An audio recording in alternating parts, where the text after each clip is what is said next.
While taking, you may bruise more easily or bleed longer. A spinal injection increases blood clot risk, which may cause paralysis. Get medical help right away for unexpected bleeding or bruising, or back pain, tingling, numbness, muscle weakness, or incontinence. Aspirin products, NSAIDs, SSRIs, SNRIs, and blood thinners increase bleeding risk. Tell your doctor about planned medical or dental procedures. Learn more at Eliquis.com or call 1-855-ELIQUIS. Did you know about 1/3 of our lives is spent sleeping? Hi, this is Franklin Rosa with a word about Naturewood Home Furnishings. If we're going to spend that much time in our bedrooms, then our bedrooms ought to reflect our personalities. I remember many weekend mornings when our kids would jump into our beds trying to coax us to start our days more on their schedules than ours. Naturewood Home Furnishings' huge bedroom sale is here, and there's no better time to find the perfect accent piece for your bedroom, or even better, to start fresh by designing your bedroom to fit your lifestyle. From a new mattress and foundation to dressers to nightstands to lamps and more. Naturewood Home Furnishings will help you create a space from simple to luxurious and anything in between. Just drop by and let Naturewood's team help you envision a bedroom fit for 1/3 of your life. Visit Naturewood Home Furnishings right now for this remarkable bedroom sale. Off Highway 50 at Hazel, look for the water rail. KHTK HD1 Sacramento, KYMX HD3 Sacramento. From the Power Business Technology Toshiba Studios. Sacktown Sports, 1140. Feeding your passion for local sports in the afternoon. It's the Drive Guys with Kevin Gleason and Kyle Draper on your radio at 1140 a.m. Streaming audio at SacktownSports.com and the Sacktown Sports app. You can also watch the show on YouTube at Sacktown Sports 1140. Here are the Drive Guys with Kevin Gleason and Kyle Draper. Drapes is in Las Vegas, should be joining us momentarily. It's on this wonderful, wonderful Friday. Got Whitey and Jay. How about it, Jay? Celebrate the Kings Summer League opener. You know, why not, right? I know it's just one game and it's Summer League, but why not celebrate after the win and after how well Maxime Raynaud played yesterday? Why not celebrate, Jay, on a Friday? What we celebrating? Celebrating that the youngsters, the two rookies played well. Okay. You know, and if you're a Kings fan, you got something to feel positive about. Hey, why not? Scott Perry was on TV yesterday talking about Nique Clifford. Maybe, who knows, maybe he could play a little point guard. It was a positive in a period in which I think Kings fans need a few positives. That's all. Okay. Well, let's celebrate it then. Yeah. I'm with you. I'm just trying to see what I was celebrating. I don't want to take part in a participation trophy. Yeah, you're certainly not obligated to. No, yeah. It is just, one little summer league game, but you know what? Nice win, and people were very excited about the French guys. We were yesterday before we went off the air. Correct. You're correct. Yeah. It was a tremendous showing for Maxime Raynaud.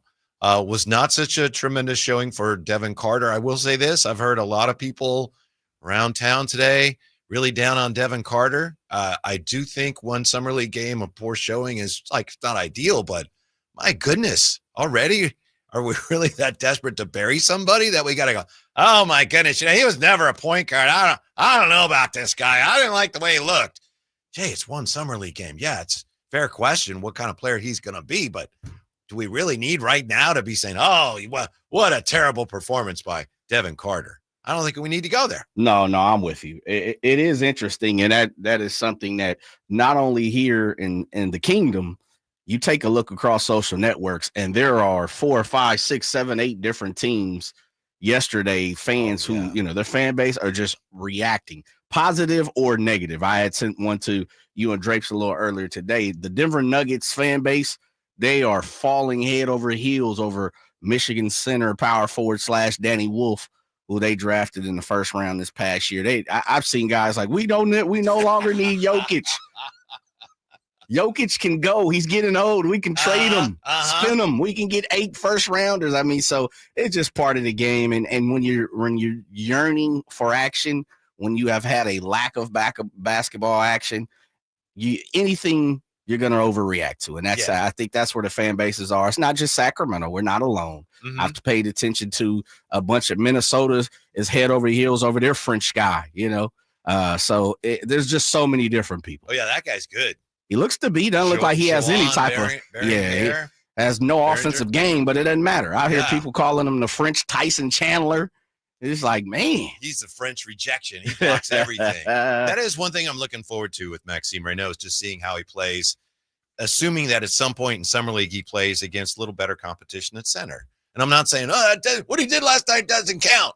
But I am anxious to see. I think they got a game against the Suns coming up next week. And then, the schedule as it is right now, there's only a few teams on it that will play more games. And I'm hoping we get to see him against I would like to see him play against the Timberwolves French guy. So anyway, for one night, it was fun. And I even think it's good. It doesn't matter in the long run, but for the short term, for fans, it's good that they won. They held on and they won a game, Yeah, well, you know what? Listen, you're going to keep score. You might as well win. You know how we get down. There's no participation ribbons around here. So if we're playing, we're competitive as anyone out there. So yeah, I'll take the W any way I can get it. Mm-hmm. Yeah. So we're going to be hearing from Drapes here in a few moments, right? As he's correct, roaming around Las Vegas. He doesn't have much to do today, does he? As far as Kings duties. No, when I spoke to him, I had we're plotting and planning and doing some things here, and he was just sitting poolside, and he said he was talking a lot of basketball with a lot of different people throughout Vegas, and he said he walked in, saw Alonzo Mourning, and having conversations, and you know how it goes. One thing about it, when you're in Vegas and you're in certain hotels that the NBA has taking over, you're liable to see anybody. So. Yeah.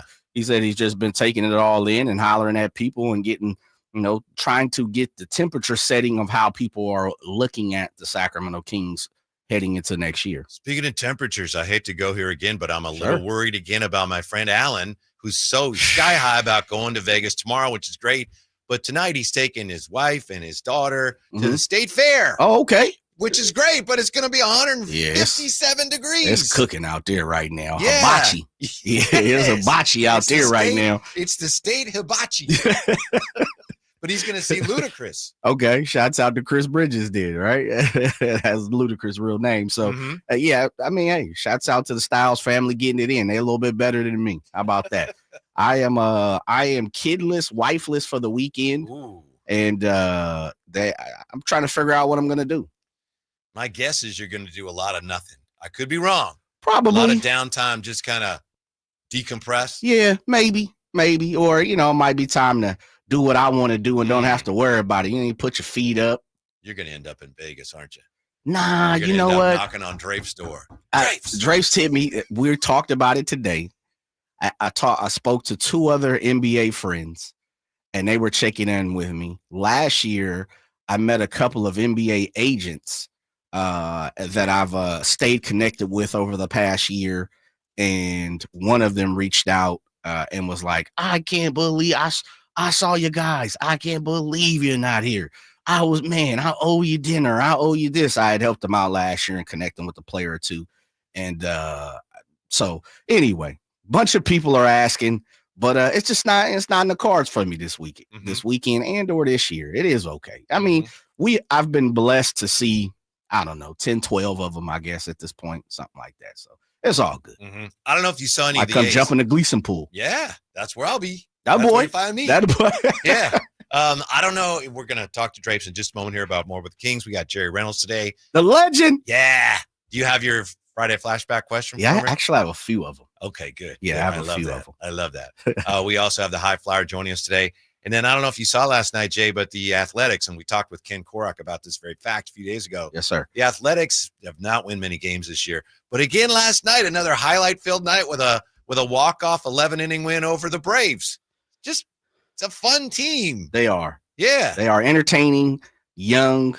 They're trying to figure out how to win, and it looks like they're gelling together despite, there's certain things that, going against them, obviously, with the ballpark and the atmosphere when it comes to the organization is within the league and fans from here to the Bay Area. So they are exciting. They are playing ball, and you can definitely tell typical ways fashion within maybe next year, maybe a little too early.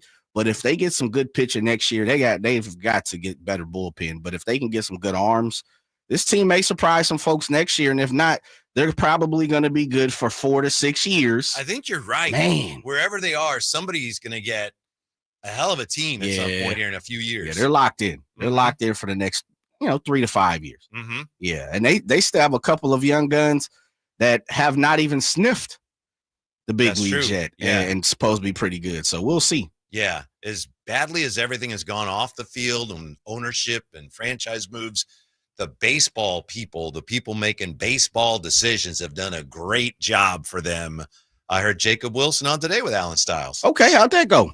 Great. Okay, he just sounds like hey, how are you? It's like, dude, you're the starting shortstop of the American League, unaffected by it, Jay. Doesn't mean anything. Maybe because his dad played. I was going to say he's been around the game his whole life. Mm-hmm. So if there's anyone who's nonchalant, and I'm not saying nonchalant in a bad way, but if there's anyone who's nonchalant, it's him. Mm-hmm. Yeah, no doubt about it. And tonight you got Severino pitching.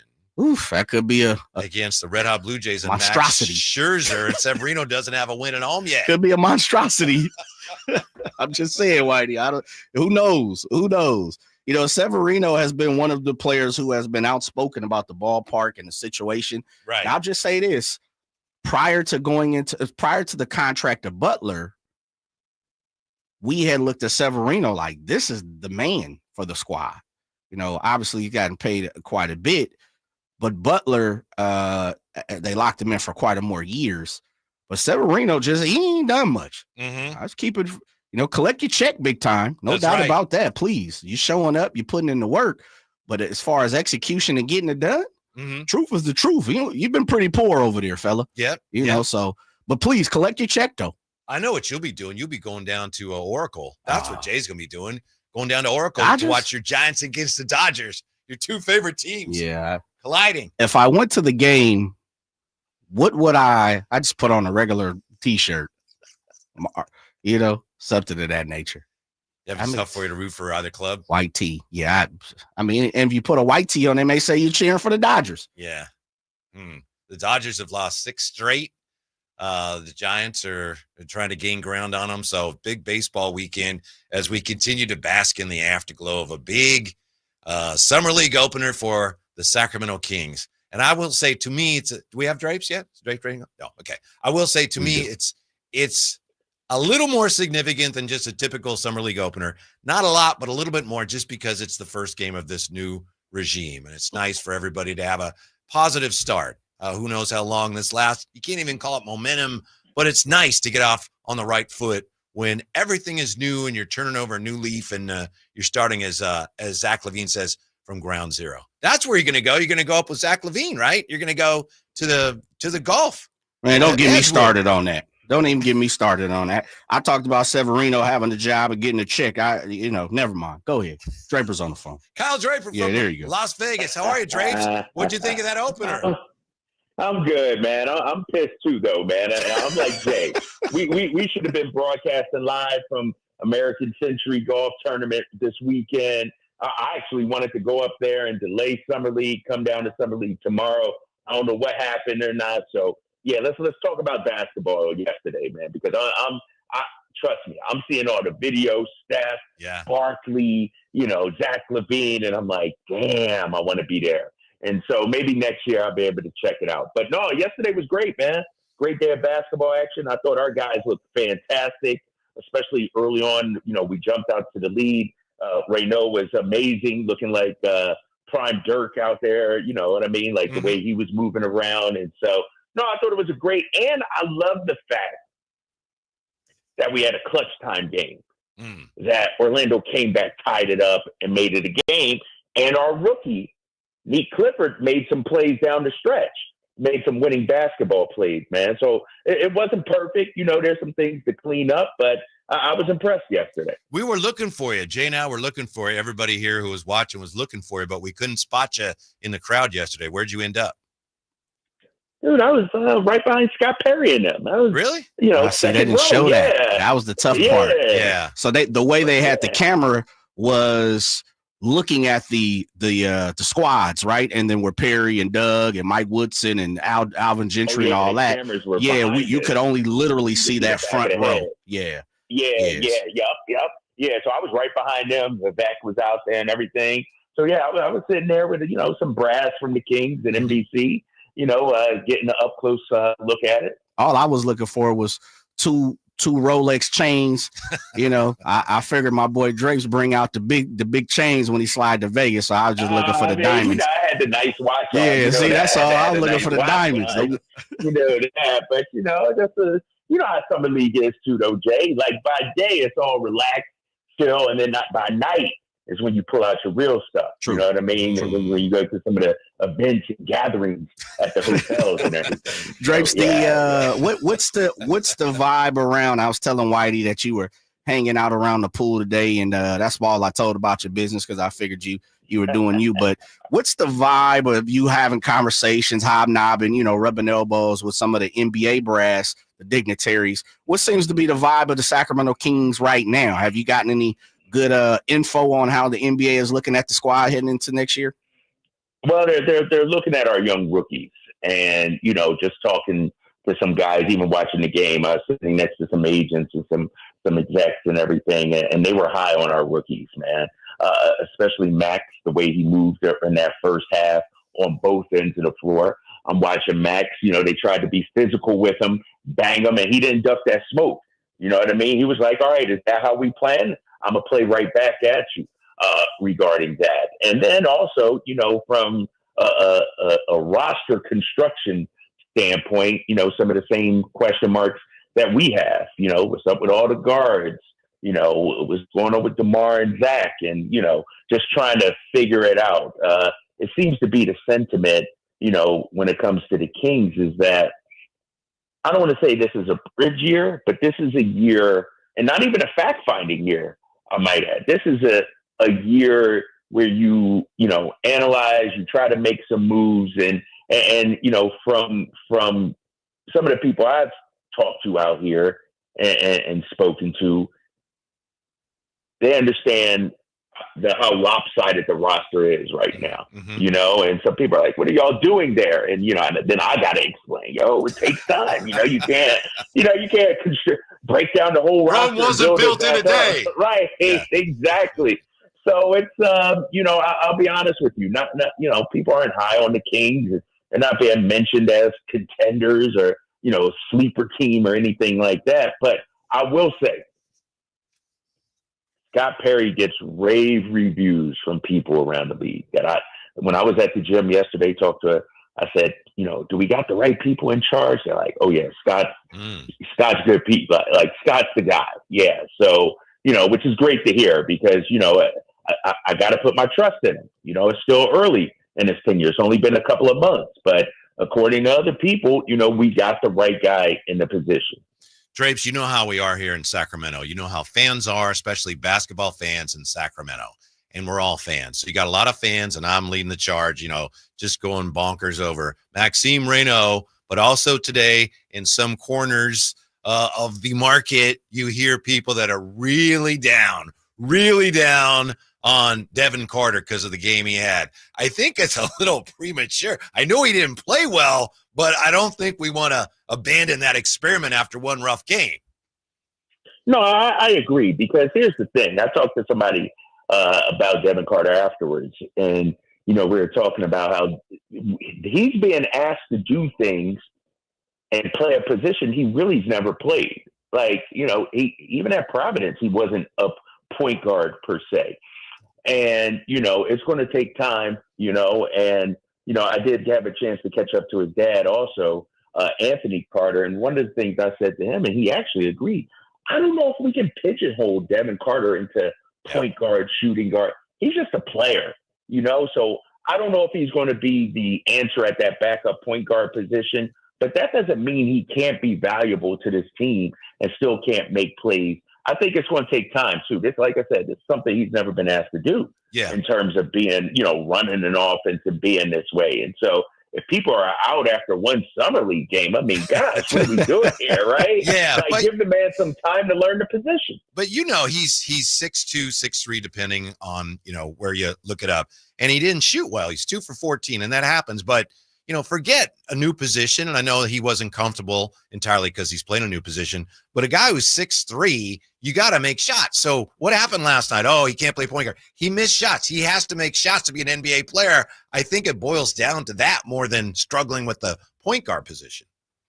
Yeah, but I think his shot selection needs to improve too, Whitey. Mm-hmm. You know, like a lot of times he's over penetrating out there. Mm-hmm. He's being well defended. And so that's where I think the nuances of having the ball in your hand, knowing when to shoot, when to get off the ball and get it back. You know, that's where I think, you know, he has some growth. I thought his shot selection, you know, it wasn't terrible in the fact that they were wild shots or anything, but they were a lot of contested shots, Mm-hmm. you know, a lot of difficult shots to make. And so, I mean, and here's the thing, we got to keep it a buck. He's not, you know, Dame Lillard or Steph. Kyrie. He's not that going to be that Right. kind of point guard. Right. So we're not asking him to come out there, light it up, give me 20. Really, what we need is him to be able to run the offense and knock down the open shots. And so that's what I want to see from him the rest of this summer and training camp and preseason. I don't need you to come out here pulling from the logo and stuff like that. That's because that's not him. That's not who he's going to be. But run the offense, get off the ball when you're supposed to. Mm-hmm. You know, that's one thing I think he had some issues with, maybe a little over dribbling at times. And you know, just run the offense. The shooting, the scoring numbers, you want him to make shots. It would be great. But I don't think that's where, you know, how they're evaluating him right now is whether he's 2 of 10 or 5 of 7. Drapes, one of the things that I think not only I wanted to kind of get a better understanding, we don't know off of one game, but we've heard that Max is a little slow of foot. He's not a fleet feet. He looked like he was not fast, not slow, but me and Whitey were kind of talking about it. He seemed to be like, you know, sneaky swift. He had a little bit of athleticism among the feet. Graceful. Graceful. He looked like he could fit into where he needed to go, you know, in space and time. What was the up front, up close, personal thought on his speed? Well, I thought, you know, I thought it was better than, like you guys said, advertised. Like, I didn't look out there. Like, he didn't look like he was lumbering like Zach Edey. Anything like, you know what I mean? Exactly. He could, you know, he came up with that steal, raced out. I mean, and he's a long strider too. Like, this dude, I mean, it's I don't want to say it's like a deer running or anything, but the way he moves it's not cumbersome or bulky or anything like that. I actually was impressed by him on both ends of the floor. Like I said, playing through the physicality. You know, he does need to improve his foot speed a little bit, decision making, quickness a little bit. But in terms of being a rookie, I mean, I thought he looked really good, looked really comfortable. Also, I liked his compete level out there. I thought he competed hard. That's what I could say both about him and Nique Clifford. I felt like they both, you know, brought the competitiveness out there last night. Drapes, what'd you think? I don't know if you had a chance to hear Scott Perry. He was on, you know, with NBA TV, and he said he thinks Nique Clifford could evolve to a point where he could play some backup point guard, you know, and he said maybe in parts of games. What do you think of that whole notion? Yeah, and that's, you know, something I talked to his agent about actually before the game yesterday, and he sees it as well. And I mean, he's not going to be Tyrese Halliburton out there or anything like that, but, you know, maybe 5 minutes. I still think he needs to improve the handle a little bit more, get a little more tighter with it, if you will. But it may be out of necessity too. You know what I mean? That, like, we got Schroeder, and then after that, it might be fill that backup position by committee. Mm-hmm. Nique Clifford, Malik, Zach, like everybody's going to, it sounds like, get a chance at handling the ball, you know, after Schroeder exits the game. Drapes, was there anyone else that jumped off the page for you? You know, as we were talking a little bit earlier yesterday, in Summer League, I look for people that just look like they separate themselves from the others. They look better. You know, they just feel like an NBA player. Was there anyone up close and personal that you felt, you know what? He looks to be head and shoulders above the rest. That's a good question.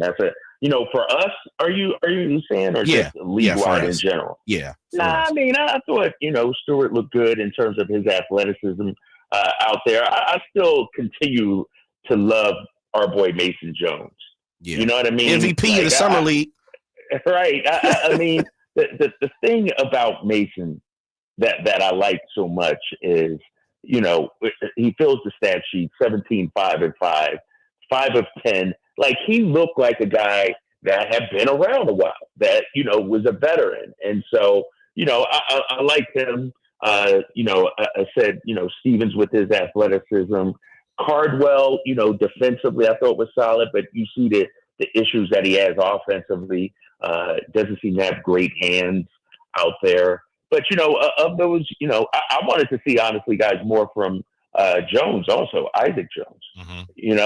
I needed to, 11.6 rebounds, was really efficient, only 2 of 3 shots. But, I thought I'd like to see him get a few more touches out there, if you will. But he's still recovering. So that was my takeaway. Yeah, I'm sorry. I was going to say Isaac Jones still recovering from that deviated septum. I don't know if that had anything to do with it. Breathe. You see him with the mask on. Yeah. You see him with the mask, and then he took the mask off. He was like, I need to get rid of this thing. So. Yeah. Drapes, anybody else real fast to follow that up? Excuse me, Whitey. Anybody else that you got to see opportunity? Cooper Flag or anybody yesterday? He was like, oh, yeah, that cat looks good. Nah, I didn't. I didn't even go to see Cooper Flag and Bronny. I did not. Come on, big fella. Jay, you know how I move. When everybody go right, I go left. You know what I mean? Everybody running to the, fire. I'm going over here to get the fire extinguisher to put it out. You know what I mean? And so I'll see Cooper Flag when things die down a little bit. The kid from San Antonio, Bryant, is it? Yeah, their second first round pick. Just how much of a menace he is defensively. Like, to me, that if I'm a player and I show that, how many times have we talked about OKC and Indiana and the dogs they had and them being able to pick up full court, impact the game defensively? That's what I was looking for yesterday. And the kid Bryant from San Antonio looked good. I know we got to let you go here, Drapes, but I got to ask you, for weeks you've been railing against the people with scoops on X. And then yesterday you had the scoop on X that went viral with your campaign story. And it's kind of funny. I get you say, I don't do that. You couldn't help it, right? You're the reluctant reporter. It's not what you do, but sometimes when you got information, you got to share it, right? You guys pulled it out of me. And then the way it was packaged, everything, like it was some big reveal and everything. Jay, I'm not rushing to Twitter and everything. And mind you, Whitey, if you look at my Twitter feed, I have not posted anything about it. Okay. We talked about it on the show. Yeah. And then Frankie or Jose or who's ever in charge of digital posted it. And then, it blew up. And the thing, right. And the thing about it, and let's clarify it real quick, because some people are hammering the Kings for this. I never said the Kings had interest in campaign. Yeah. You did not. Campaign had interest in the Kings. There's that's two different things. Yep. And so, yeah, man, I found it funny, though. It's like, it's getting aggregated and, websites overseas are picking it up and everything. It's crazy, man. Yeah. Well, have a great weekend, and we'll, I guess we'll talk to you Monday, right? Yeah, we'll be back strong Monday. Man, well, no, we're not letting him off the hook that early. I want to know what's his plans tonight, man. What we doing, baby? How many Diet Cokes we going for? It might be a 3 Diet Coke night. Okay. I like that. Jay, I'm laying low, man. You know me. I'll be in bed by 9 o'clock out here. 9 a.m. I expect to see it. Yes, sir. Get you some breakfast before you lay down. Well, here's the deal.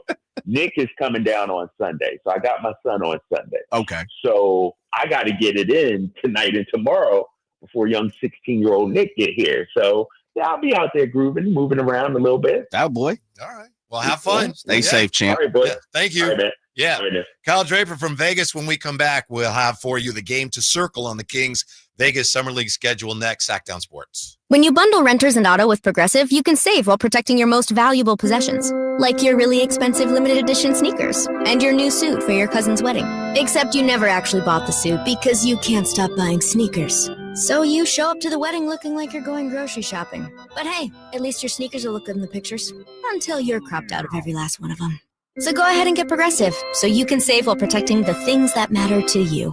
Progressive Casualty Insurance Company and affiliates and other insurers. Not available in all states or situations. ZipRecruiter is the place. ZipRecruiter is the place for talented teachers, savvy software developers, and master mixologists. ZipRecruiter is the place where you meet all these people and more. That's because ZipRecruiter is the place for job seekers who are looking for new opportunities. In fact, ZipRecruiter helps 10 million people with their job search every day, so you can find the right candidates right away. Try ZipRecruiter for free at ZipRecruiter.com/free. That's ZipRecruiter.com/free. Why'd I go to the doctor?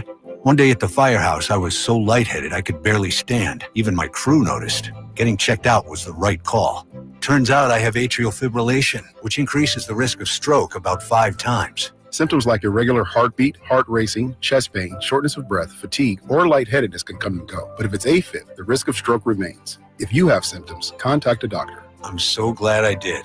Visit NoTimeToWait.com, sponsored by Bristol-Myers Squibb and Pfizer. ZipRecruiter is the place. ZipRecruiter is the place for talented teachers, savvy software developers, and master mixologists. ZipRecruiter is the place where you meet all these people and more. That's because ZipRecruiter is the place for job seekers who are looking for new opportunities. In fact, ZipRecruiter helps 10 million people with their job search every day, so you can find the right candidates right away. Try ZipRecruiter for free at ZipRecruiter.com/free. That's ZipRecruiter.com/free. Get ready for a night out with Jordan Davis. It's Country in the Park 2, Saturday, September 13th at Cal Expo. Along with the special guests, Mitchell Tenpenny,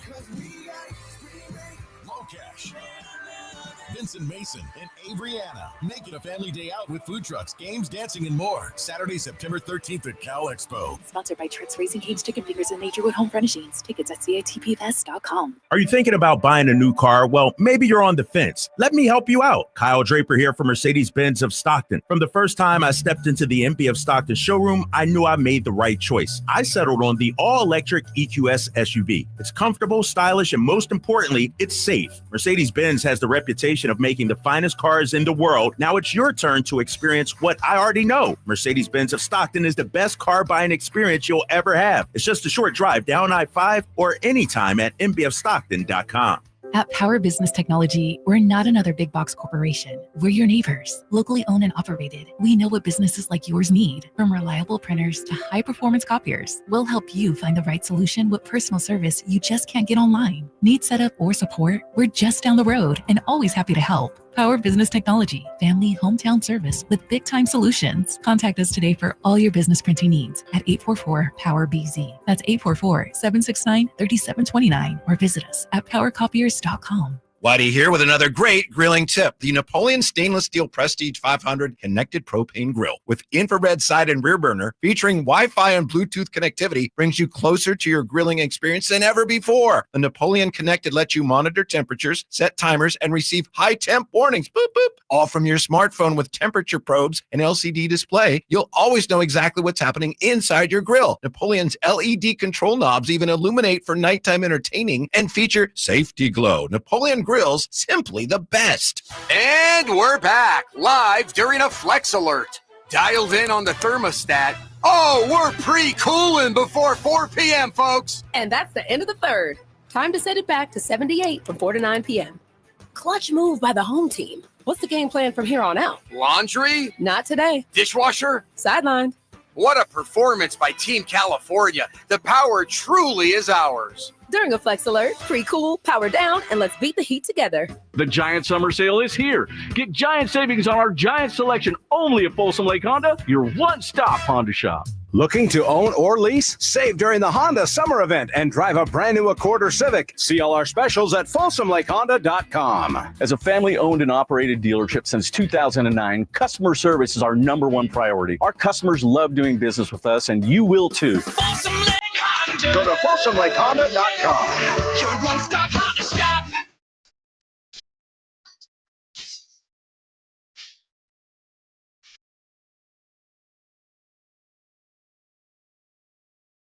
Live and local, it's the Drive Guys. Watch the show on youtube.com/SacktownSports1140. Or listen on the Sacktown Sports app. Oh, yeah, it's Friday. Thanks for being with us. Jerry Reynolds is going to be with us today at 4:30. And one of the things I love about having Jerry on a Friday is that's typically when Jay will ask Jerry a Flashback Friday question about something from basketball's past. Ooh. Right? Yes, sir. You started that. It just kind of evolved naturally, and I'm really looking forward to that. I think it was Pistol Pete that started it. That sounds we right. were talking about Pistol Pete or something during the week, and I was like, how good is, you can see film and editing does wonders, but how good was Pistol Pete? Yeah, you have a knack for asking questions that really get Jerry interested. Seriously, turning him into the professor's like, well, let me tell you about that. I like that, though. Yeah, I do, too. And we need to use those great minds a little bit more. And I'm not saying Jerry doesn't. He used it for a very long time at this point. And when you know this better than I do, when you have discussions with the legend off the air, when he can go Sirius XM style on you, podcast style, that's when it's like, man, that's the Jerry right there. Because he can give it to you a little more raw. Yeah. I used to do a podcast with Phantom and Jerry, and then on the way over, I'd pick up Jerry and take him to where we did the pod. Okay. And then the joke was, Phantom would always say, you guys do a better pod in the car on the way here than you actually do when you get here. See what I'm saying? Yeah. Might have to record that version of it. There's so many podcasts now happening in the car. That's right. Might as well do the Whitey and Jerry one. I like it. I would love it. So Jerry Reynolds today at 4:30 in the High Flyer, a little after 3. Here's the game I'm really most interested in on the Kings Summer League schedule. We don't have the whole schedule yet. We know that they play the Suns on July 14th. So that would be Cam Malawach against Maxime Raynaud. And I'm just really interested to see two young centers proving how good they are going head to head. Nothing against Kyler Kelly, who started at center last night for Orlando. But as good as Maxime Raynaud was, I can't wait to see him play against a little better competition in Summer League, and he'll have a chance, assuming everyone's playing and everyone's available July 14th. Looking forward to that, Jay. I like how you've X'd out some of these dates of the Summer League. I like that. Now, who had the worst game in Summer League? Who cares? Except this is really bad. Now we know Cooper Flagg did not have a great game. He called it one of the worst games of his life. He was 5 for 21, but he had some key plays down the stretch, and they won. But have you ever heard of a guy named Eric Reynolds II? I have not. Eric Reynolds II is on OKC, and they were playing, Brooklyn, and like 3:46 left in the third quarter, and there's a jump ball at one end, not at midcourt, but at one end, and the ball gets tapped to Eric Reynolds, and he grabs it, puts it on the floor, lays it up and in for a score. Jay, it was the wrong basket. He scored in the wrong basket. As you were setting up the story, I said, this sounds just like a high school girls game where, they score on the other basket. Yeah. I've seen it numerous times, especially, being entrenched in the community and going to a bunch of friends' daughters' games. I've seen it once on a boy game, but I've seen it numerous times in girls' games.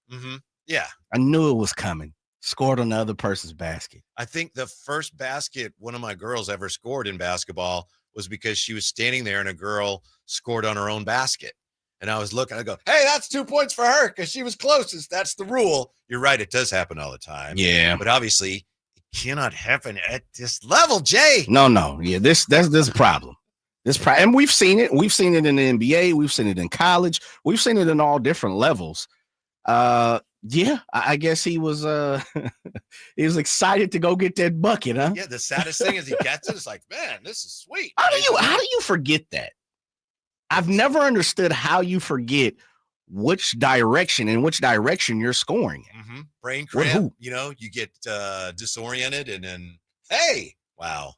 I hope he has a chance to live that down. And it doesn't matter, but it's just like, wow, that's a little embarrassing. What was the most embarrassing moment of your athletic career? If I may ask? I'll give you one, if I may, while you think. Yeah, think about it. Let me think about that. I went to Hogan High School in Vallejo. B-Town Valley Joe. And my senior year, we opened a brand new gymnasium. So first game in the gymnasium, I think they started a tournament. They created a tournament so we could play the first game in the gym. So we come out, first game of the season, brand new gym. And believe it or not, they would play the theme to Hogan's Heroes. And we would run out, we run and run around the floor. Then you come down the middle. And then we went into like the tip drills before we went into the layups. So the first guy goes up, lays it up. Next guy tips it, gets out of the way. Next guy. And then after we do that, we start layups.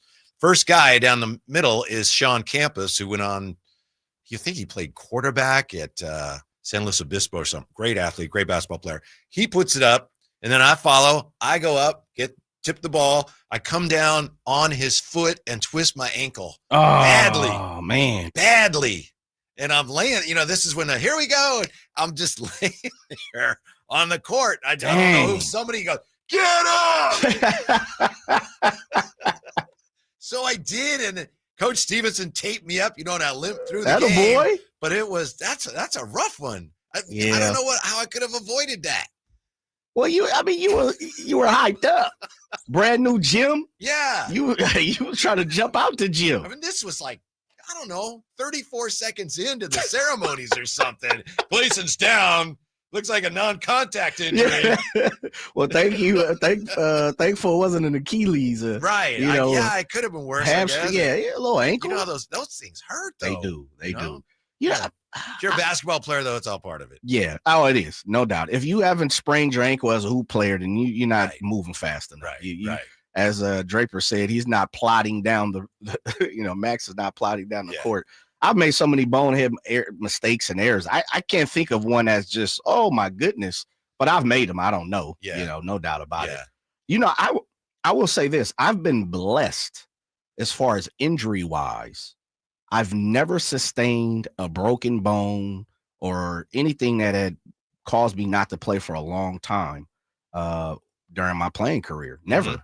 It was just a blessing, never not. I sprained ankles and wrists and things like that, but it was a blessing not to. And of course, I was done by 25, 26, whatever it was. So you're smart. You played the game the right way. Good hand-eye. Yeah, well, I don't know, because I played reckless too. I was on that David Eckstein movement. Oh, really? Yeah, just all out. Yeah. Talk head, all out type stuff. So situation. So I don't know. Who knows? I have to think of one, but I've made. Is there any that you've seen that stand out, whether you involved in it or not? The most famous one to me, and it was, I didn't see it, but my brother was at the game, I think, was when the 49ers were playing Minnesota, the Vikings, and Jim Marshall picked up a fumble and ran the wrong way with it. Yeah. And it was a long way, like 60-something yards for a safety. The one that always comes to my mind is Canseco off the top of the head, popping fly ball. How does that happen? And I understand it is hard to catch a fly ball if you've never caught a fly ball. But to be at the ilk of where he was, MVP and all that type of stuff, caliber, how in the hell do you drop a fly ball off the top of your head? Yeah. That's really taking your eye off of it. So that's the one that always pops in my mind. It's like, dang, off the head? It's one thing to miss the fly ball. Yeah. But hit you the top of the head and jump over the fence. Over the fence, the home run. Like, man, that's terrible. There was a guy, and I think thousands. You might have worked with him. I don't know. He's probably before your time. Okay. Steve Lyons, who's a baseball player. A little bit before my time. Okay. And then Dodger guy. Yeah. And then he went in, he did some broadcasting for Fox. There was a game, and I think he's on the White Sox, and he gets to first base, and I guess he had to slide into first. And he gets up, he gets up, and he's on the base, and he pulls his pants down and starts. Yeah. And then he realizes, dusting off I'm in the middle of a baseball diamond. Everyone can see me. Back in the day, here we go. I remember when I was a kid, there was videotapes, baseball fundamentals and all these different ones. There were some bloopers as well. And I remember that was on one of them. I'm like, and he's telling a story about it. I don't remember what the name of that damn baseball brand was at the time, but he was telling a story. He's like, I just literally completely forgot where in the hell I was. Yeah. I think that's what happened to our guy last night with the Thunder, Eric Reynolds. I forgot which way. Which way am I going? Yeah. And I mean, more times than not, it's mental things. When you're out there playing and you're trying to be 2-3 steps ahead, or you're trying to be 2-3 plays ahead instead of playing what is, it's in front of you. Sometimes you definitely can get awry. I know in football, like in a position of playing safety, that was one of my things, as I was always trying to figure out what everybody was doing, more or less than just let the play kind of dictate where you're going. Outthinking yourself. Yeah. Overthinking, as they say. That definitely. So I understand, as much as we talk about it, I can understand how sometimes you do have a brain lapse, but there's minor ones and there's big ones. Yes. How the hell do you forget what hoop you're trying to score on? Yeah, you're supposed to, like when you're an infielder, what do you do when the ball comes to you? You think that ahead of time. Yeah. Basketball, which way we go right. should always be foremost in your mind. Yeah, you should know that. Jacob Wilson could face Rookie of the Year competition from his own dugout. The latest on that when we come back to Sack Down Sports. This summer, the heat keeps coming on the Sacktown Sports Live events calendar. Kicking off when Third Eye Blind and Neon Trees light up the stage on July 25th at the venue at Thunder Valley. Then head up to the lake for not one, but 2 nights with Old Dominion, August 1st and 2nd at the Lake Tahoe Amphitheater at Caesars Republic. And come right back up August 17th for Glass Animals. On August 21st, flash back to your favorite decade with Lost 80s Rewind featuring Flock of Seagulls at Thunder Valley Resort and Casino. Then get weird with the one and only Weird Al Yankovic live at the Lake Tahoe Amphitheater at Caesars Republic on August 24th. On August 29th, Japanese Breakfast takes the stage at the all-new Channel 24 music venue in downtown Sacramento. And don't miss the legendary Darius Rucker bringing the country heat to the Lake Tahoe Amphitheater at Caesars Republic on September 13th. For tickets and more details, keep it right here on Sacktown Sports or visit sacktownsports.com. Some things can steal your sunshine. I just got my hair done. Sorry, the cooler's broken. Anyone see my flip-flops? Anyone? But COVID-19 can steal a lot more. I just took a COVID test. Ugh. Prescription medications for COVID exist. If you test positive this summer, ask your doctor if they're right for you. Visit Pfizerforall.com/COVID-19 to learn more. Sponsored by Pfizer. When might you be buzzed? When you suddenly love everything. You guys, I love this song. I love these nachos. I love our kickball league. Oh, I love this guy. What's your name? You know what I love? A ride when it's time to head out. If you see a buzzed warning sign, call for a ride when it's time to go home. Buzz driving is drunk driving. A message from NHTSA and the Ad Council. I love your car. Is this real leather? This is the story of the one. As a lineman, he does whatever it takes to keep the power on in his community. And he wants a partner like Grainger who does the same. Grainger offers the professional-grade products he needs, from voltage detectors to harnesses to hard hats, plus fast, dependable delivery, so he can rise to every challenge. Call 1-800-GRAINGER, click Grainger.com, or just stop by. Grainger, for the ones who get it done. With Progressive's Name Your Price tool, you get coverage options based on how much you want to pay for car insurance. And then you decide how to spend the rest of your money, because you're in charge. And right now, you're going to pay for groceries. But you decide what groceries. Just keep in mind you're running out of dishwashing soap. But you decide if you're going to buy that soap. Just those dishes won't clean themselves, will they? Remember, with Progressive's Name Your Price tool, we'll help you find coverage at a fair price. And then you're in charge. Progressive Casualty Insurance Company and affiliates, not available in all states. Price and coverage match limited by state law. Get ready to leap tall buildings in a single bound as DC Comics' Superman, the IMAX experience, flies onto the Esquire IMAX Theater 6-story screen in downtown Sacramento. No matter what you do to me, Luther, your plans won't work. The Man of Steel is back. It's the beginning of a whole new adventure for Clark Kent. Grab the family and experience Superman's new epic adventure filled with hope. Get your reserved seats today at IMAX.com/Sacramento. Hey, buddy. Eyes up here. Superman, the IMAX experience, playing this week on the largest screen in Sacramento, the Esquire IMAX Theater.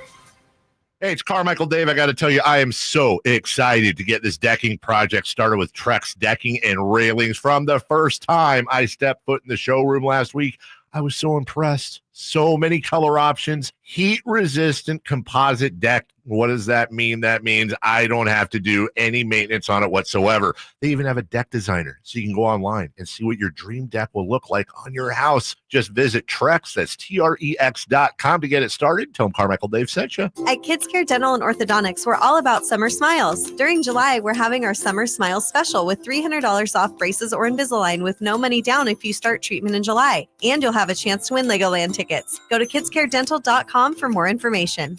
Bonneville International Radio Station contests are open to participants at least 18 years of age and older that are residents of California and who reside in one of the 6 counties that make up the Sacramento metro area, unless otherwise specified. Employees or agents of the station, Bonneville International Corporation, other area radio stations, or any entity associated with the contest are not eligible to win, unless the station otherwise specifies in its own discretion. Persons who have won in the last 30 days from a station contest or event may not be eligible. For a copy of the general contest rules, visit khdk.com.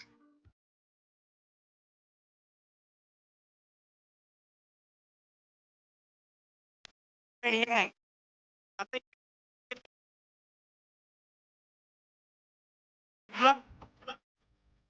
Your afternoon home for Kings talk and so much more. The Drive Guys on Sacktown Sports. Jane Waddy today. High flyer, a little after 3, going to join us. Jerry Reynolds at 4:30. We were just talking about embarrassing moments in sports because of the young player in the Thunder that scored in the wrong basket in Summer League. Jay mentioned about the most embarrassing plays ever seen was Jose Canseco going back, misses a fly ball, hits him in the head, and goes over the fence. And Kyle Ledbetter came in, Jay, after you and I were talking about that. He was just almost on the floor laughing about it. He said, that's the greatest play in baseball history. He said, it's so unlikely that not only do you miss the ball, but it hits him in the head and bounces over the fence. I've never seen it before. I've seen tons of drop balls. I've dropped tons of balls. Sure. How in the hell does it hit you in the head and go over the fence, though? I've never seen that but that one time. And the thing is, if you were around that and you know what was going on with Jose, it's like if anyone was going to do it, it's like, oh, yeah. It was him. Yeah. I know. Uh-huh. He was almost like, you know what? That's just Jose. He was just almost like a cartoon character. He was. Yeah. He definitely was. Yeah. He someone from the, who was that? 916. If you haven't broken a finger, you aren't a hooper. That's Allen. I would say maybe not broken a finger, but jammed a finger. Absolutely. Yeah. 100%. You talk to everybody who's hooped, they'll let you know, man, and you look at some of you look at guys, who are a little older and have been through the fire when it comes to hooping, man, that hand, it's got a little bit of Skeletor to it. Oh, yes. Yes. I was playing, I never had a broken finger that I know of playing basketball. And then when I was playing this, I was in my 50s, I think. We're playing at a gym on a Sunday morning, and it's like 2-on-2. So there's no one waiting. 2-on-2? Yeah, we were waiting for other people to come. Oh, okay, all right. I was like, what? Might have been 3-on-3. But my point is, nobody waiting. So didn't matter who won because we're just going to run it back. So I have a chance. I have an open lane to the basket, and I go up to lay it up and for the win. And this guy grabs my hands and the ball, and he goes, no layups. And he broke my finger. Are you serious? And it didn't heal right. Yeah. And I was so mad because it's like, what are you doing? Not even that serious, man. Right. Yeah. And he was a nice guy. We didn't fight or anything. It wasn't anything like that, but I'll never forget. Oh, no layups. It's like, are you insane? What's wrong? Why not? For a Sunday church league? Yes. Oh, yeah. It's too much. It wasn't a church league. Oh, okay. I didn't say church. Okay. Yeah. Gotcha. But yeah, if I scored, then it would have been, okay, we'll just keep playing next. So keep it pushing. Yes. Dang. Broke the finger. Did you immediately like something's not right? Yeah, just and it's not bad, but it was a tip and it would click. Like I'd think, okay, that's not right. And then playing that C chord, and it's like, whoa, strumming that guitar. Well, trying, it's like my finger is not in the right place. You were strumming the kid the chords just for the curve in my finger. It's like, whoa, that doesn't sound right. Thanks a lot, Mr. No Layups.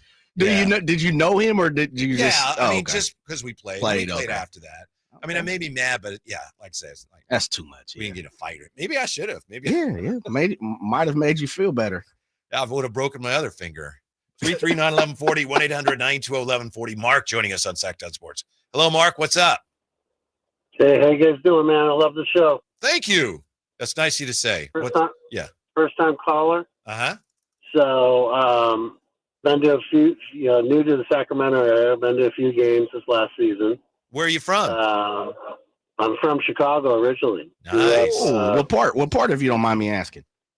A little north of the city, up in the Lake Bluff, Libertyville area. Yeah. So you came here when Zach came here and DeMar came here from Chicago, and you just I might as well go there too. No, I wasn't packaged with them, but I grew up watching, Norm Van Leer, Bob Love. Wow. Chet Walker. Some of the old school. Yeah. Yeah, before, MJ came to town. But I had the privilege years ago coaching a kid who was 12 years old, 12, 13 at the time, that I've been following. He went to USF, a kid by the name of Jamari Bouye. And last night, he's on a two-year contract with Milwaukee. But last night in the summer league, he hit a dagger with 0.1 to win. Milwaukee won by 1. But he's well beyond his years, IQ-wise, basketball-wise. He can dish time, and he's had a couple of 10-day stints with different teams. And you coached him when he was 12. You said? I coached him in AAU when he was 12 and 13 years old. And you could probably see glimpses of, wow, this kid's going to be pretty good. Yeah, I mean, he is really, really good, and I think he would be a great backup for Dennis Schroeder. I think, if you look at his G League stats, he's just performing at all levels. Gets a bunch of steals, can dish dimes and rebound, and he's just got a great IQ. But, he's well beyond his years. I think he's 25. How tall is he, Mark? So, how big is he? I want to say, if I'm, I would say he's probably, they list him at 6'2". He's probably 6'1". Okay. Because they always fudge, but I think he has like a 74 or 76 inch wingspan. Jay loves a wingspan. So in terms of him being able to, pick the pocket of guys, he racks up a bunch of steals every game. Well, listen, thanks for listening to us. We appreciate it. We'll keep an eye on him, and thanks for giving us the heads up on Jamari Bouye.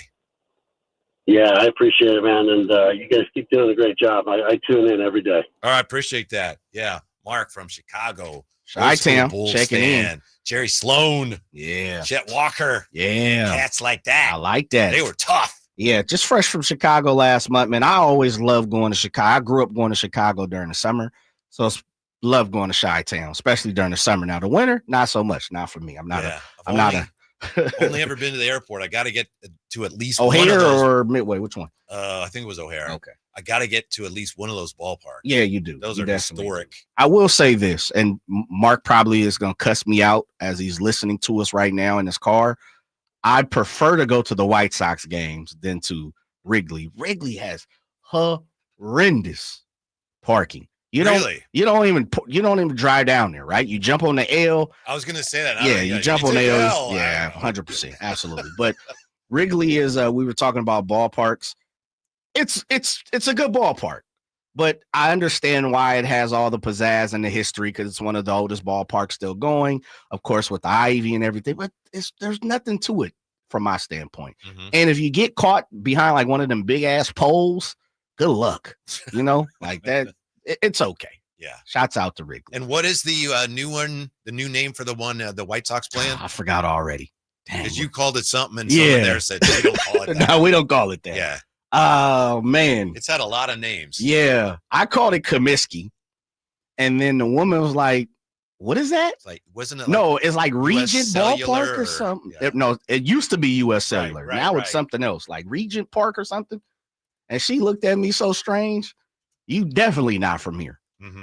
That's a good tip. It's Rate Field. Rate Field. There you go. I said Guaranteed Regency. Rate Field. Yeah. I said, hey, can you point me in the direction? I know I'm going south because I'm downtown, but where do I check what line am I getting on? Blue line, green line, red line? As I'm jumping on the L, and she's like dumbfounded. Yeah. I'm sure you remember towards the end of the Maloose time here when the Arco 2 went through a whole bunch of names. Of course, it kind of settled on Sleep Train, which was great. But remember, it was Power Balance Pavilion. Yes. After the Power Balance thing that you wear on your wrist, and Yes. doesn't actually do anything. Doesn't give you any balance at all. Yeah. Right. Copper wasn't made out of copper or something. Yeah. I don't know what supposed to help you with your balance. By the way, real quick, because I mentioned it, Jacob Wilson, he was on today on the station with Alan, and of course, he right now is he would be the leader for Rookie of the Year. But Nick Kurtz is closing the gap. So Jacob Wilson could be facing most of his competition for American League Rookie of the Year from somebody in his own dugout. Nick Kurtz with a big home run last night. He leads all rookies in homers and is tied for second in RBIs, despite not making his Major League debut until April 23rd. So just another example of how in Sacramento there's a lot of weird things going on with baseball, but the product on the field is really incredible and worth keeping an eye on. A lot of good young players. About it. Yeah, 100%. If you can get past the fact that you're going to support John Fisher, please go see a ball game. Definitely. Whitey's been out there. Drapes has been out there. And, people. Is Jaden out there? No, I'm not. People love the action. Love the action. Love the vibe of watching a game, of course, because we're baseball fans now. All the extra stuff is extra, but as far as the squad, they're entertaining. Yeah, they are fun to watch. Shouts out to Jamar Bouye, too. USF, a Don. Nice. He was a Don. Are we really talking about Kyle Kuzma and the Kings again? Are we really? That's next here on Sacktown Sports. This is the story of the one. As a safety manager at a manufacturing plant, he does everything he can to keep his coworkers safe. From finding ways to reduce risks to keeping safety supplies in stock. And for that, he relies on Grainger. Grainger offers a broad range of quality products and next-day delivery, so he can always play it safe. Call 1-800-GRAINGER, click Grainger.com, or just stop by. Grainger, for the ones who get it done. Hagen Oaks wants to be your go-to total golf game fitter. Try the TrackMan experience, the very best technology to fit your metalwoods and irons. The new cutting-edge putter fitting studio with its $30,000 worth of technology is ready for your fitting. Hagen Oaks will help you find the best putter for your game. Hagen Oaks offers more technology, more choices, and more service. Schedule your fitting at the Hagen Oaks Player Performance Studio by calling 916-808-2531, 808-2531 for more. Alan Stiles here with your Sacktown Sports Injury Update, brought to you by Downtown LA Law Group. Jacob Wilson has missed a couple games with that right hamstring soreness, but the belief is he could return at some point during the A's homestand. Zach Geloff, out with that stress reaction in his ribs, has played a couple games for the AAA Las Vegas squad and also should be returning during the A's homestand. That was your Sacktown Sports Injury Update, brought to you by Downtown LA Law Group. Hey, I'm Alan Stiles. Have an injury? Call Downtown. Downtown LA Law Group, an injury law firm, has many happy clients in Sacramento and the surrounding areas who have called Downtown. Get paid for your injuries from slip and falls or auto accidents. One of their most recent settlements was $1.5 million for a motorcycle accident. Have you had an auto accident? Call Downtown. Text injury help to 40222. That's injury help to 40222 and visit them at calldowntown.com. I'm Ken Korak with your Green and Gold Report, brought to you by Comcast Business, powering possibilities. Well, the story of Brent Rooker keeps getting better and better. Not long ago, he was with 3 different organizations before becoming a waiver claim by the A's. And now he's on pace for his 3rd straight 30-homer season. And when the best players in baseball gather in Atlanta on the 15th, Rooker will take part in his 2nd All-Star game in the last 3 years. Comcast Business helps turn today's small businesses into engines of modern business.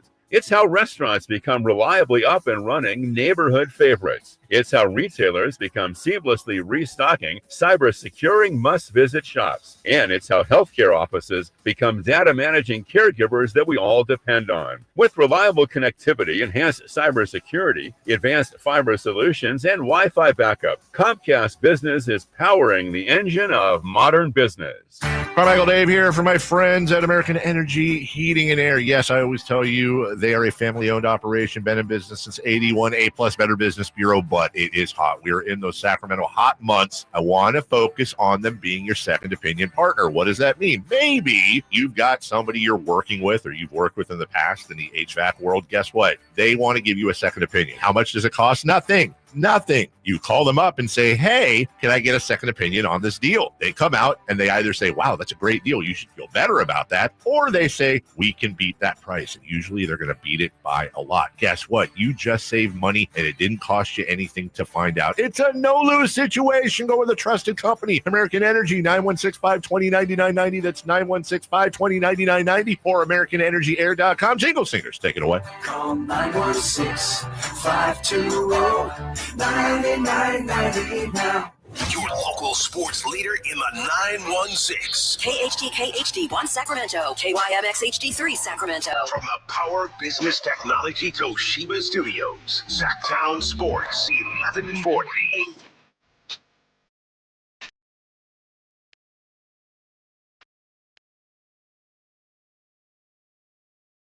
Live and local, it's the Drive Guys. Watch the show on youtube.com/Sacktown Sports 1140.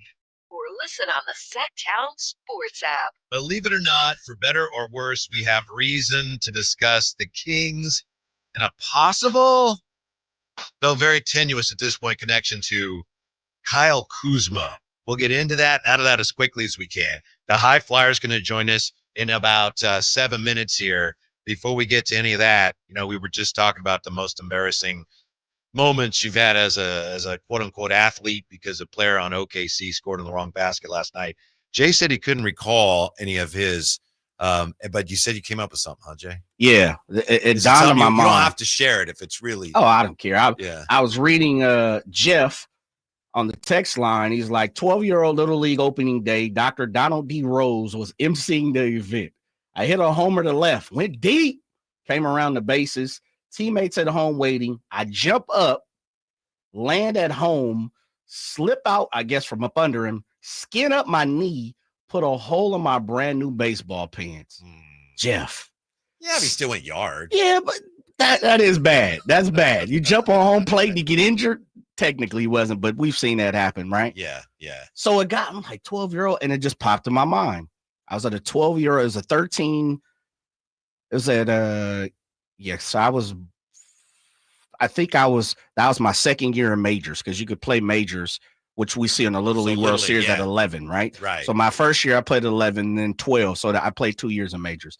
So I was at a showcase, all-star, whatever you want to call it. Jay? Because this is important. You went did you T-ball to minors to majors, or you skip farm, or you just, sounds like you were pretty advanced. You play a couple years of majors. Yeah, well, everybody I play T-ball, I started playing at 5. Yeah. So you play T-ball, then you play farm, which we call minor A at this point.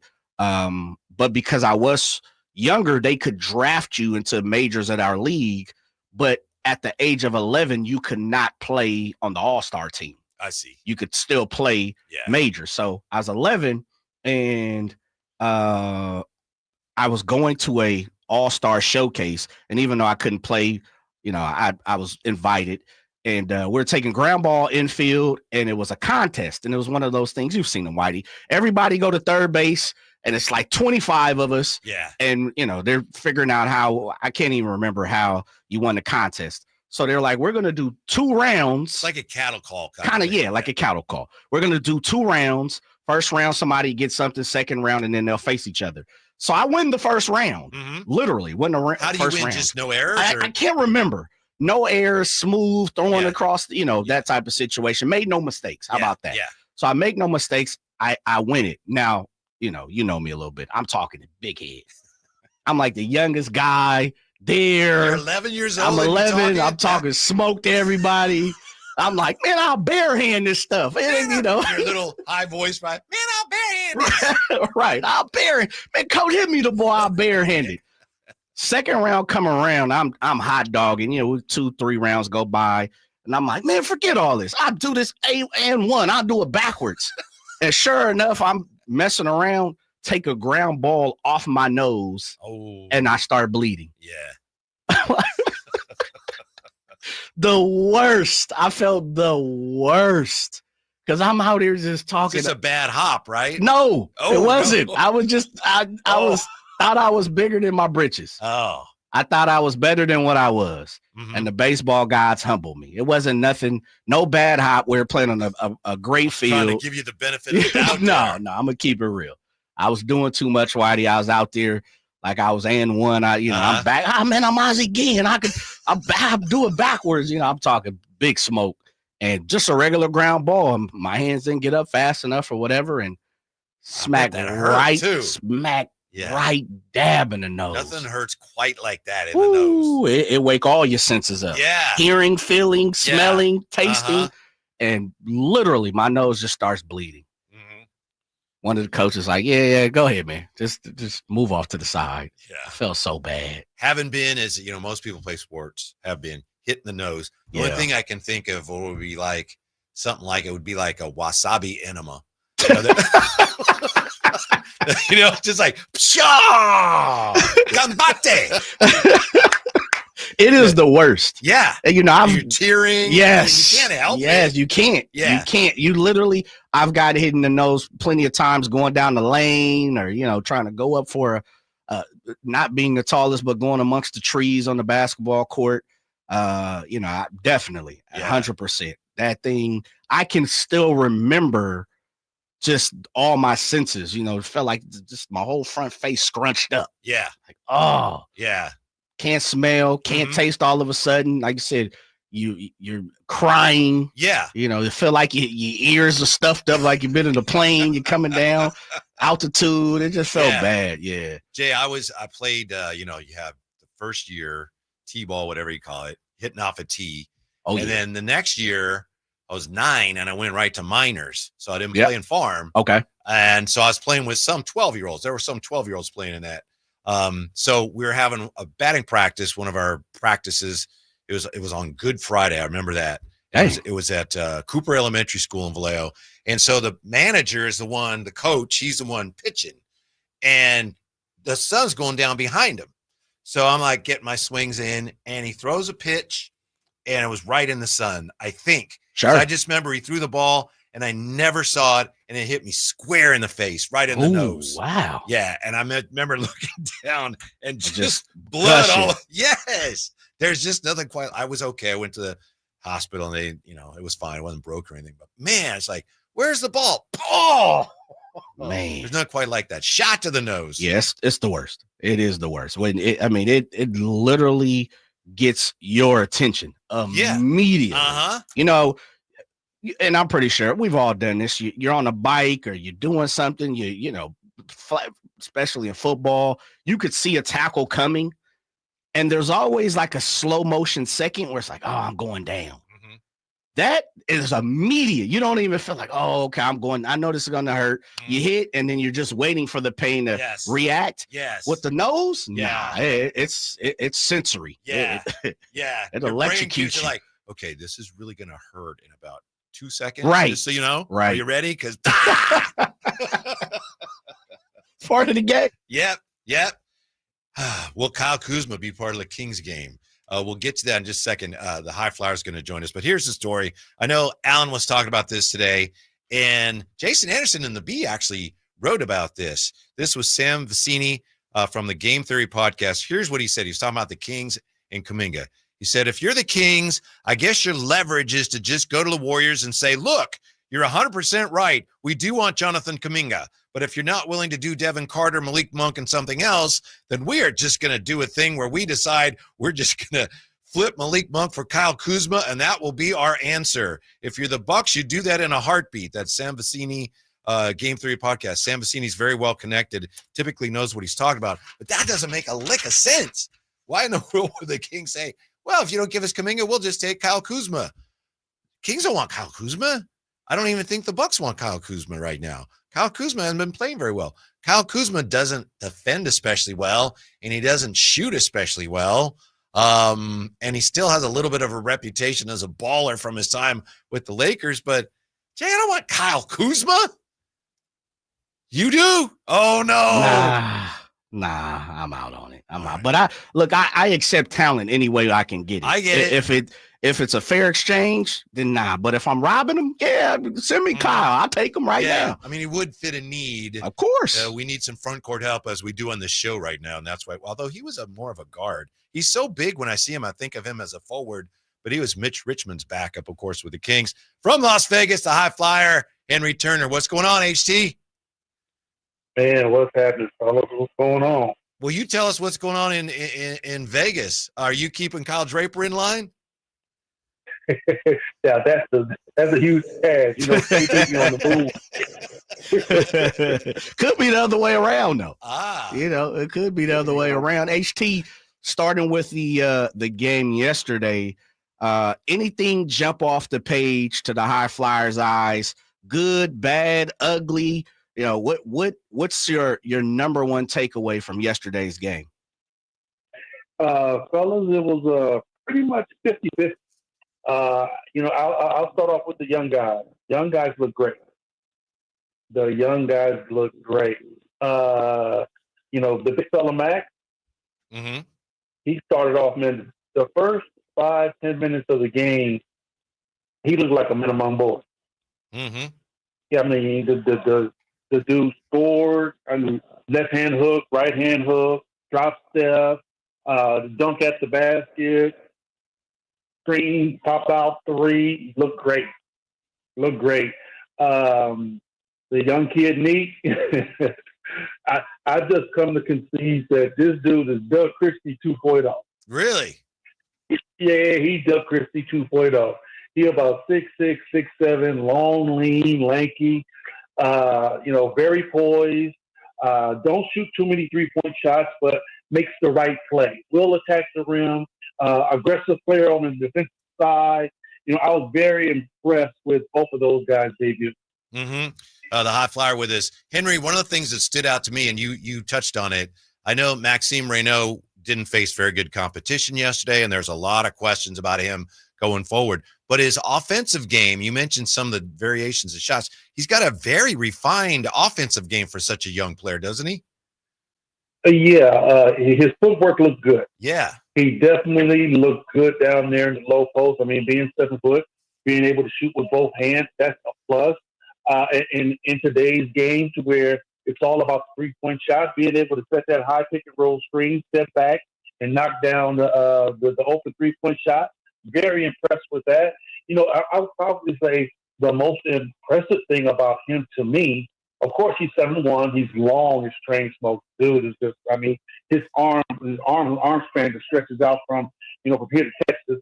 But at the end of the day, he's able to move and slide his feet. He can slide with guard. That's interesting.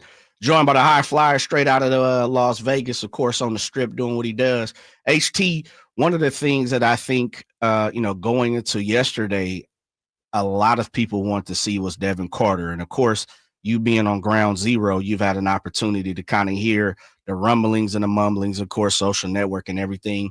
A lot of people wasn't pleased by the way Devin Carter played yesterday. What's your take on DC heading into the next game? I'll tell you this. He had a hard outing. I think DC was really trying to show and prove what he can do out there on the basketball floor. I think he tried to score the basketball too much. If he would have came out and just tried to facilitate and get other guys involved and pass the basketball, he would have had a much better success rate. But, you got to understand, the dude missed all last year. He didn't get a chance to come out here and play. So this is pretty much his rookie debut. He struggled a little bit early on, but I'm willing to pretty much watch that one and see what he's going to do tomorrow. I think tomorrow is going to be a bigger spotlight on him because he definitely, struggled and had rust on his game straight out the gate. Henry, I was saying that Devin Carter, he's on the smaller side for an NBA player today. He needs to make shots. And Drapes was saying, his shot selection wasn't great yesterday. What'd you think of that? Shot selection wasn't great. He still was trying to get all the way to the basket, trying to go up among the trees and score.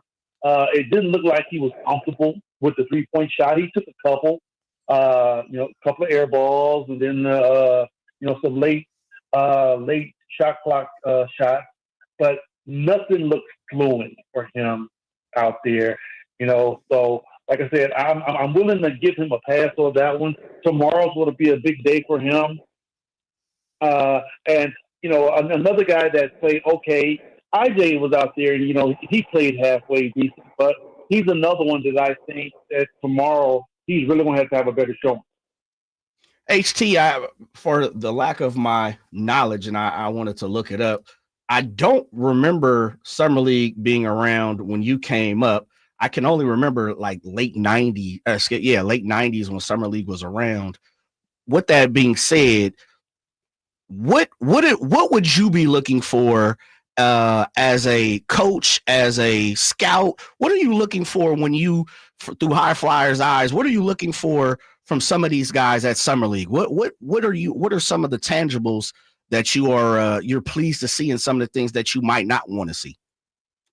I tell you what, number one, Jay, Summer League was around. I didn't play with the dinosaurs that long ago. Okay, just checking. Our Summer League was in Utah, and we had Summer League in Orlando. Okay. So, you weren't part of the Boston version of it, huh? No, Summer League was still up and moving. But no, when you are like a GM and you're coach, you're front office, you just want to see how guys play. And when you have the young guys, you want to see if they have that deer in the headlight look, or do they have some type of sense of what's going on? Are they making the right play? Are they making the right read? Just like Nique the other day, he didn't make all of his shots, not at all, but he took the right shot. He took the shots that came to him. He didn't rush anything. You wanted to see how guys play out there on the floor. They're basketball-like people. You can make an extra pass or whatever. So, for our young rookies, both of those guys got passing grades yesterday. All right, Henry, at the OKC Summer League game, they're playing the Nets. And I don't know if you saw this. Guy by the name of Eric Reynolds II. It was a jump ball at one end, and he got the ball and he laid it up and in, and he scored on the wrong basket.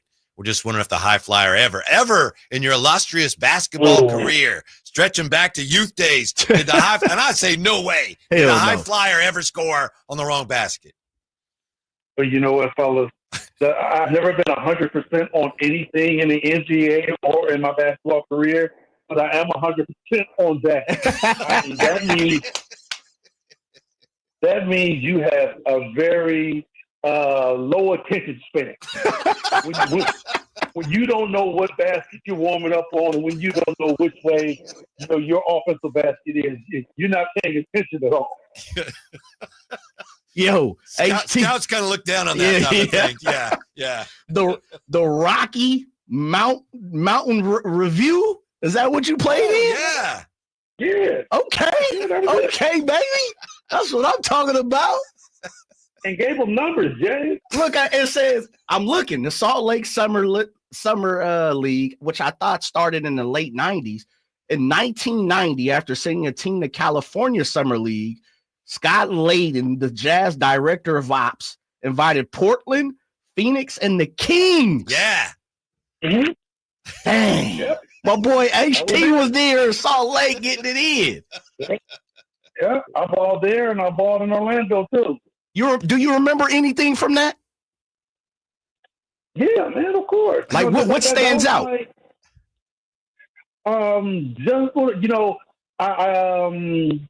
Me and Cliff Robinson became real good friends, man. Cliff was playing with Portland at that particular time. Uncle Cliffy, yeah.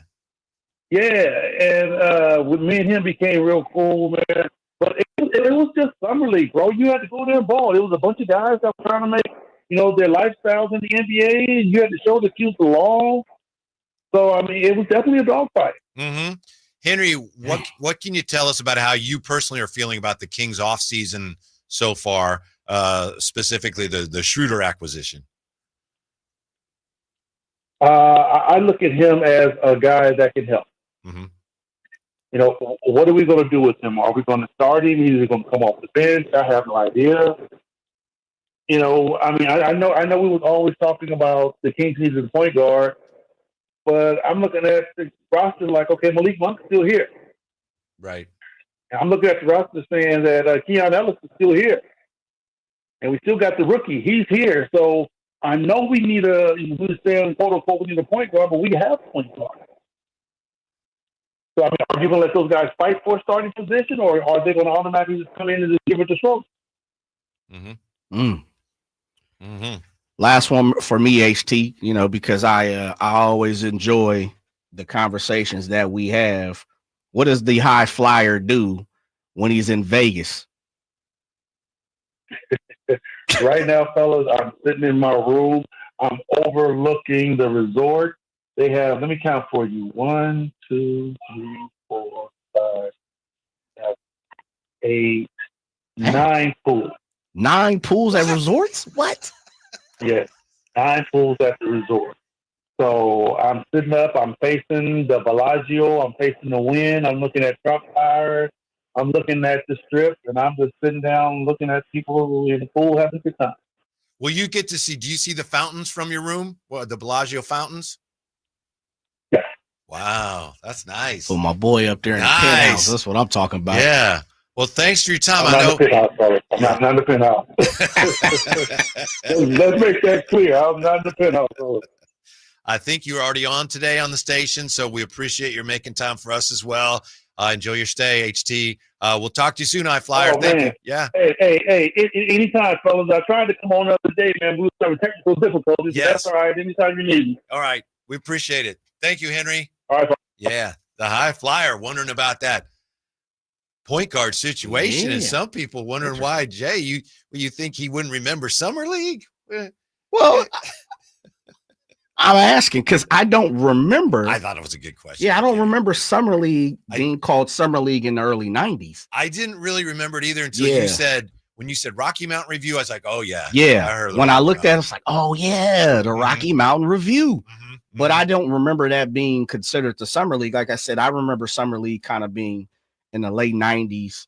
And then I remember early 2000s, Orlando kind of officially called it the Summer League.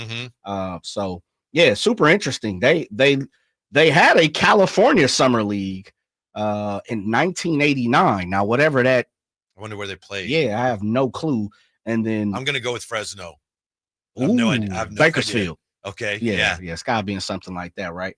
So it's interesting. I'm gonna have to. That may be one of my questions to Jerry Reynolds. Ooh, okay. We might have to ask about Summer League. appropriate. Yeah, we might have to get that in. We have this from Tino on the YouTube chat. He says Bronny looks better than Devin Carter. Yeah. Devin didn't have a good game yesterday. No, I didn't. Yeah. I'm not getting ready to react like that. No. Yeah. I mean, it's technically true. You go by how they played yesterday. Yeah. All right. That was true. But I still think Devin Carter's a better player than Bronny. Oh, yeah. But Devin Carter's going to have to find something. I wonder how much it's affected him that right now he's not sure if he has a role with this organization. You know, last year, first draft pick, and I know it was, in the late lottery, but he's your draft pick and that, he's an asset. And now he may be wondering, do they have plans for me? And I know he talked to his dad about it and everything, and that's part of the business, but that's not an easy transition to make here. No, most definitely. I will say this. My opinion on Devin Carter when it comes to the confidence, in just the short time that I've had the opportunity to observe him up close and personal, he is a confident cat. And it seems to come across that way when you hear the interviews, when you listen to press conferences, going back to his draft night, the gear he was rocking. He seems to be a confident dude. You go back to college and look at it, Providence, a lot of times, and I believe we had one of the coaches on last year who talked about he exuberates confidence. It's tough to carry that over. And sometimes confidence is key for players. Right.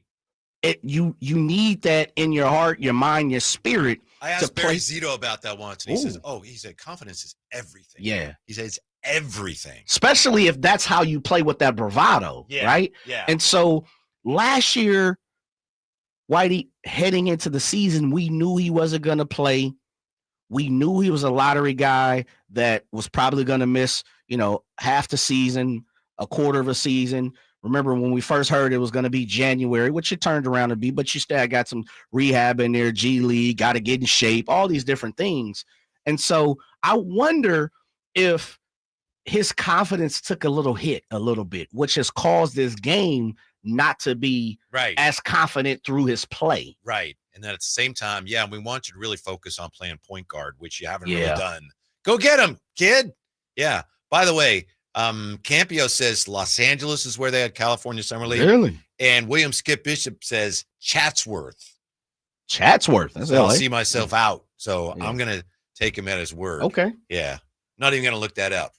I think Campy and between the two of them, Campy and William Skip Bishop, I think we got this settled. When we come back, tell you how Devin Carter ended up on a Summer League watch list. That's next on Sacktown Sports. And we're back live during a flex alert. Dialed in on the thermostat. Oh, we're pre-cooling before 4 p.m., folks. And that's the end of the third. Time to set it back to 78 from 4 to 9 p.m.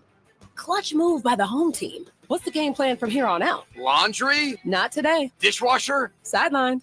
What a performance by Team California. The power truly is ours. During a flex alert, pre-cool, power down, and let's beat the heat together. Get ready for a night out with Jordan Davis. It's Country in the Park 2, Saturday, September 13th at Cal Expo. Along with the special guests, Mitchell Tenpenny, Locash, Vincent Mason, and Averyana. Make it a family day out with food trucks, games, dancing, and more. Saturday, September 13th at Cal Expo. Sponsored by Trex Racing Cage, Chicken Fingers, and Naturewood Home Furnishings. Tickets at catpfest.com. Hi, Zoe Saldana. Welcome to T-Mobile. Here's your new iPhone 16 Pro on us. Thanks. And here's my old phone to trade in. You don't need a trade-in. When you switch to T-Mobile, we'll give you a new iPhone 16 Pro. Plus, we'll help you pay off your old phone up to $800, and you still get to keep it. There's always a trade-in. Not right now at T-Mobile. I feel like I have to give you something in return for karma. That's okay. I don't really have much in my purse. Oh, let's see. Hand sanitizer. It's lavender. I'm good. Seriously. Let me check this pocket. Oh, mints? Really, I'm fine. Oh, I have raisins. I'm a mom. Wait 1 sec. I've got cupcakes in the car. It's our best iPhone offer ever. Switch to T-Mobile. Get a new iPhone 16 Pro with Apple Intelligence on us. No trade-in needed. We'll even pay off your phone up to $800. With 24 monthly bill credits, new line, $100 plus a month on experience beyond finance agreement, $999.99 and qualifying ported. For well qualified plus tax and $10 connection charge. Pay off via virtual prepaid card without 15 days. Credits end and balance due if you pay off early or cancel. See T-Mobile.com. Hagen Oaks wants to be your go-to total golf game fitter. Try the TrackMan experience, the very best technology to fit your metalwoods and irons. The new cutting-edge putter fitting studio with its $30,000 worth of technology is ready for your fitting. Hagen Oaks will help you find the best putter for your game. Hagen Oaks offers more technology, more choices, and more service. Schedule your fitting at the Hagen Oaks Player Performance Studio by calling 916-808-2531, 808-2531 for more.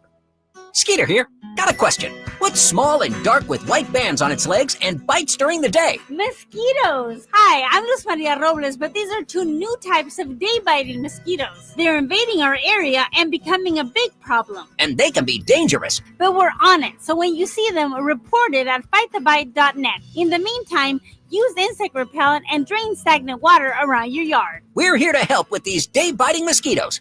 Visit us at fightthebite.net. Around here, the summer can smack you silly, especially if your AC is not functioning at a high level. Whitey Gleason here. I had the opposite problem over the winter. System went down. It was panic time, but Lee's Air Plumbing and Heating saved the day. Let them save you from unnecessary summer misery. Lee's Air Plumbing and Heating, reliable, trustworthy. They do great work. They won awards for their service. Check the reviews at leesair.com. Find out about their $99 HVAC tune-up service. Save your summer now. Lee's Air Plumbing and Heating on the web at leesair.com. License number 635355. Whitey here with another great grilling tip. The Napoleon Stainless Steel Prestige 500 Connected Propane Grill with infrared side and rear burner featuring Wi-Fi and Bluetooth connectivity brings you closer to your grilling experience than ever before. The Napoleon Connected lets you monitor temperatures, set timers, and receive high temp warnings. Boop, boop. All from your smartphone with temperature probes and LCD display. You'll always know exactly what's happening inside your grill. Napoleon's LED control knobs even illuminate for nighttime entertaining and feature safety glow. Napoleon grills, simply the best. Power Business Technology is proud to be a 100% independent, locally owned and managed Toshiba copier dealer. Local ownership cuts out the red tape, allowing ourselves to never be too busy to personally answer the call when our clients need us. Recognized for excellence in service execution, training, and customer service, we're proud to be named a Toshiba ProMasters Elite Dealer since 2021. Contact us today for all of your business printing needs at 844-POWER-BZ. That's 844-769-3729, or visit us at powercopiers.com.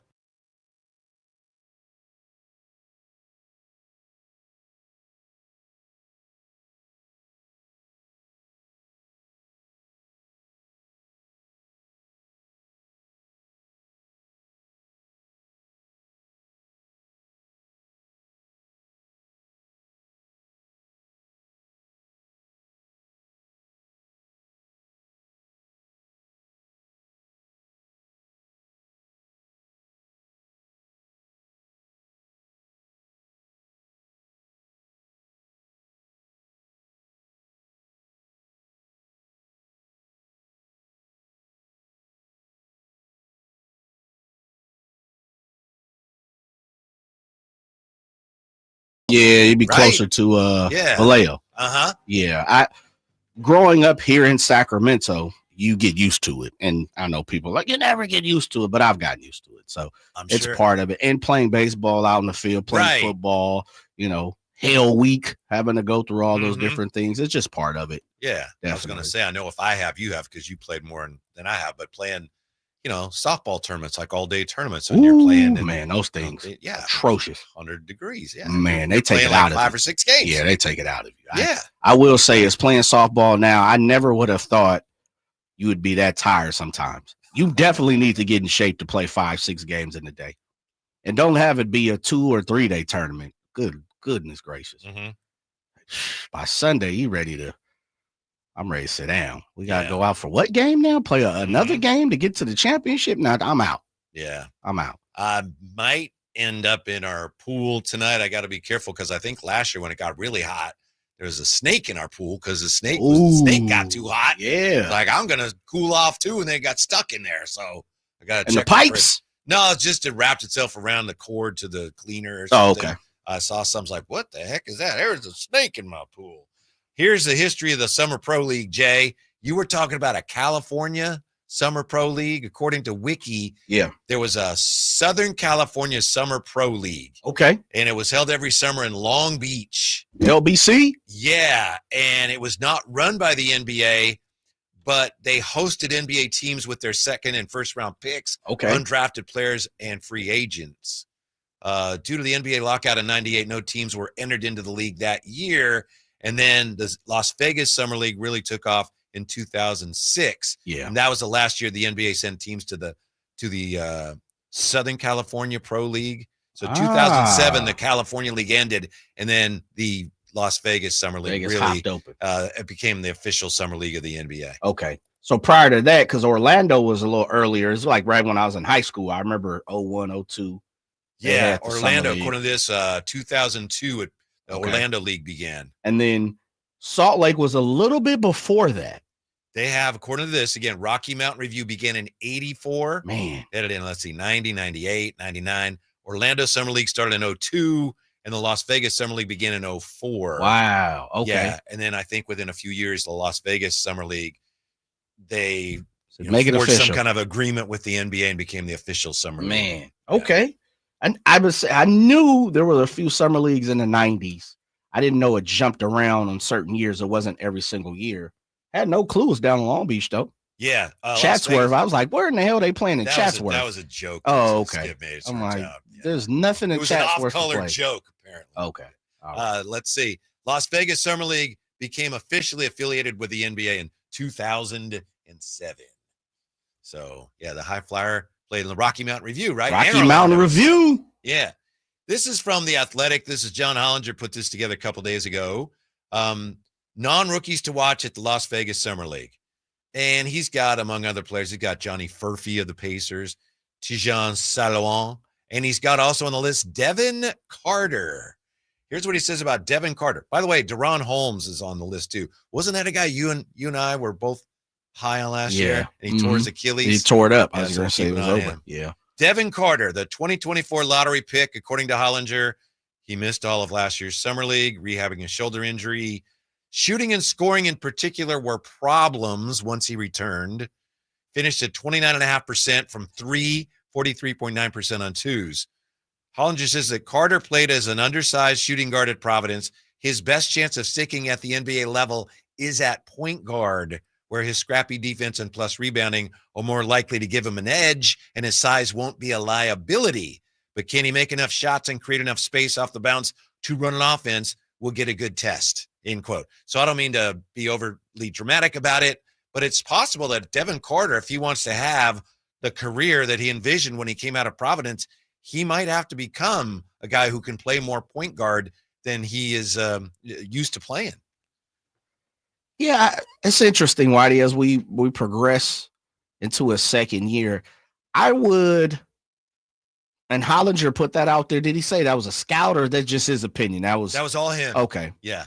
I'd be interested to hear a couple of scouts and front office guys, because you can't go from, this is the way I see it, you can't go from a lottery pick, meaning you were the top top 14 player coming out last year, and people said he might have went a little higher if he didn't have the shoulder injury.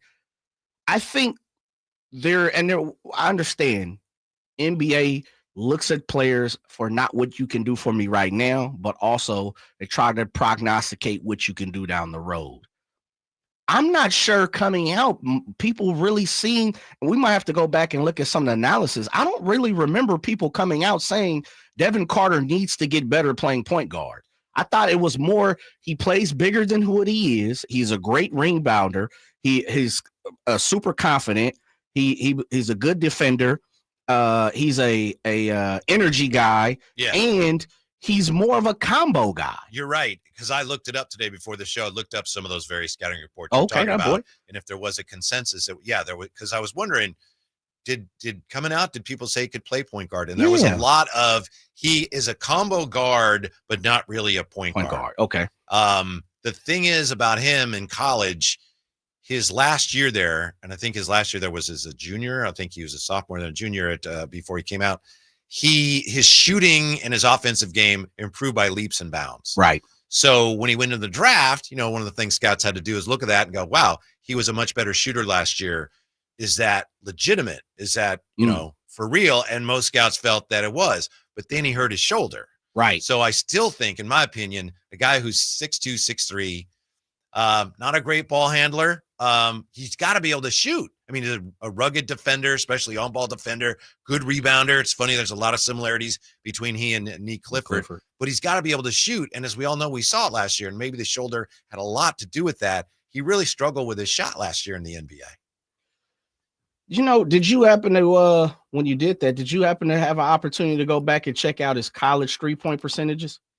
I saw them, but I don't remember whether, like I said, I think his last year there, his junior year, I think his numbers were pretty solid. I think his mid-range numbers were not good, but even then, he still had that form that's a little funky.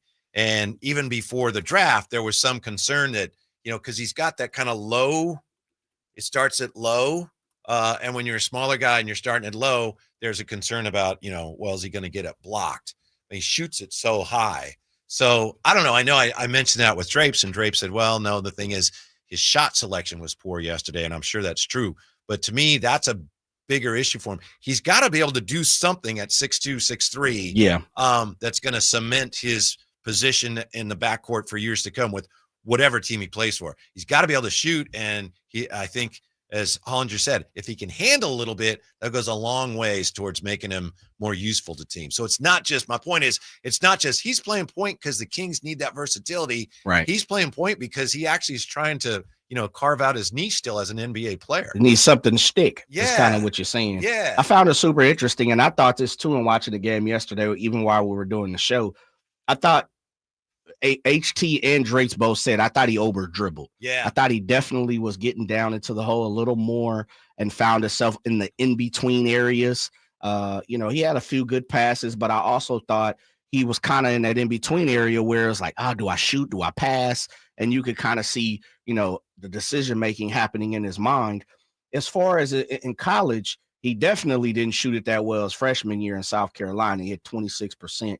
He had 30% in Providence his sophomore season, and then as you said, leap, right? Huh? Then came the leap. Yes, then the leap right here. Yeah, his junior year he shot it at almost 38%. Mm-hmm. Yeah, so and he went from 9 points to 13 points to 20 points basically. Mm-hmm. My thing, and he shot almost seven a game his junior year, 6.8, 3.5 his sophomore year. He had a great offensive year as a junior. That's one of the reasons all the scouts came around him. He became a guy who was going to be a first and a heck of a rebounder. I mean, he almost got 9 rebounds his junior year, 5 his sophomore year, 4, almost 4 his freshman year. So he's on the glass. He's Windex, no doubt about it. Mm-hmm. You can spray him on the glass. He's going to go get it.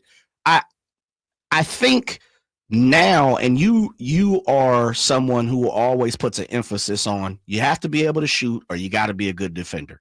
I think that's your mold. You really like, give me a defender, give me a shooter, I'll figure out the rest.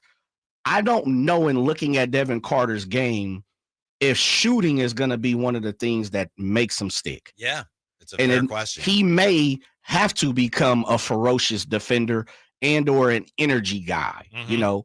And so I don't know where, to me, I'm not sure what his game has showcased the best so far. And if nothing else, the best quality that I see so far is he's an energy guy. Yep. I don't know if energy guys stick in the NBA anymore because as you continue to keep on saying, Whitey, the two things, if you aren't just a pure athlete or super tall or super athletic, you need to play good defense and you need to shoot. It's harder if you're an energy guy if you're not very big. Yeah, for sure. Yeah, you can do it, but it's really tough. Yeah. More on Summer League, Devin Carter and Maxime Raynaud when we come back to Sacktown Sports. Why'd I go to the doctor? My heart would race just taking my son to practice. It didn't feel right. So I got checked out. Turns out I have atrial fibrillation, which increases the risk of stroke about 5 times. Symptoms like irregular heartbeat, heart racing, chest pain, shortness of breath, fatigue, or lightheadedness can come and go. But if it's AFib, the risk of stroke remains. If you have symptoms, contact a doctor. I'm so glad I did. Visit notimetowait.com. Sponsored by Bristol-Myers Squibb and Pfizer. This is the story of the one. As a lineman, he does whatever it takes to keep the power on in his community. And he wants a partner like Grainger who does the same. Grainger offers the professional-grade products he needs, from voltage detectors to harnesses to hard hats, plus fast, dependable delivery, so he can rise to every challenge. Call 1-800-GRAINGER, click Grainger.com, or just stop by. Grainger, for the ones who get it done. Alan Stiles here with your Sacktown Sports Injury Update, brought to you by Downtown LA Law Group. Jacob Wilson has missed a couple games with that right hamstring soreness, but the belief is he could return at some point during the A's homestand.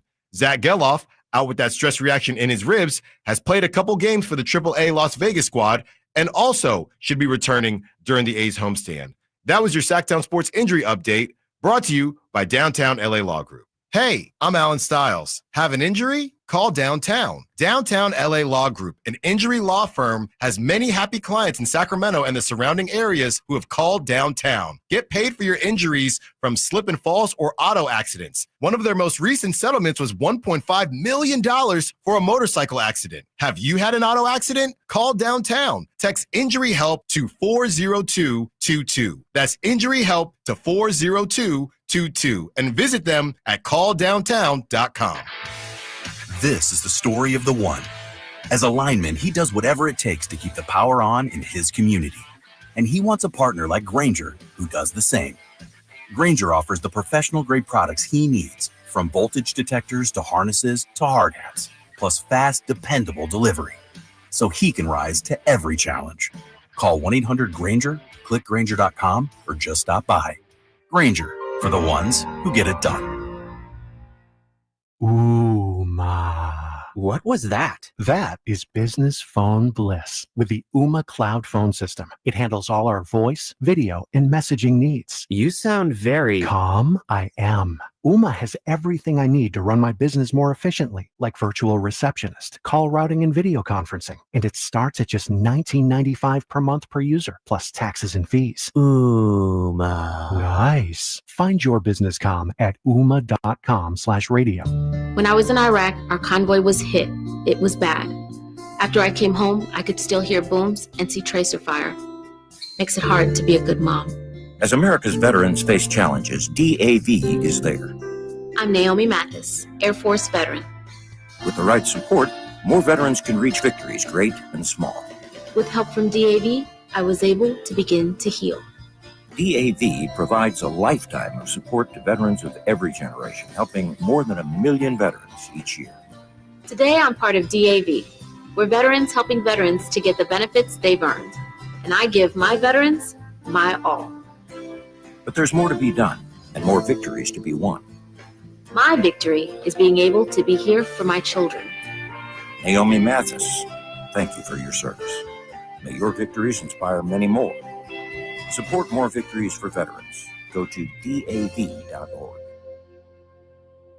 Hey, it's Carmichael Dave here for Capital Casino, Sacramento's #1 poker room, inviting you to come join them every Wednesday for their midweek madness drawing, giving away $2,000 in total cash starting at 6 p.m. It's a safe and friendly environment, plenty of well-lit parking available, and it's conveniently located right there in downtown Sacramento. And remember, best food, best service, best games, 411 North 16th Street in downtown Sacramento. For more information, log on to capital-casino.com and gamble responsibly. 1-800-GAMBLER. Hello, Sacramento. I'm Emran Pilati, owner of True Sports Cards and Collectible Store here in Rockland, California, and the host of the True Sports Cards Show that airs right here on Sacktown Sports 1140 every Saturday from 10 to 11 a.m., where we discuss the latest trends, hottest products, and deliver exclusive interviews with other industry leaders. And don't forget to visit our shop, True Sports Cards, at 6661 Stanford Ranch Road in Rockland, and see what we have for all your sports card and memorabilia needs.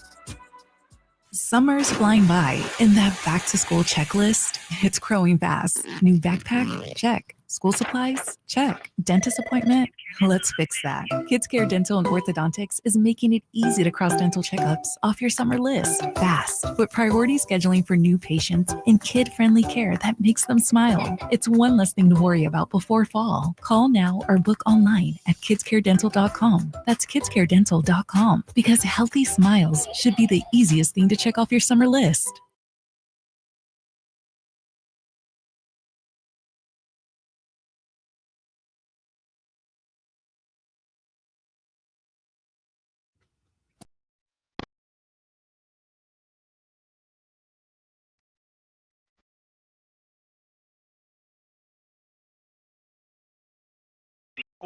Station in Sacramento, giving you local sports coverage from 6 a.m. to 6 p.m. Monday through Friday. Sacktown Sports. Takeaways from the Kings' first summer league game. Sacramento. It's basketball. So we have takeaways from the first summer league game. Of course we do. Maxime Raynaud got out to that incredible start. Kings won. Nique Clifford was great.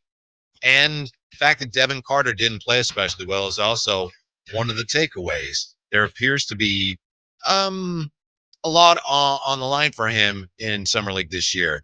It's not the be-all, end-all. He could have a terrible summer league and still end up being a huge part of this team's success going forward. But he struggled at the point last night, didn't seem comfortable. Here's a good point here from Dynamic Butterfly in the YouTube chat. The Chateau says, in his defense, coming in as point guard on a team you've never really played with is the hardest thing, but I do question his ability to finish at the rim. And then Skip back in with, yeah, they need some time together, but that doesn't explain the questionable decision-making. I just think, I know that he struggled, and I know that there's reasons to wonder about some of his abilities going forward, but he's a lottery pick, and he's a young player who defends at a high level for a young player, and the Kings need to get younger. So I am in no hurry. I don't care if he continues to struggle in summer league. Me personally, unless somehow I could get something that I really like for him, Jay, I'm in no hurry to move off of Devin Carter. No, not at all. He's a far from an unfinished project and product. And so at this point, I'm willing to, literally, and the High Flyers said it, we're literally a half of a season in on his career. Right. And that's coming off a serious injury. Yeah. And last year was no cakewalk for nobody on this team, let alone a rookie coming in and trying to find his footing, fresh off an injury. No way, no how. Yeah. I'm please let's continue the project and let's see where this pans out to be. We all know that the Kings appear to have a glut at the guard position. They have a lot of guards, and you maybe want to move off of some of that if it's going to bring you back something that you need more. But on the other hand, the Kings are probably not going to be contending for a championship this year. So is Devin Carter going to get in the way of you like winning 55 games this year, even if he continues to struggle a bit to find his way? I don't think so. I think I'd be in it for the long haul with him. And if he struggles in summer league, it's all right. There's something there, and I want to see. I think it's smarter for me to see if a young player like that, if I can find it and develop it, rather than getting rid of him before he's even been here a year. Yeah, just continue down the road that you have paved for Devin Carter. I think you have to give him a little more opportunity and time, and that's what he's getting now. Mm-hmm. He's getting some opportunity. He's getting some time in summer league, and we can't just all fall off the wagon just because he had a bad game. Yeah. Everybody who's ever played in any type of sports competition and multiple times, having that competition multiple times have had bad games. It happens. You had a bad game once? Thousands of bad games. Happens still to this day. Yeah. Come on now. Yeah, it's funny. I don't know about you. I can remember the bad ones better than I remember the good ones, which is unfortunate. John says, I don't think we should be trying to mold him into a point guard. I think he needs to accept and settle into his role, defending the 1 through 3, being a pest, lean into his strength instead of trying to change who he is. I understand that, but as we said, it's possible that for him to really carve out a niche in the NBA, some may feel, and it looks like maybe the Kings feel like, you're going to have to be able to play some point. So maybe it's a good time to try him out at that and see, if he just can't do it in the summer, then, going forward, like, well, we're certainly not going to throw him in there, in a regular season game. Yeah. This is an opportunity for him, as uncomfortable as it may be. Yeah. Be on ball a little more, make a few decisions to get your team into the offensive schemes. Absolutely. I'll say this, though, and you may disagree with this. We've had conversations. The point guard position is not, and it's strange, Whitey, help me out here, because if you look around the league, the great point guards aren't really the guys that seem to be more traditional point guard. They're normally, I could put it on the board quick, and I can get my team a bucket when need be. And on top of that, I'm probably the focal point, and if not the focal point, I'm the secondary focal point. I agree that position has changed completely, drastically in the last even just 20 or 25 years. And so isn't it interesting that here in Sacramento, and HT kind of, he spit on it a little bit, how much we've dedicated, even Scott Perry. I mean, he said it yesterday on the airwaves, during the game on NBA TV. He reminded everyone and referred back to the first press conference. He said, I don't know if you guys, speaking of Greg Anthony and Chris Miles, I don't know if you guys remember. I said we need a point guard in our first press conference. It is super strange in the form of the point guard that this team, that everyone or a lot of people feel like is not what seems to be the point guard of our era right now. Like, we're looking for a traditional point guard compared to the Dame Lillards, the Steph Currys, the SGAs, the Trae Youngs, the Jalen Brunsons. Dare I move on? The Kyries, like the Lucas. All these guys are point guards, but are they really the guy that says, you know what? You go to the corner and I'm going to pass you the rock? No. They're the focal point of their team. Where here in Sacramento, and I understand we got DeMar, I understand we got Domas, I understand we have Zach LaVine. We're looking for just run the ball up the floor, pass it, get into the offense. We don't even need you to score. We're not even asking for that. Right. That's interesting. And it's different on this team because you've got Domas, who in many ways acts as your point guard when you run the offense through him. And you go back to, to ask Jerry about this, you go back to Doug's great Kings teams, and you could argue Chris Webber was the point guard. I mean, he didn't bring the ball up, but you didn't have neither Doug nor Mike Bibby really was, like you say, a traditional point guard. Yeah. A bunch of those guys, Doug would bring the ball up. Mike would bring the ball up. Webb would bring the ball up. I remember Mike would bring the ball up against the Lakers, and they'd send like 3 guys at him, and they'd hit him with a club. They just hammered him. And it was a play on. They used to batter him. They did. Yeah, they did. But even on, now push it to the half court side of the game, as you said, Vlade, Webb, off the elbow. Coachy, Pete Carril, he'd tell you back door. Right off the elbow. The situation offense started when it went into the high post. High post. That's it. So it's interesting how we here what the Kings are looking for, and I always say it, the Rajon Rondo. We're looking for the Rondo type point guard, where the NBA really not looking for that. Yeah, it's a good point. I've wondered about that too. There's different ways to do it, but I've wondered from the time Scott Perry said that, it's like, yeah, we need a point guard, and I've wondered, is that really what this team really needs? Right. I mean, obviously it can help. But it is curious, and it's curious now that they're trying to mold Devin Carter into a point guard. It's interesting. Yeah. I wish him luck, though. Oh, yeah, no doubt. Mm-hmm. No doubt. Yeah. Go get it, young fella. And the key to it all is something that is unknowable to us, and that is what the new regime thinks of Devin Carter. You know, if they see him the same way we're talking about, yeah, young asset, on-ball defender, aggressive. Yeah, we've got an asset here. This is great. We got to cultivate this. That's one thing. If by chance and I have no idea, I'm not suggesting this is the case, but if they've looked in here, if Scott or whoever in the new regime looks at it and goes, you know, I don't think I would have drafted him, then it's a whole different deal for him. Yeah. They're just not going to give him as many chances. Very true. Very true. And that might go for a few other players on the roster. Yeah, absolutely. Jerry Reynolds coming up at 4:30. And up next, the latest for what it's worth on the Kings and Kuminga with the Drive Guys on Sacktown Sports. This is the story of the one. As a safety manager at a manufacturing plant, he does everything he can to keep his coworkers safe. From finding ways to reduce risks to keeping safety supplies in stock. And for that, he relies on Grainger. Grainger offers a broad range of quality products and next-day delivery, so he can always play it safe. Call 1-800-GRAINGER, click Grainger.com, or just stop by. Grainger, for the ones who get it done.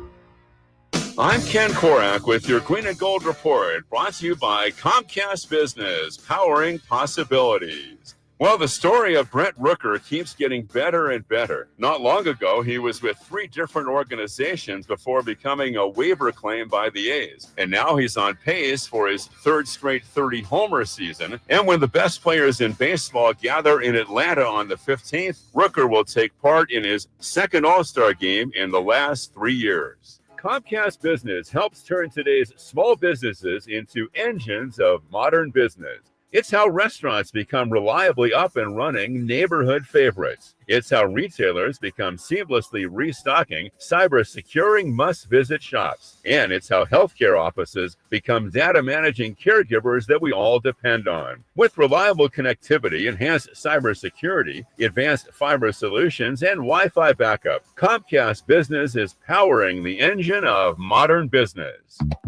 The ultimate off-road adventure awaits during Sky River Casino's $300,000 Blazing Bronco giveaway. Every Saturday, lucky guests will play for a chance to win free play, cash, or a brand new 2025 Ford Bronco Badlands. Earn entries by playing your favorite slots and table games. Grab a free daily entry. Plus, get 100 bonus entries every Monday and Tuesday. Visit skyriver.com for details. Gambling problem? Call 1-800-GAMBLER. Must be 21 or over.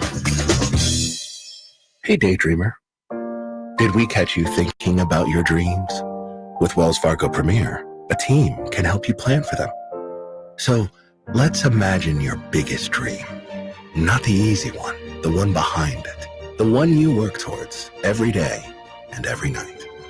Can you see it? Then we can help you plan for it. Ready to start planning for your dreams? You can at wellsfargo.com/getpremier.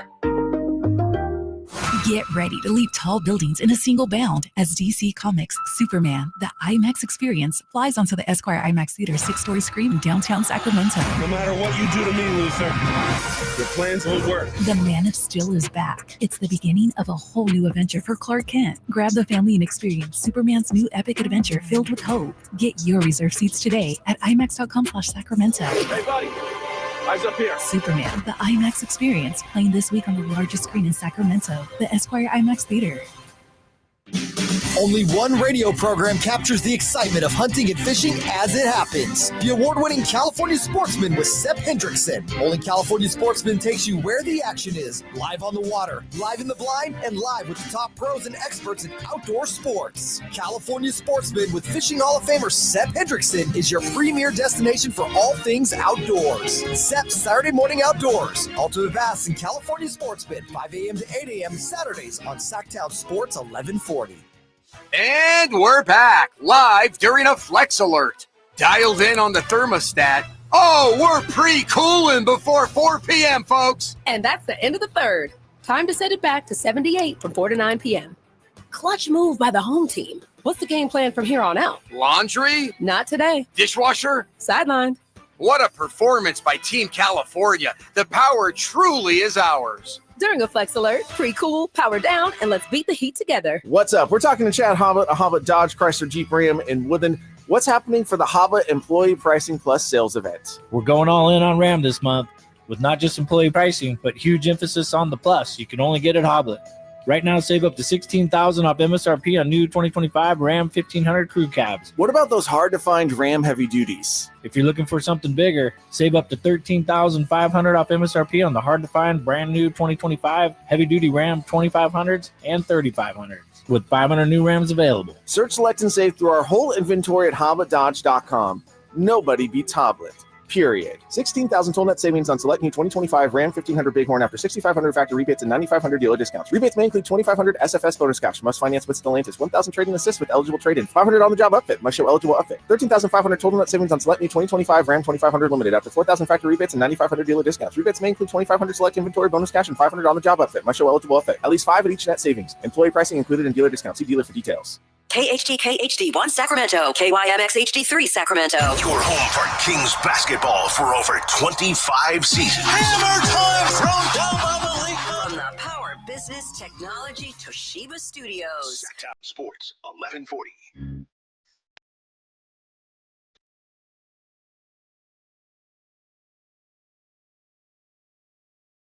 Live and local, it's the Drive Guys. Watch the show on youtube.com/Sacktown Sports 1140. Or listen on the Sacktown Sports app. With Drapes in Las Vegas, you got Jane Whitey today. Don't be surprised if Jay sounds a little distracted the rest of the way because his beloved Charlotte Hornets are taking on the Utah Jazz in Summer League action. Man, but those picks just aren't entertaining. I'm going to keep it a buck. You're not excited to see Knuppel? Nah. Work his magic? Nah, that's Frank Kaminsky all over again. I remember a lot of Kings fans when he came out for the draft. A lot of Kings fans. Why don't the Kings get Kaminsky? The tank? Yeah. He had a nice career. A nice little career. Man, he ain't do nothing. He didn't do too much. Nah, Speaking of the draft, got his checks though. We'll get back to the basketball in just a moment. The baseball draft is coming up. I think it's Sunday. And I know we always have a ton of players in this area that get drafted. I was just asking Jay, there's a kid in Illinois, and his name is actually Jack Bauer, and he throws 103 miles an hour. He's the fastest that any high school pitcher's ever been clocked. But he doesn't throw many innings, and his velocity tends to kind of peter out pretty quickly. But he's a lefty who throws 103. Smoke, so baby. Just asking Jay, if you're in charge of the draft for some team, do you draft that guy? Depends on where at. Just from the surface of what it is, he's according to what scouts, people, the onlookers, they saying he starts in the hundreds, low hundreds, and then by the third inning, I think you told me, he's in the mid 90s. Yeah. I mean, these days you just got to go 5, Whitey. Yeah. Go 5. So even at that, if he maintains mid to or low to mid 90s, I'm interested. Mm-hmm. But I think you saw the video too. What do you think of him throwing? No, he's got good form. Yeah, good form. His delivery is there. Good movement. Lively fastball. Yeah, he definitely does. We've only seen one off speed, and that was during warm-ups. Yeah. The inning that we saw, he struck out everybody throwing fastballs. Yeah. And they were high 90s, 98, 97, right. That type of stuff. So yeah. I'm interested. He's a southpaw. Yeah. He's a southpaw, baby. You got to be interested. But in looking at him and hearing what people are saying and scouting, he's got to get his mind right. They shut him down. He got to get his body right. Lanky, he's high very school. thin. Yeah, high school. Like Chet Holmgren. Yes. Yeah. Well, he has a little more meat than Chet already. Yeah. Yeah, that's true. You're probably drafting a bullpen / closer. So how high do you want to draft a closer? Great point. Yeah. Speaking of closers, and we'll get back to the Kings here in just a moment, but I wanted to see what Jay thought of this. Maybe you saw Jay. I know I mentioned earlier in Ken Korak, we talked to him about this. The A's have not won a lot of games. I think their winning percentage is 411, but they've produced a lot of memorable moments and highlights. They have. In fact, last night we're watching the game and they showed NBC Sports California. They have like a montage of all their, highlights. And Sheena turned to me, she goes, "Are they doing well this year?" I said, "No." And she said, "Well, you sure think so?" For all those walk-offs and things. Mason Miller last night threw the fastest pitch in baseball this season. Really? He pitched the ninth. It was a tie game, so your closer at home Right. pitched the ninth, and then they went on to win in 11. 104.1. I was gonna say 103 something. 104.1. Man, is that gun fine tuned? Yeah, I don't know. And he's not even really having overall that good of a year. No, not like we've come to know. Mm-hmm. Yeah. He was a guy that a lot of people were hunting down last year as far as at the trade deadline. I'd take him. Please, stay here. Mm-hmm. Stay with the A's. Yeah, he's a dog, no doubt about it. Mason Miller's a dog. He brings it. 104.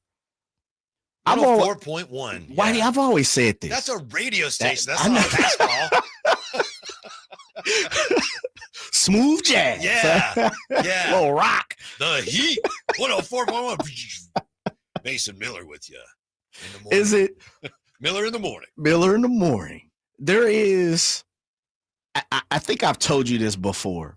In my experience, everything 94 and down looks the same. Now, when you hump it up to 97, 98, 99, 100, I've only seen 101 to the best of my knowledge. And that was Joe Zumaya, who's the pitcher for the Tigers. I saw, and I look back, and we, one of our guys, pitchers, weird guys, we like to call those guys are weird. Look back, and he just held up one. I was like, damn, I was 101. But did you try to act cool like you didn't care? Well, it was during the bat, so I was focused. But right. But you didn't go, whoa. Well, I didn't react to it until after the AB, and I have fly balls, nothing. I was like, oh man, I was 101. Now I've gotten to see it. I felt like I had seen 100. I know I have seen 98, 99 a couple times. But once you kind of get to that 96 and up, it looks a little different. It's got like a last little hop, little zip on it at the end. And when you see 98, 99, it's like, oh man, this is it's unbearable sometimes the way you but after you see it, it's like anything. You get used to it. It's like, oh, okay, it's a fastball. But what makes it harder to hit is when someone can drop the speed, put a little something on it, tell that boy, then it becomes, oh man, that's 92 slide piece where that's other people's fastball. Now we're talking. Yeah, that's a problem. As hard as Ryan and the big unit threw, they really became consistent winners when they learned to change up. You throw a 98, then you mix in the off speed. It's like, good night. Good low, yeah. And Randy's was Randy's a slider? His off speed was more of a slide piece though, right? I'd have to double check. Yeah, I thought he developed a change, but maybe you're right. Yeah, I know one time Barry Larkin said he swung at a slider from Randy Johnson, and it moved so much he swung and missed, and the ball went between his legs. That's a lot of movement. That's a lot of movement, champ. Yeah, tonight Scherzer's pitching against Severino. I remember Scherzer, like when he first came up, just watching him on ESPN highlights, and the ball just looked like, the way it jumped. He had a fastball. He talked about a live fastball. I was like, oh my goodness, it was electric. Yeah, there is, and that's why you've been in the box to see some smoke. There's something, it's unexplainable. And when you say jump, it's not so much out your hand. It feels like it gets on you quicker than the usual, the normal. And that last little 4 feet, 5 feet. Oh, okay. And that's where I'm trying to describe that last little jump. It jumps on you. When you see 93, 94, it's just the norm. Man, that's BP. But when you see that 97, 98, 99, you can see it. It gets on you a little quicker. It feels a little funnier. Like, oh, okay, wait a minute. I got to start that movement just a little bit earlier, a tick earlier. Your eyes see it, send the message to the brain. Absolutely. The body's waiting for the message from the brain. And the brain says, I got nothing for you. We've never seen that before. I got bad news. Until you see it. Yeah. Yeah. Or you swing through it. You're like, probably need to get going a little faster, and that's the tough part about it. But when you see it, and this the other part, the delivery coming out of people's hands, from what slot they throw it from, all these different areas, of course, just like anything, it's a cat and mouse. But if you are over the top or 3/4, 3/4, which is kind of if you just hold your hand up normally and not above your shoulder, 3/4 slide is kind of like where your arm would normally sit. If you raise your hands up, kind of like you're starting a jumping jack, like those things matter. And if you're throwing 98, 99, 100, yeah, good luck. I can swear that a few years ago, maybe 10 years ago or more, guys that threw like 94, 95, they were like flamethrowers. Yes. Now it's 96. 94 is like, you better be able to throw 94. Yeah, don't even come. Yeah. You're not even getting drafted almost, unless you're a lefty, incredible. a thumber. Uh-huh. Or a submarine or a Sergio Romo or, something of that nature. Yeah, JP Sears. JP Sears, he yeah. throws, low 90s. But that's like, that ain't good enough. Man, take that. You got that slow locomotive coming through. Man, yes. I remember one of the wood bat leagues I played with. I think it was my sophomore year in college. That's when I transferred from University of Texas to Texas Southern University, historical black college. And one of the wood bat coaches that was a pitcher, if you threw like 92, 93, we'll call it, I'm trying to think of what in Houston or Dallas they called it. I can't think off the top of my mind, but here, RT, the regional transit. Man, get that light rail out of here because it was slow. Yeah. Man, that's the light rail, And then somebody's like, oh, that's a bullet train right there. Somebody throwing 95, 98. Oh, that's a bullet train. Yeah. That's a locomotive coming through here. Somebody throw 92. Oh, that's a light rail. I ain't worried about that. That's why, Jay, your favorite pitcher of all time was so good. Maddox, the professor. Didn't throw that hard. Movement and location. He had me movement. 350 wins or whatever it was. I'm going to do like Drapes. Don't get me started today. Greg Maddox is definitely a professor. Indiana Jones. Yeah. He's the Indiana Jones of pitching. Mm-hmm. He's always figuring out a way to get you out. 2 steps ahead of you. All the time. Yeah. But later on in his career, not the Chicago Cubs, Greg Maddox, but when he was with the Braves, even, he threw 92, but he had so much movement on that ball that it was tough for guys to hit him, Especially when the strike zone tended to expand. Oh, yeah. When he was pitching. You could throw to the dugout and they call a strike. Greg Maddox could throw it to the dugout to the left or the right. And somebody, Jerry Davis, would say strike. Like, come on, you cheating. Did you hit Maddox? No.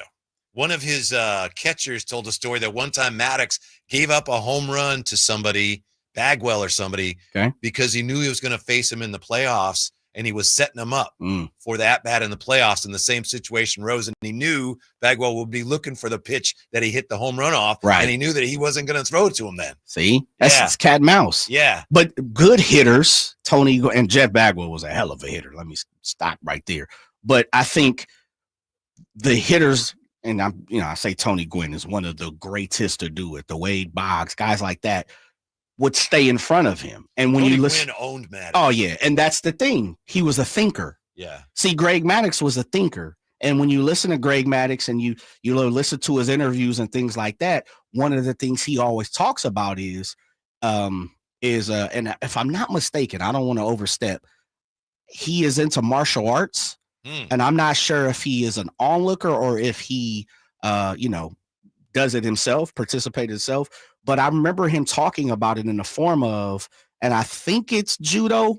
I could be wrong, where you use your opponent's, leverage and everything else. Right. Correct. And please, my MMA, my martial arts folks, please jump in and help me and assist me. But that was one of the things. He would use your own thinking and your thought process and what you wanted to do and pitch backwards. That's what we call it, pitch backwards. Sure. And so he would almost like pitch backwards, if that makes sense. Mm-hmm.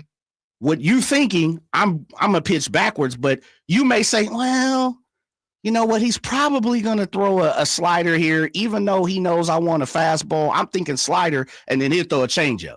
Mm-hmm. Now we're all confused.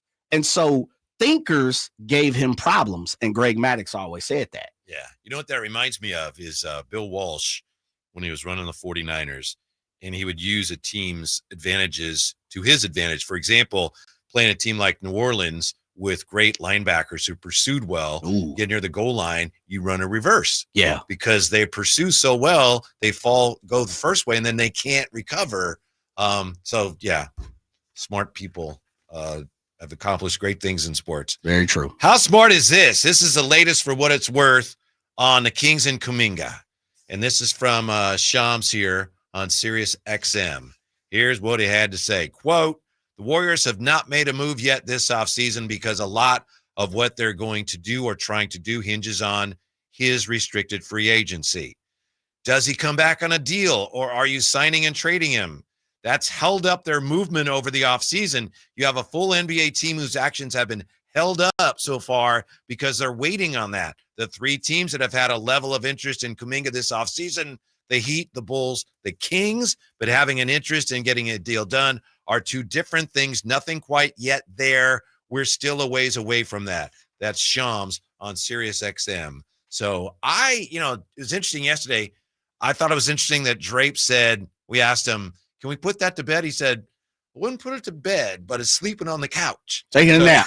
Yeah. Dozing off, so he said. it could still be there. I get the sense that the Kings are kind of, they've let the Warriors know that they're interested. Maybe they're just waiting to see here because at some point, maybe the game is the Warriors have to do something at some point.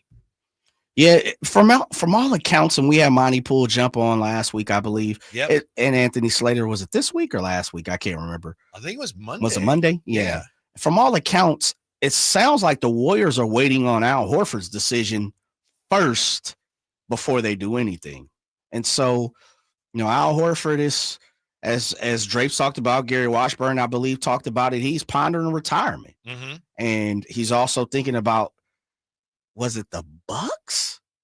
Was it the Bucks that we heard he might be thinking about as well? The other team escapes me who is interested in him, and he's interested in the back. But it depends on what Horford does, and I think the Warriors are just kind of figuring out that point. The other thing to me is, didn't we hear, Whitey, that Kuminga was going to have meetings ready to go here in the Summer League in Las Vegas? Now I know it just started. We're 24 hours in.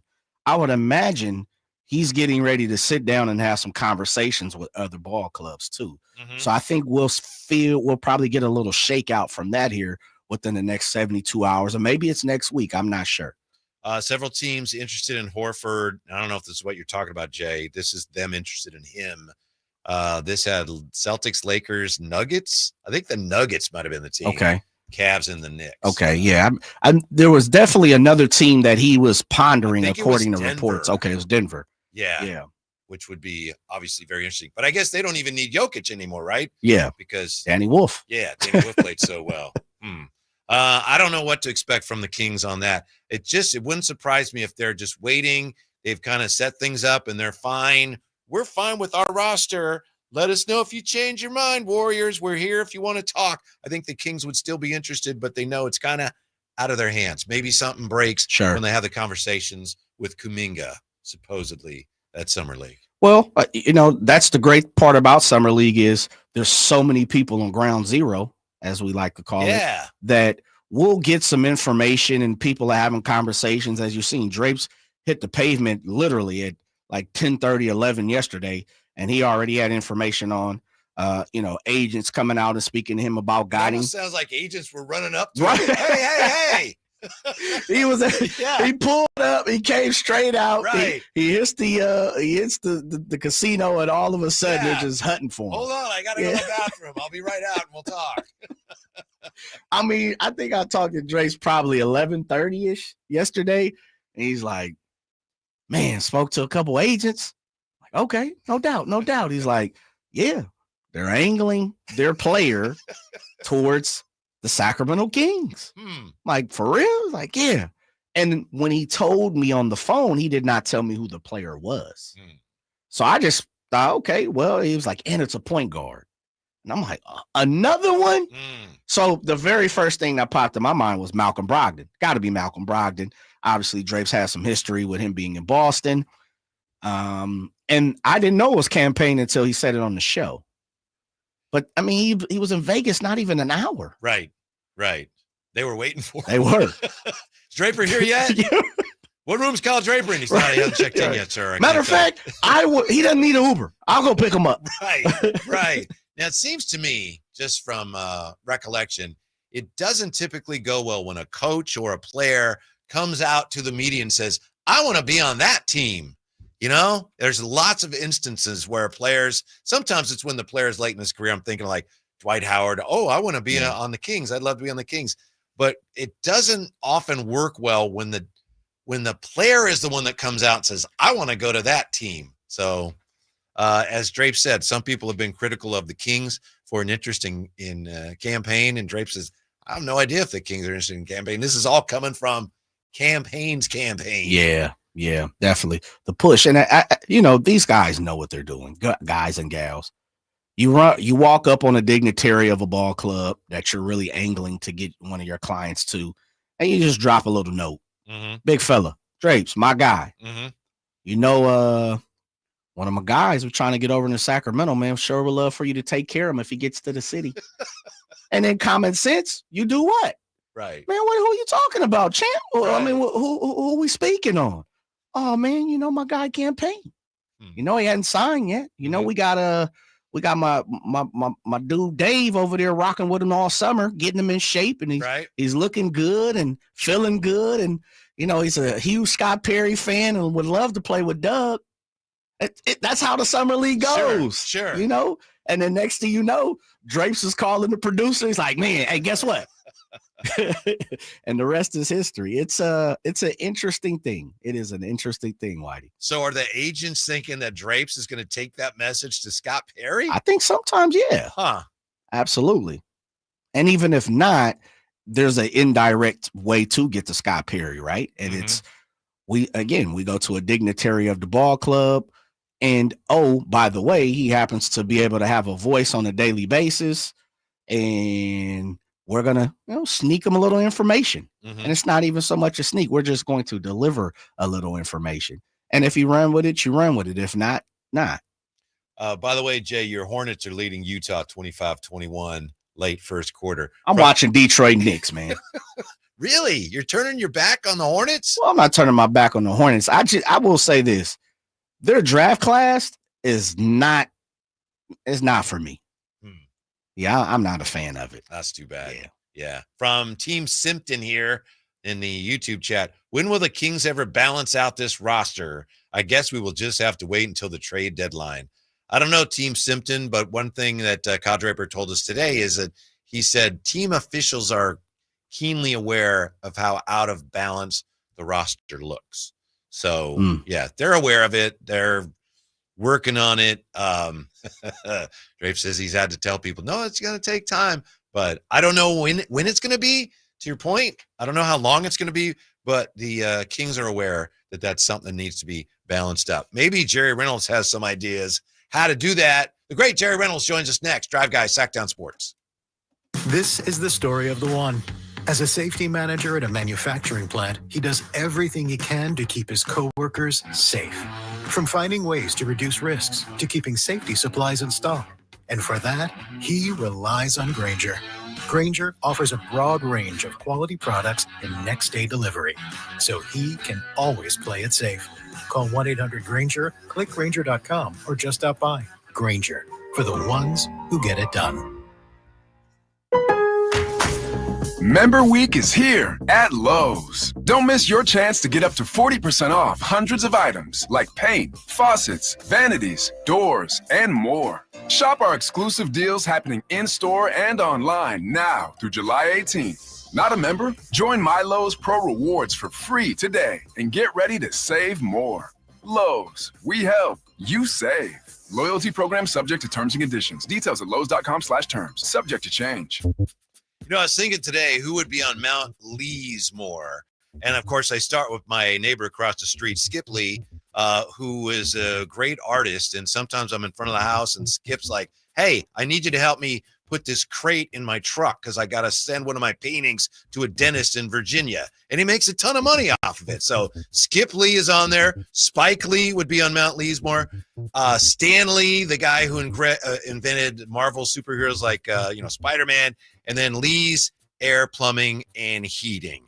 If you need to get your if you need to get your HVAC system ready for the heat, Lee's is the place to go. There's lots of people to choose from. Lee's is the place to go. They offer a 100% satisfaction guarantee. They get 4.8 stars on Google. They've won awards with their service. They've spent more than 40 years serving the Valley's HVAC heating and plumbing needs. You can trust Lee's with installation and repair of your AC furnace and water heater. They put a new system in at our house over the winter. They did a great job.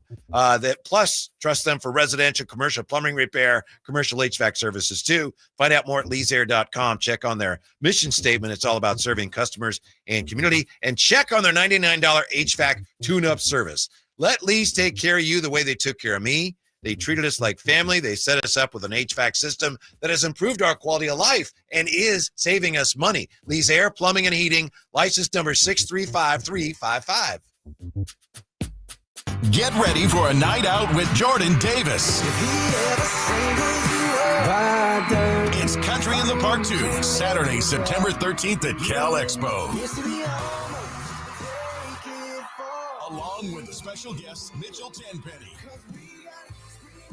Locash, Vincent Mason, and Avriana. Make it a family day out with food trucks, games, dancing, and more. Saturday, September 13th at Cal Expo. Sponsored by Trex Racing Cage Chicken Fingers and Naturewood Home Furnishings. Tickets at catpfest.com. At Power Business Technology, we're not another big box corporation. We're your neighbors, locally owned and operated. We know what businesses like yours need. From reliable printers to high-performance copiers, we'll help you find the right solution with personal service you just can't get online. Need setup or support? We're just down the road and always happy to help. Power Business Technology, family hometown service with big-time solutions. Contact us today for all your business printing needs at 844-POWER-BZ. That's 844-769-3729 or visit us at powercopiers.com. Carmichael Dave here for my friends at American Energy Heating and Air. Yes, I always tell you they are a family-owned operation, been in business since 81, A-plus Better Business Bureau, but it is hot. We are in those Sacramento hot months. I want to focus on them being your second opinion partner. What does that mean? Maybe you've got somebody you're working with or you've worked with in the past in the HVAC world. Guess what? They want to give you a second opinion. How much does it cost? Nothing. You call them up and say, hey, can I get a second opinion on this deal? They come out and they either say, wow, that's a great deal. You should feel better about that. Or they say, we can beat that price. And usually they're going to beat it by a lot. Guess what? You just saved money and it didn't cost you anything to find out. It's a no-lose situation. Go with a trusted company. American Energy, 916-520-9990. That's 916-520-9990 or AmericanEnergyAir.com. Jingle Singers, take it away. Call 916-520-9990 now. Whitey here with another great grilling tip. The Napoleon Stainless Steel Prestige 500 Connected Propane Grill with infrared side and rear burner featuring Wi-Fi and Bluetooth connectivity brings you closer to your grilling experience than ever before. The Napoleon Connected lets you monitor temperatures, set timers, and receive high temp warnings. Boop, boop. All from your smartphone with temperature probes and LCD display. You'll always know exactly what's happening inside your grill. Napoleon's LED control knobs even illuminate for nighttime entertaining and feature safety glow. Napoleon grills, simply the best.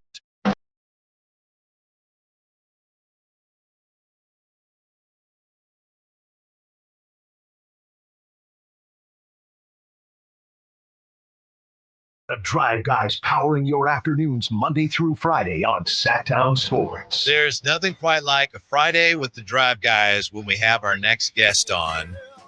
All-time Kings icon, nice enough to join us, and he's got a lot going on these days, so we appreciate his time. The one and only Jerry Reynolds. How are you today, Coach? I'm doing great, guys. Listening to you, I was just telling Jay, I really enjoyed his some takes on baseball there, and views of how Maddox threw the ball and things like that. And of course, the idea of facing a 100-mile-an-hour pitcher, which would be terrifying. And you, I know we've talked about this before, but let's remind people, Jerry, you had quite a bit of success as a ball player yourself in high school, right? I did at the level I was playing, which, like you say, would probably qualify as JV baseball here, high school. But I faced one guy when Jay's talking about that was drafted and signed. In those days you had, AAA, AA, B, C, and D. he was, so, basically they got everybody, and he was signed, and he was supposedly, and I don't know, they said he could throw, in the 90s, which meant probably maybe, but anyway, I faced him, and I really wasn't really concerned. I wasn't really concerned about getting hit. I was concerned about getting hit. I was losing. That makes a difference. I'll tell you that. Yeah, but I bet you drove one up the middle, and then of course you had a very high batting average, right? I did. I didn't against him, but no, I did get a single, but it was a swinging single.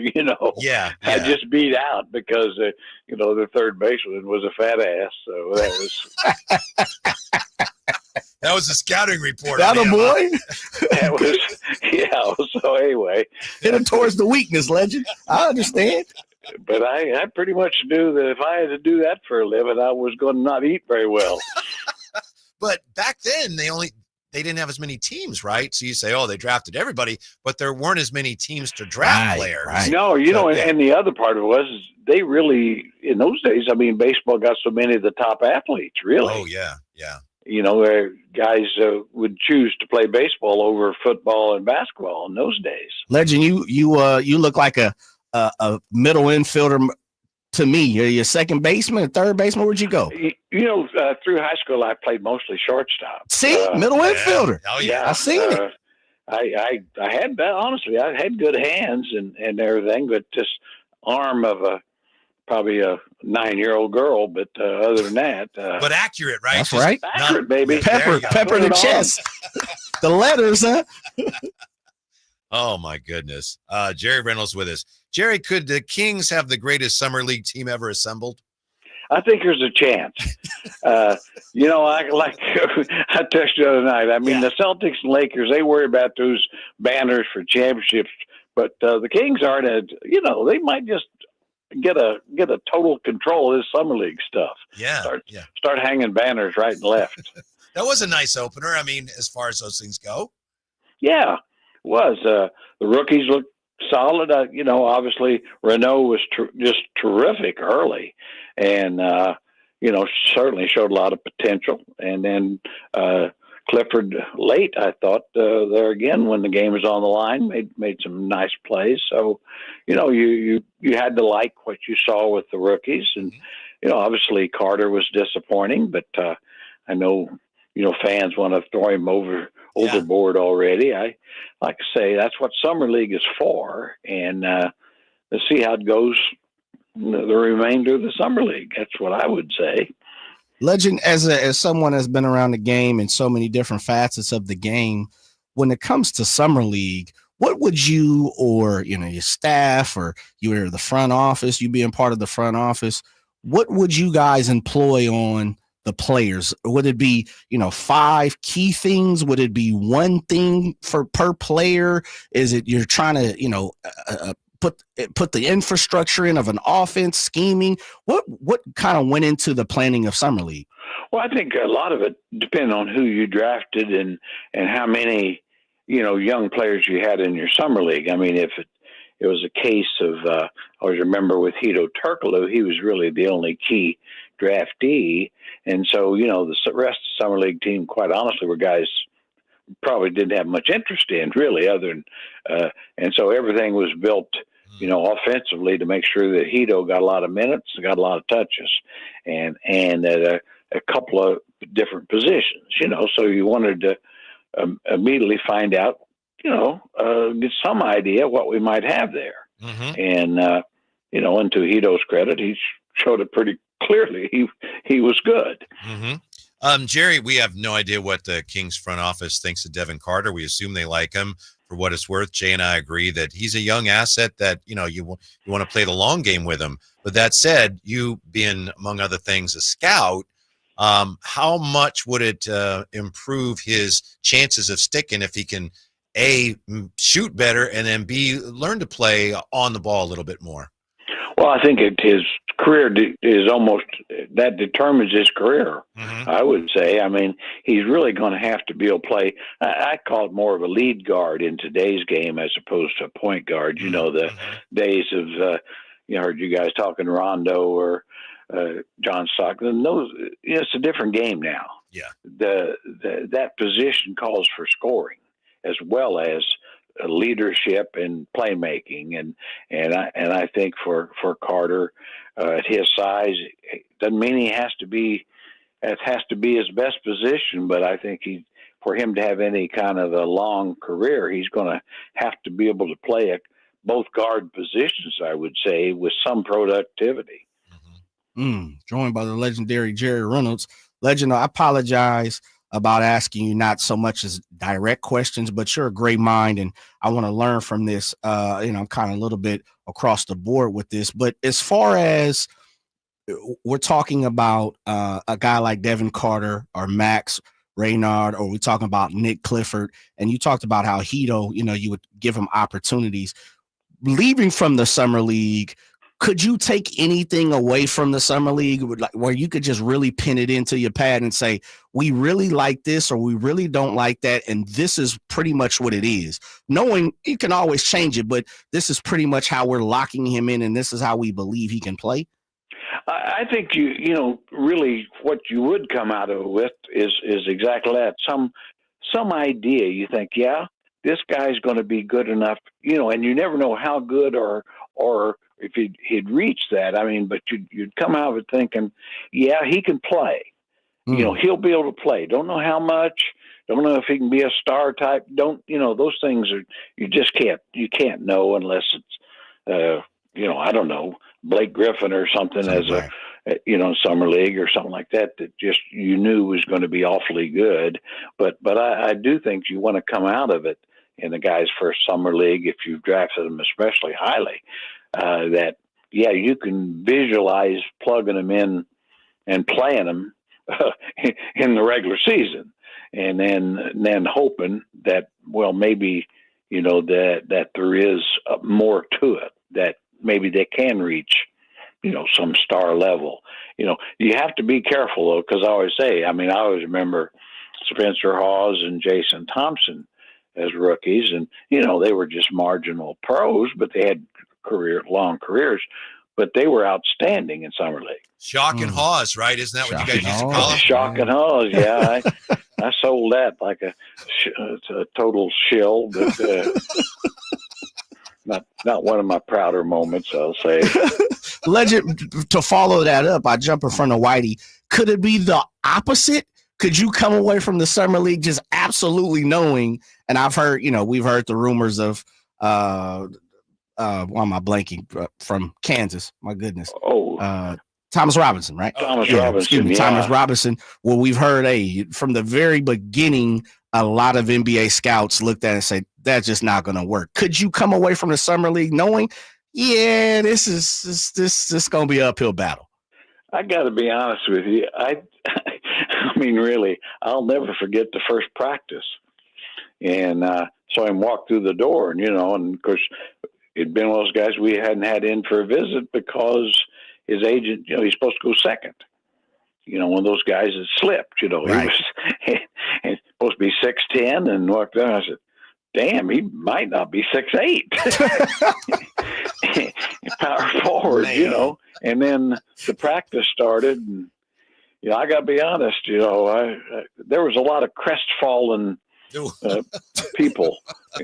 You didn't know that he couldn't play, but you knew there wasn't, you pretty well knew there wasn't a stardom there. Yeah. It's not to say, some guys get off to a slow start and they get, I think he could have, if he'd understood. The one thing he could do was rebound on the defensive board. He was really a good, but he didn't want to do that. He wanted to be, Slick Dick McGick, he wanted to, and so now hold on now, Jerry. He just played himself out of the league, Yeah, Slick Dick was a good player. Right? Slick Dick. Yeah, well, he had his moments. Yeah, he did. Well, we're having fun on a Friday with, of course, Jerry Reynolds. the Kings, Jared, they did still run a lot of DHO dribble handoff stuff yesterday. Now, it's Summer League. Does that mean that the dribble handoff is likely to continue to be part of the offense, or do you not install your offense until camp? I mean, I was thinking they're going to go away from that. As yesterday indicate, maybe they're not going to go away from that. Well, I think it'll always be part of it. I think more and more teams use it, not as well as the Kings did some years ago. Of course, Domas is better at it than probably just about every center. But it'd be like saying, are we not going to see the high screen and roll? Well, of course you are. And the draw and kick and everybody. So that's a staple these days. I was kind of interested as much as anything, even though it's Summer League, just to see the defensive pressure. And I thought, credit to the coaches and everything, but they were picking up, getting into guys. And, that's the kind of thing you hope continues when the main guys are involved. But, from an offensive scheme, a couple of practices, you're not going to put in exactly an offense. You're going to spread the floor and try to play out of things. Legend, when you take a look at some of the other some of the players that played last night, I really thought Isaac Jones would try to jump off the map. Isaiah Crawford might put his foot forward. What's your thoughts on some of the others, like the Isaiah Crawfords and the Isaac Jones? I was kind of expecting more, to be honest. I thought they kind of blended in maybe more than they should have. I'd like to say I was expecting more productivity out of those guys. And here again, it's a little bit like Carter. I don't want to, it's one game. It's one Summer League game. So let's, at the end of it, when they played 4 or 5 games or maybe even 6 or something, you'll have enough minutes and stats to maybe make some sort of a legitimate opinion. And as opposed to, I just think it's too early. It's kind of like with the rookies who were good last night, but maybe they won't be when it's over, or maybe they'll just get better and better. We'll just have to see. Jerry, I got to ask you about this. There was a player on the Oklahoma City who in the Summer League game against the Nets, there was a jump ball at one end and he got the tip and he scored on the wrong basket. Have you ever, in your time as a coach, that ever happened to a player you coached? And also the player's name was Eric Reynolds. Is it any relation? Well, it sounds like some of my relatives might do. There's some slow learners back in the history of the family, but no relation. And I've seen it. I've seen it in high school several times. I don't know that I've ever seen it in college or pros. Now, having said that, if the player would get credit for 4 points scored, there's a lot of guys probably I've been around that would gladly go in the other basket if it would count for them. Remember Ricky, I think it's Ricky Davis, who went and shot at the wrong basket and missed on purpose because he wanted to get the rebound. Triple double. Yeah, that wasn't one of the NBA's finer moments. And hey, by the way, I did hear you guys talk about Kyle Draper talking to some agents or something. Yeah. I was thinking, the only reasons that an agent would be, kind of doing something like that is probably number one, he doesn't have any offers for his guy anywhere. Yeah. Or even if he does, then it's terrible, and he's trying to, basically use whatever he can to create little interest to kind of play one against the other. And of course, by that time, he's already figured out that Scott Perry ain't taking their calls. So it does seem, So tell Drape to keep working. No, it might. Seems like you've been a part of something like this, huh, Legend? Oh yeah, absolutely. I know those people. Let's just call them Laker agents. Yeah. Yes, they're all Laker agents when you really get down to it. Jerry, speaking of all this intrigue, would you, if you were the Kings, would you have any interest in Jonathan Kuminga at this point? Well, I would for the right deal. Mm-hmm. He's young. He's talented. You know, he hadn't been a fit there, but he clearly can score the ball. And I mean, if in fact the Kings ever want to get younger and stuff, you know, he's but like I say, for the right deal, the idea of, you know, trading young talent that the Kings have plus first round picks, things like that for him, I wouldn't do that. Mm-hmm. Legend, just point blank period. Who is the backup wing 3 for this team? That's a great question. I mean, it might be Nique Clifford at this stage. Wow. You know, and he's really small for that. But I think, you know, that's really an issue. I mean, they clearly need another long wing. Yeah. You know, I mean, obviously Keegan can play 2 spots, but he can't play both at the same time. And so I mean, obviously with DeRozan, and that's really probably not his natural position either. Mm-hmm. Mm-hmm. So, yeah. I mean, you would kind of like somebody longer and more athletic than DeMar at that position. Right. So, yeah, well, I heard you guys talking about it. I mean, I think they're clearly aware that the roster's unbalanced. And, you know, I think probably 98% of the fans who go to Kings game would agree. Mm-hmm. Mm-hmm. I know that Jay has his flashback question for you. Before we get to that, I don't know if you heard this, Jerry. We were talking about that poor guy on the Thunder that scored on the wrong basket, and we were talking about the most embarrassing moments that we've had in our sports careers. And I was wondering for you if it might be that time that you and your brother were in the high school game and you didn't pass it to him and your mother got angry at you. Would that be the most? I wouldn't say that's the most embarrassing, but it was plenty embarrassing, especially when I got home, because I'd stole the ball. Yeah. And my brother was out. He was slightly ahead. Maybe, well, he says he's way ahead, but it made no difference. There wasn't anybody else out there. And I just said, I stole it. I'm going to score it. Yeah. And then we got into a little sort of a tiff, you know, a little cussing and things on the court. And during the game, right? Yeah. Oh, yeah. We didn't want to waste time.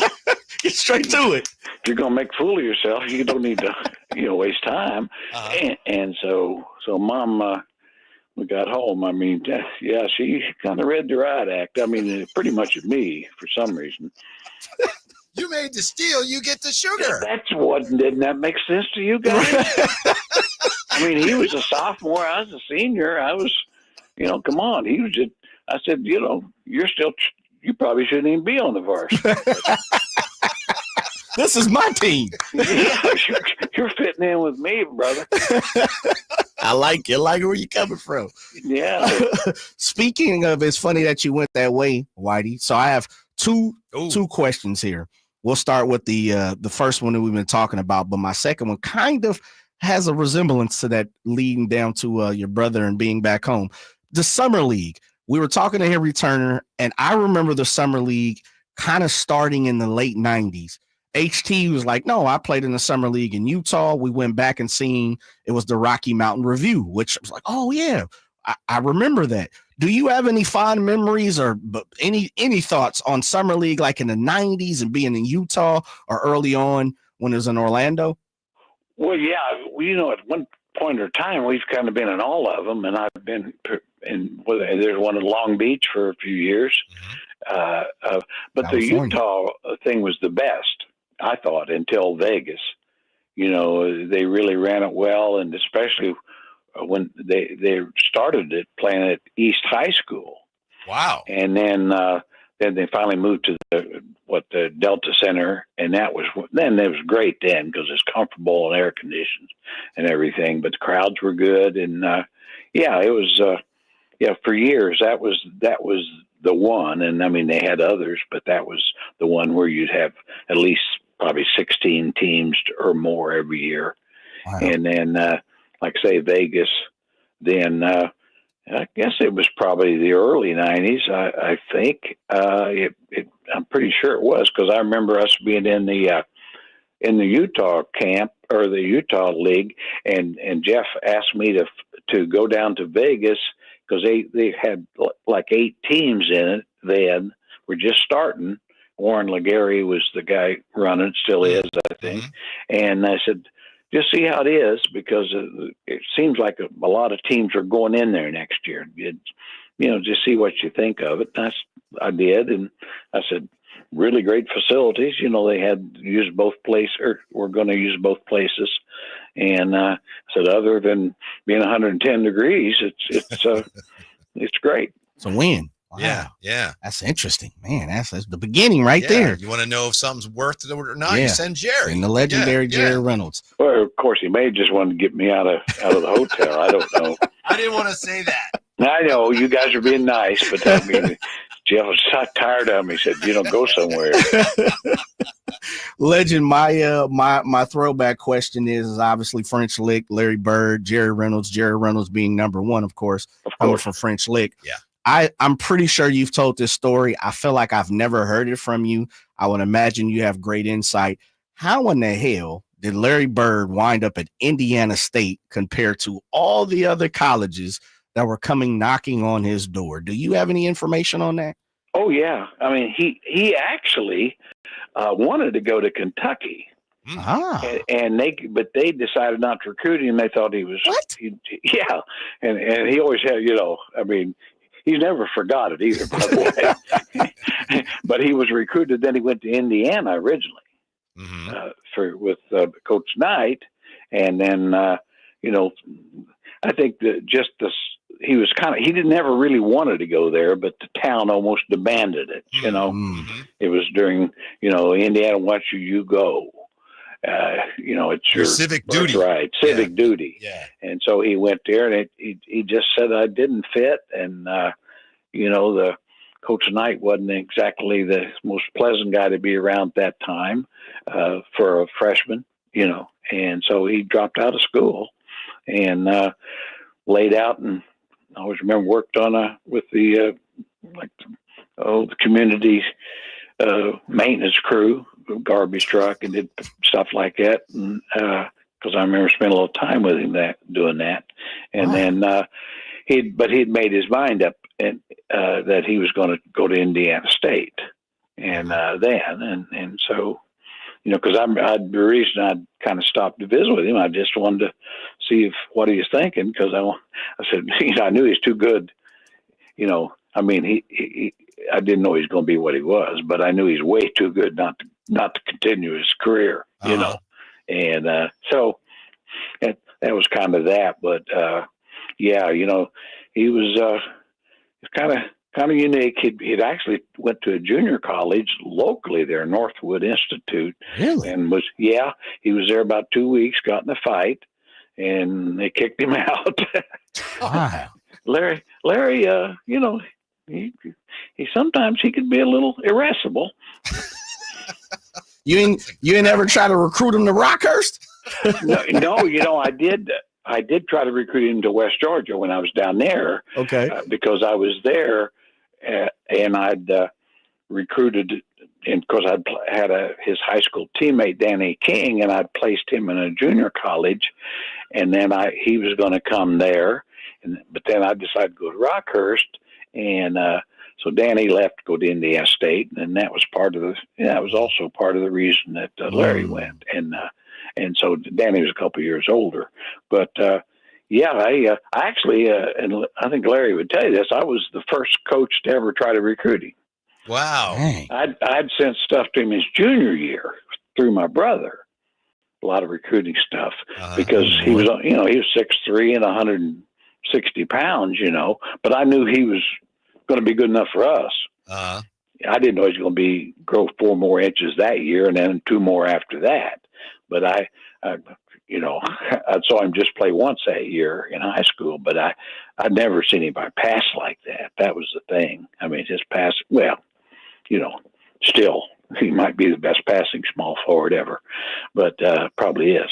But so anyway, there's those kind of stories I could probably tell you forever, but it was, I know it meant something to him that I was the first to try to recruit him. that legendary Jerry Reynolds under the bucket. Look, he was passing it through his brother. Well, if I'd have known he's going to be that good, I'd have really kissed his butt. I thought at that time, I thought, well, I think he's going to be good. I thought I was doing him a favor, You should have in Blue Chips, Nick Nolte, you should have passed the tractor. You should have sent the tractor over his way. Yeah, well. Anyway, but it was an interesting time for him, and I mean a tough time, and like I say, the Indiana thing, who knows how that would have worked, but I always felt that probably going to Indiana State would allow him to really be the superstar that he became, because they had to build everything around him. Not sure that Knight would have done that. Mm-hmm. Yeah. Jerry, I got to ask you, I know, do you have a moment? I mean, are we taking up too much of your time? No, I got no life. You know that. We've been talking this week about the 40 greatest moments in Kings history for 40 years of Sacramento. And I'm remembering that game. I wasn't here, but I've heard about it. The night where Larry came in, and it might have been the first building. I think it was Arco too. He missed a couple free throws late, and you guys won. And then I think it was after that he said Sacramento fans were the best fans in the NBA. Yeah, he missed 2 free throws. We won the game. I always tell him, I said, you really gagged on those, didn't you? And but the most important thing of that night was he had to buy the beer all night. And of course, the other side of that is the last time he ever had to. that was just a. And of course, I always remember, he told me though too. We was, probably had 3 or 4 or more. But anyway, he told me, he said, "Well, yeah, we lost this one, but he said Portland's going to pay. I may get 50 on him." Uh-huh. And he didn't. He only got 47 or something next night. That's incredible. Thank you, Coach. We appreciate it. It's always great catching up. Always great talking to you guys, and keep the baseball stories going, Jay. I appreciate you, legend. And Whitey, you and Jay, try to keep Kyle out of the agent business. We will. We'll do. We definitely will. Have a good weekend. See you guys, Jerry. Yeah, we'll be back with more on the Kings' big summer league debut next on Sacktown Sports. At Fisher Investments, we may seem like other money managers, but we're different. Are you really that different than the rest of us? We are. As a fiduciary, we always focus on what's best for our clients. What services do you offer besides investing? We have a team of specialists in financial planning, estate planning, and more. Your clients rely on you for all that? Yes, we ensure clients receive unparalleled service at every step of the relationship. Okay, but you still sell commission-based products, right? No, because we believe that's a conflict of interest. We prioritize service over sales goals. So then how do your fees work? We have a simple and transparent fee that's a percentage of our clients' portfolios. So we do better when our clients do better. Wow, we're more different than I thought. At Fisher Investments, we're clearly different. Learn more at fisherinvestments.com. Investing in securities involves the risk of loss.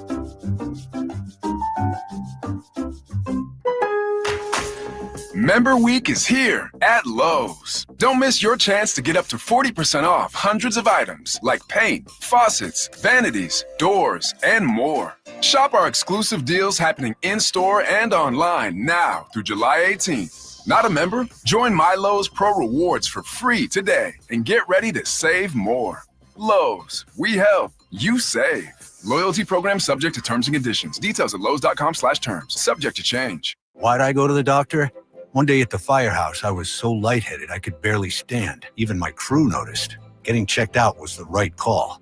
Turns out I have atrial fibrillation, which increases the risk of stroke about 5 times. Symptoms like irregular heartbeat, heart racing, chest pain, shortness of breath, fatigue, or lightheadedness can come and go. But if it's AFib, the risk of stroke remains. If you have symptoms, contact a doctor. I'm so glad I did.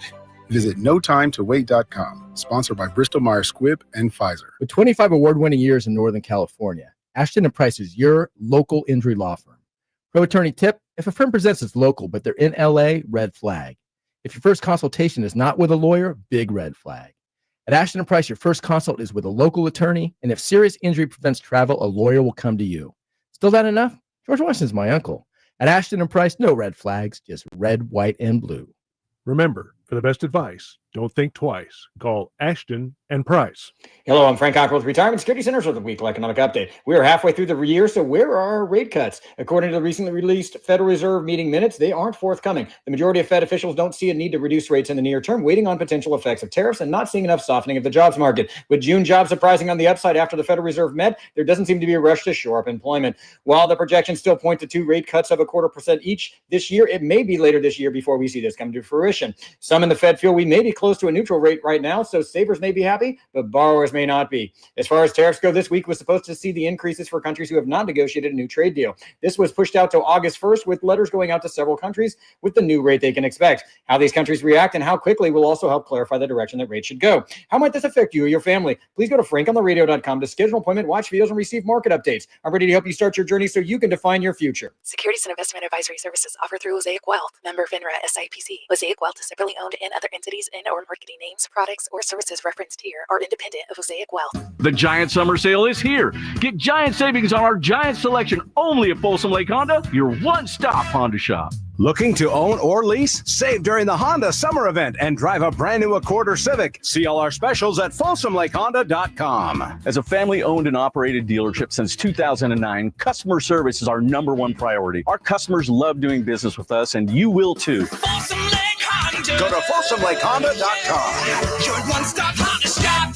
Come check out Capital Casino, Sacramento's #1 poker room with the most variety of table games in the region in a safe and friendly environment. Plenty of well-lit parking available, conveniently located in downtown Sacramento. And remember, Capital Casino has the best food, the best service, and the best action. 411 North 16th Street in downtown Sacramento. For more information, log on to capital-casino.com, and please gamble responsibly. 1-800-GAMBLER. KHD1 Sacramento, KYMX HD3 Sacramento. Your flagship station for the Beam Team.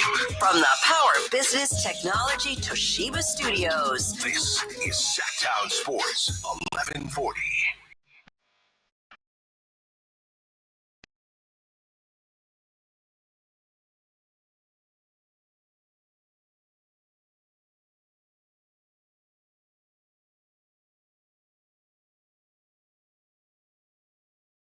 Live and local, it's the Drive Guys. Watch the show on youtube.com/Sacktown Sports 1140. Or listen on the Sacktown Sports app. That's one of the most fun conversations we've ever had with Jerry Reynolds, and that's saying a lot. Jerry brings it every time, every day, every time we talk to him. And that was fun, Jay. That was funny. And the legend is he's one of a kind, to say the least, man. I love talking to the legend, and there's so many things that you get from the small anecdotes that he drops, you know? So I love it. And I'm with you. It's entertaining. It definitely is. Thomas Robinson. From the jump, huh? Yeah. He might not even be 6'8". Anyway, thank you, Jerry. I also, frankly, I thought it was interesting when you were kind of kidding him about, on Blue Chips, Nick Nolte gave Shaq a tractor. And yes, Jerry didn't want to talk about well, he gave the other cat a tractor, but yeah. He gave Shaq a Buick or something like that. Yeah. Jerry didn't want to talk about any of No. that. You know, well, this is the thing. The legend is sharp enough still to understand. You just never know the ramifications down the road. Right? Now, when the tell-all book or the audio version comes out, he's going to be like, you know what? Tried to drop him a gold envelope, but it didn't work. But as of right now, I'm going to just say, nah, we ain't had nothing to do with Jerry's that. a good soul. Yeah. Obviously, we all know that. But you know what? Now, see, this is going to be a different conversation. Removing Jerry, it happened. It happened, Whitey. We all know it happened. Mm-hmm. And to me, as an athlete, as someone who's been around sports and all, it doesn't mean that you were bad because you were trying to win. And it doesn't mean that you were, here comes the rule board, here come the lawman, all of a sudden. Well, that was against the law, but it shouldn't have been, though. Mm-hmm. It shouldn't have been. And thankfully, we're finally coming back. Right. We're finally coming around to where, hey, listen, go recruit, go be best, go do what you can. And whatever it takes, I guess at this point is what it is. And it's been going on for so long. So why turn a blind eye to it? Right. What did you think of Jerry's distinction there as we had talked about point guard, off guard? Jerry says, you heard our discussion about how the point guard has changed. What do you think of that idea that, well, it's not so much point guard and off guard, it's like lead guard, where it's the guy with the ball in his hands who is more of a scorer than the traditional point guard used to be. That's how the position has evolved in Jerry's eyes. You see that with a guy like, James Harden. And like you said, Luka. Yeah, for sure. Yeah. Luka, yeah. They're not out there, I got to set guys up. They're certainly capable of that. No doubt. That's not really what they're there to do. Yeah, no, they'll go get it. Yeah. Put it on the board. Absolutely. Be the man. Lead this team. All De'Aaron kinds of was different kind of ways. like that too. Oh, no right? doubt. He was Yeah. definitely asked to do He that. was a lead guard more than he was a point guard. For sure. Absolutely. That was one of my things. My pet peeves with De'Aaron is I thought he was pretty good at just about everything, minus the fact of for my opinion, for what I liked in a basketball lead guard, I thought he didn't get his guys evolved enough. And I thought he wasn't. I mean, obviously, he's an elite point guard. He's an elite guard in the league. But I never saw the great passing ability from De'Aaron. That was one of my drawbacks, where you could see, and I always use this phrase, pass people open. You hear it from a quarterback. And I just use the example of this. Passing people open doesn't always have to be the behind the back, no look, give. But Malik Monk passes people open. He leads people to being open. Draymond Green does a great job of passing people open. For my money, De'Aaron took the easy pass, but he didn't pass people open. I don't know if he saw that. I don't know. Sometimes with a basketball player, in my opinion, it's not necessarily that a guy's not willing to do it. I think there are some players, and some of them are really good players, they just don't see the floor that way. It's like when Jerry was talking about Larry Bird in high school. So he was the best passer I ever saw in high school. Larry Bird and LeBron. Some guys just see the floor differently. Absolutely. And they're able to make some of those passes that take your breath away because they see the lane in the first place. So, De'Aaron to me was always a guy who was more of an off guard that, you got to play, to be a star in the NBA, you're going to have to play point guard. But I don't know that if he had those innate passer skills. And that's not a criticism, because I do think it's something either you have or you don't, which is what makes it hard for some players. You're going to be a lead guard now. If you don't have that ability and that ability to see the floor, I don't think it's something that you can be taught. No, I'm with you. I agree. And hence why I said that was, for me, my drawback of it was he didn't, and for a lack of a better phrase, he didn't make people better. That's not it, right? Because 1 times out of 10 people are like, well, he didn't make people better. No. People having to double him and stick him, and him coming off the DHO or here coming around the corner made people's job easier. I'm just saying, when it came to passing and seeing the court, visionary, for me, I wanted someone, I would like someone with a better trait, no doubt about it. De'Aaron is a star in the league. He's gonna get it. He's a great lead guard. I'm not sure he'll ever be a number one, in my opinion. I think he's figured that out too. And I think he's going to be better for it. Yeah. When it comes to him being the man for the Sacramento Kings, I'm looking for the all-encompassing star, and he just didn't have that in part of his game, in my opinion. Yeah, and you don't need me to say this, but I will point out in your defense that it's not like you weren't saying those things while he was still here. Yeah, oh, absolutely. Yeah, for sure. Yeah, it's not like you're, well, no, he's gone, let me tell you. No. You've been consistent. Yeah, I've definitely been saying that. Yeah, I'll tell you, that's one of the things that I think the Kings may have something in when it comes to Maxime Raynaud. It looks like he has that court vision. And I know yesterday was more about the shots he made, but it looks like he's a little Domas-esque in terms of his ability to he threw some nice passes yesterday too. Oh yeah, no doubt about it. Yeah, for sure. He I was super excited to see him and Nique Clifford. The pump fake, they got that pump fake down. There were a couple opportunities where, they might have 5-6 feet, and more times than not, you're probably going to launch that 3 ball. No, they both did it numerous times where pump fake, up and under, attack the rim, make a decision. Does your dog, this is going to relate to what you're saying. Does your dog ever chase a ball? You ever seen it? Sometime. Dogs that chase a ball. Yeah, for sure. If you do a ball fake with a dog, they go for it all the time. Yeah. And it's the same thing in the NBA or basketball. The pump fake, guys go for it almost all the time. Maxime Raynaud is what, 7'1", and you see smaller guys come out and he pump fakes and they go up. What? He's 7'1". What are you going up for? Stay down. If he's shooting it over you, there's nothing you can do. Right. But guys still, Webb used to do that to guys all the time, and they would bite every time. It's like a human reflex. Whoa, right. You got me. Yeah, you're right. 100%. You're right. Like, man, I'm telling you, Max did it a few times and it looked great, and Nique did it a few times. And I know we talked about Devin Carter kind of dribbling a little too far into the hole and having to make a decision, and it didn't really work out for him yesterday. I thought the complete opposite of Nique. I thought Nique, on a few different instances, drove to the cup and went aggressive either to the cup or dished it off at the proper time. His timing was right on, and you could definitely tell he has a knack for that. And it comes naturally. It does. Yeah. I was just going to say it's organic. It's something that, as you talked about, seeing the quarters is kind of a natural talent. I thought Nique had a great eye on when to get rid of it, when to go up with it, when to attack the cup, when to kind of take a step back. And I really like his quickness off the dribble. I do think he's got a high dribble, and I do think he's got to work on the handle a little bit. You can see he's not a magician with it, but as far as when he has that rock, I think he makes some good decisions. Sounds like Coach Reynolds was at least mildly disappointed in the play of some of the other Kings. Yeah, I was too. Yeah, I'm a big Isaac Jones guy. I think he has an opportunity. I think we talked about it yesterday. Today. He's a hustle guy. He is a hustle guy, Whitey, and we've had the opportunity to see him here this past year. He's long.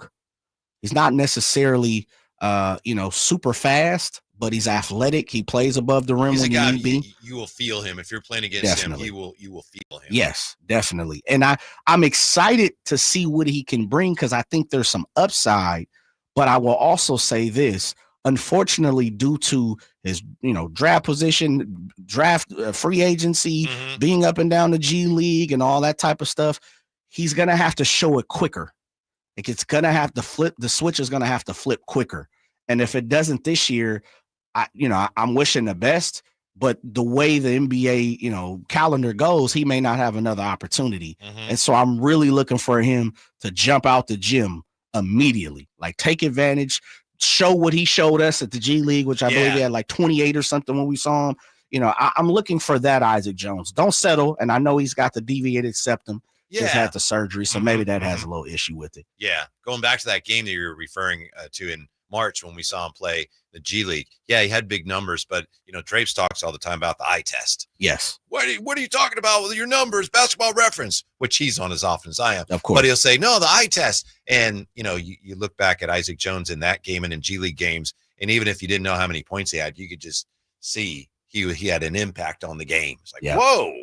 Yeah, he definitely did. And him, Mason Jones, those two really stuck out. And Scal for a reason. Even last night you could see Scal's just like he's a man amongst boys. Literally, he's pushing 30, and a lot of those guys are 20, 21, 22. A few 19-year-olds probably sprinkled through there as well.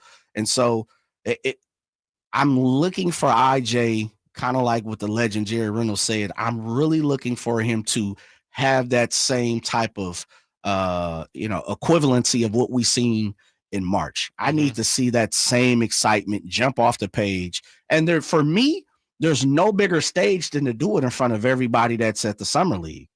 And okay, you didn't have the best game, you didn't have the worst game, kind of an in-between game. If I'm Isaac Jones, I'm probably coming, I'm looking to make amends come tomorrow. Yeah. Certain guys play at a very high intensity level, and some of them have to play at that level. Some guys that are great, you can see some of the truly great players. Sometimes they're playing harder, and then, later in the game, winning time, they'll shift into that. All of a sudden they're playing harder. Certain guys like Isaac Jones, and I'm sure he knows this, it's like you have to play full throttle. That's your only chance. And maybe it was a deviated septum. I wouldn't be surprised if that's what it was. I think he knows that. He's a guy that, in my eye, that's the way he has to play to have an impact on the game. Hadn't thought about that. I hadn't thought about he's got to be on 10 at all points in time. Yeah.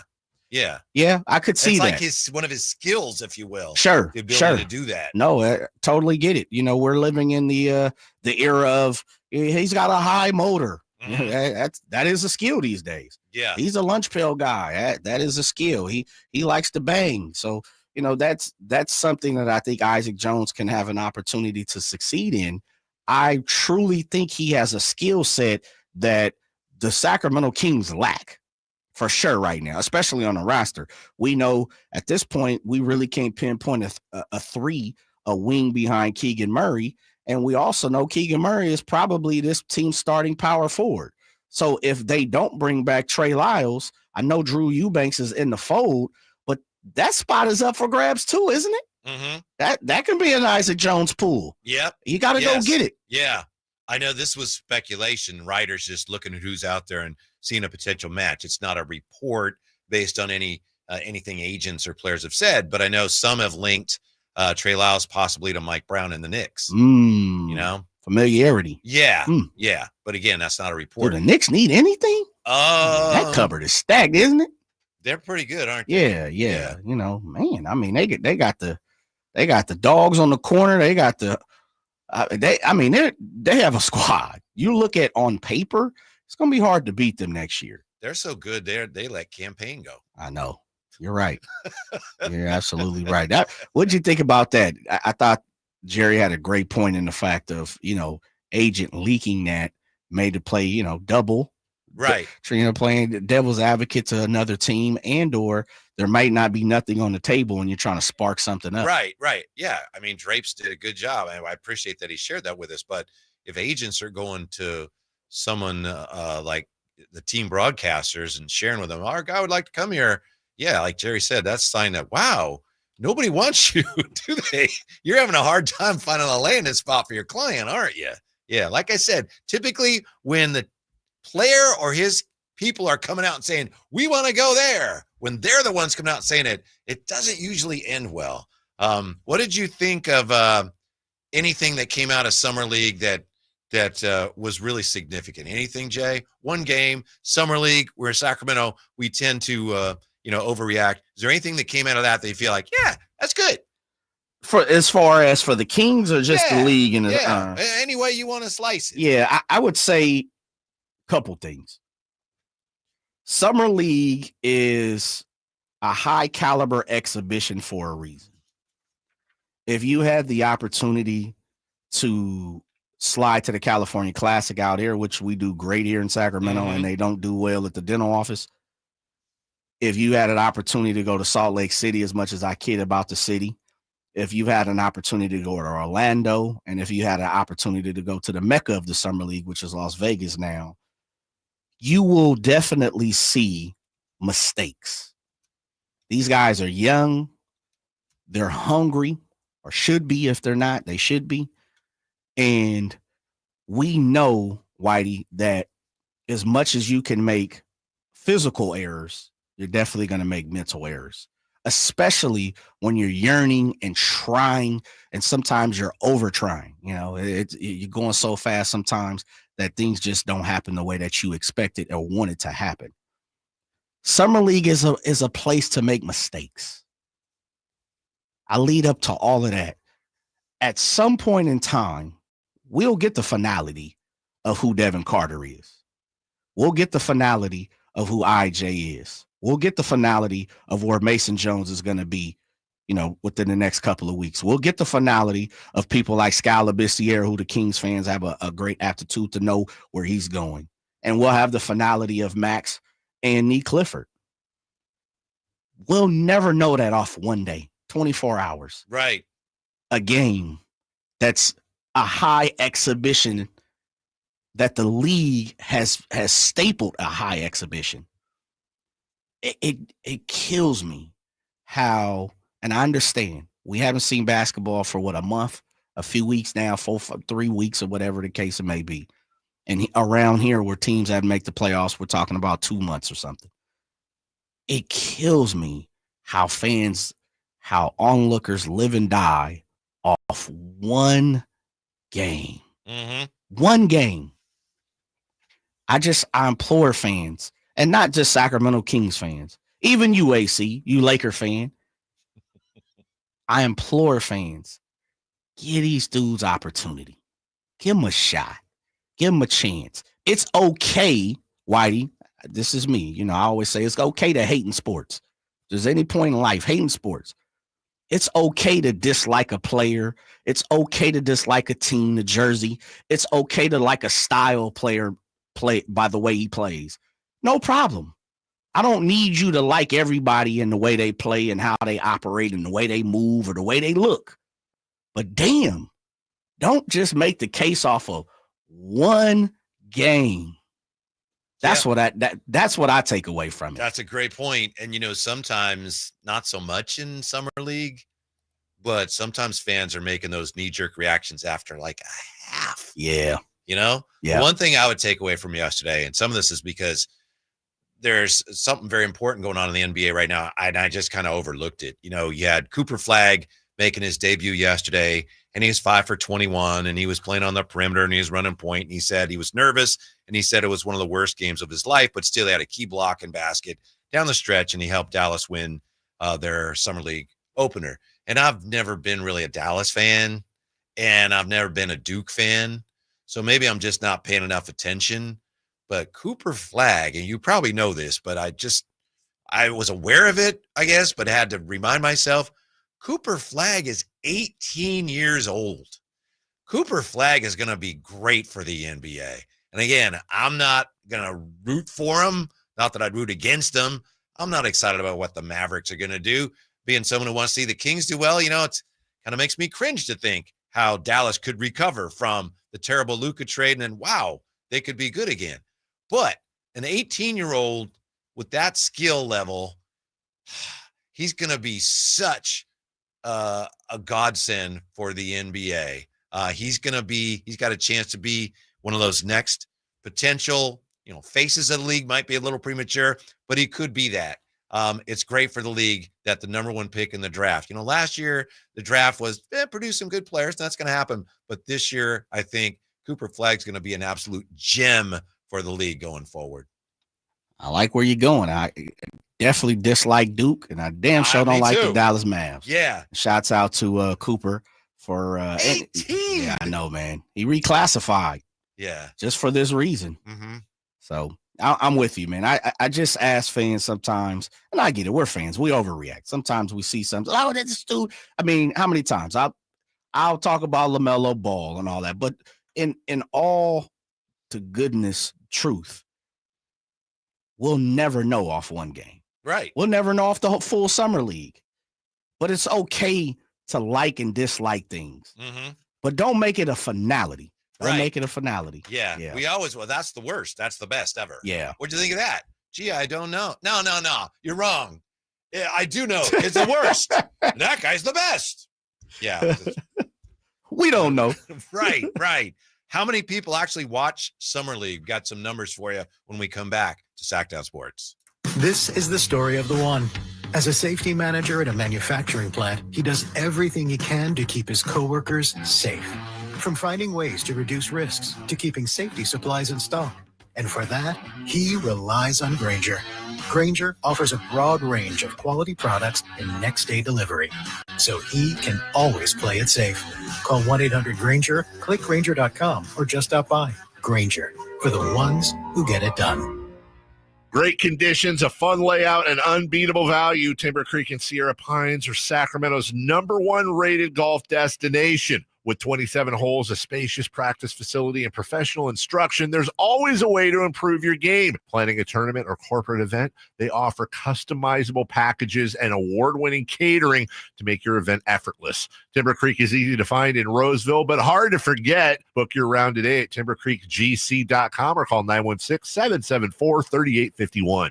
And we're back live during a Flex Alert. Dialed in on the thermostat. Oh, we're pre-cooling before 4 p.m., folks. And that's the end of the third. Time to set it back to 78 from 4 to 9 p.m.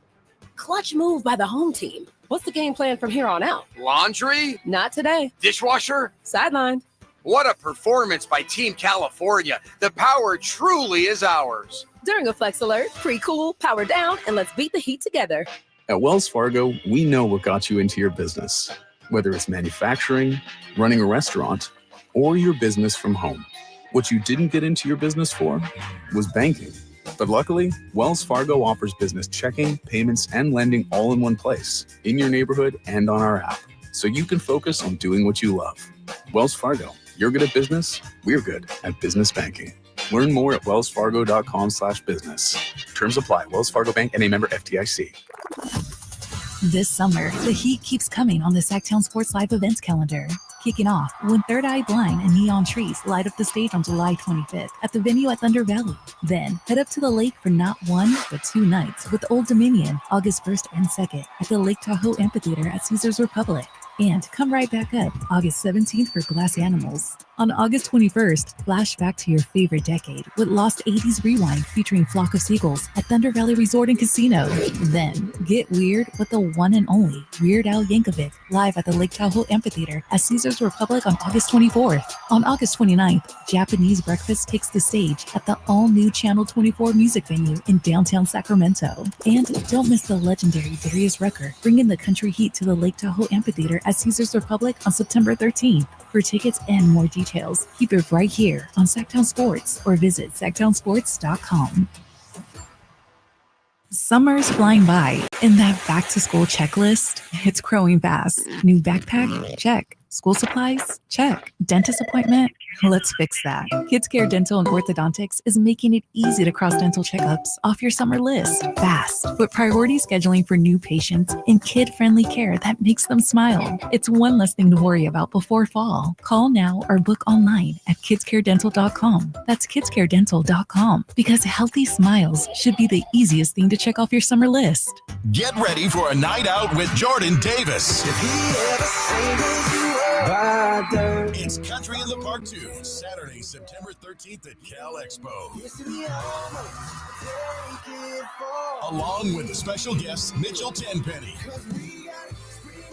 Low Cash, Vincent Mason, and Averyana. Make it a family day out with food trucks, games, dancing, and more. Saturday, September 13th at Cal Expo. Sponsored by Trex Racing Cage, Chicken Fingers, and Naturewood Home Furnishings. Tickets at catpfest.com. Whitey here with another great grilling tip. The Napoleon Stainless Steel Prestige 500 Connected Propane Grill with infrared side and rear burner featuring Wi-Fi and Bluetooth connectivity brings you closer to your grilling experience than ever before. The Napoleon Connected lets you monitor temperatures, set timers, and receive high temp warnings. Boop, boop. All from your smartphone with temperature probes and LCD display. You'll always know exactly what's happening inside your grill. Napoleon's LED control knobs even illuminate for nighttime entertaining and feature safety glow. Napoleon grills, simply the best.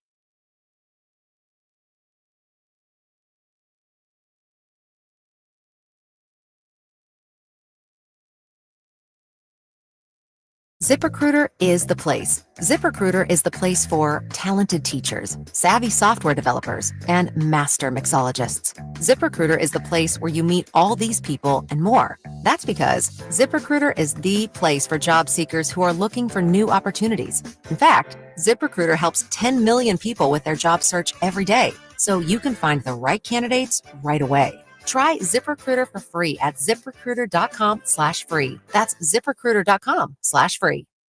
Tired of hearing scary radio ads about the IRS? Tax Relief Advocates is different.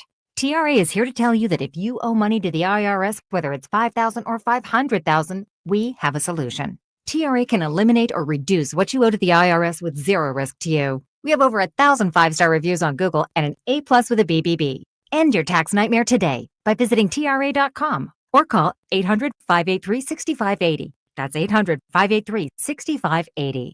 Whoa, it's you, the Capital One Bank guy. That's what they call me. Mind if I get a selfie? Yeah, sure thing. Say no fees or minimums on your Capital One checking account. Wow, that's a keeper. So, where are you heading? I'm off to spread the good news that Capital One helps people keep more money in their wallet with no overdraft fees. Oh, you're the best Capital One Bank guy. Hey, mind if I get a selfie? Sure. Say, Capital One, what's in your wallet? Terms apply. See CapitalOne.com/bank for details. Capital One and a member FDIC. ZipRecruiter is the place. ZipRecruiter is the place for talented teachers, savvy software developers, and master mixologists. ZipRecruiter is the place where you meet all these people and more. That's because ZipRecruiter is the place for job seekers who are looking for new opportunities. In fact, ZipRecruiter helps 10 million people with their job search every day, so you can find the right candidates right away. Try ZipRecruiter for free at ZipRecruiter.com/free. That's ZipRecruiter.com/free.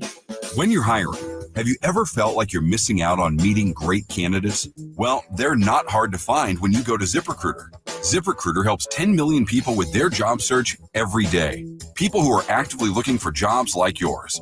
So it's easy to find the right person fast.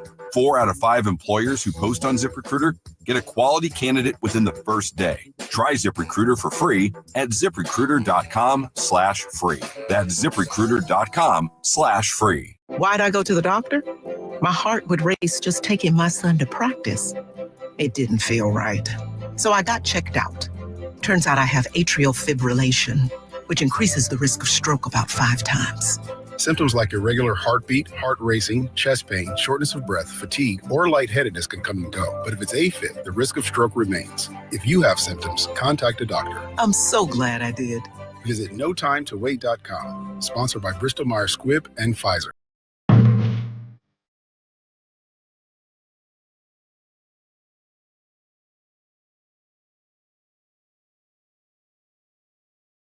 By the local 6 a.m. to 6 p.m. Monday through Friday. Sacktown Sports.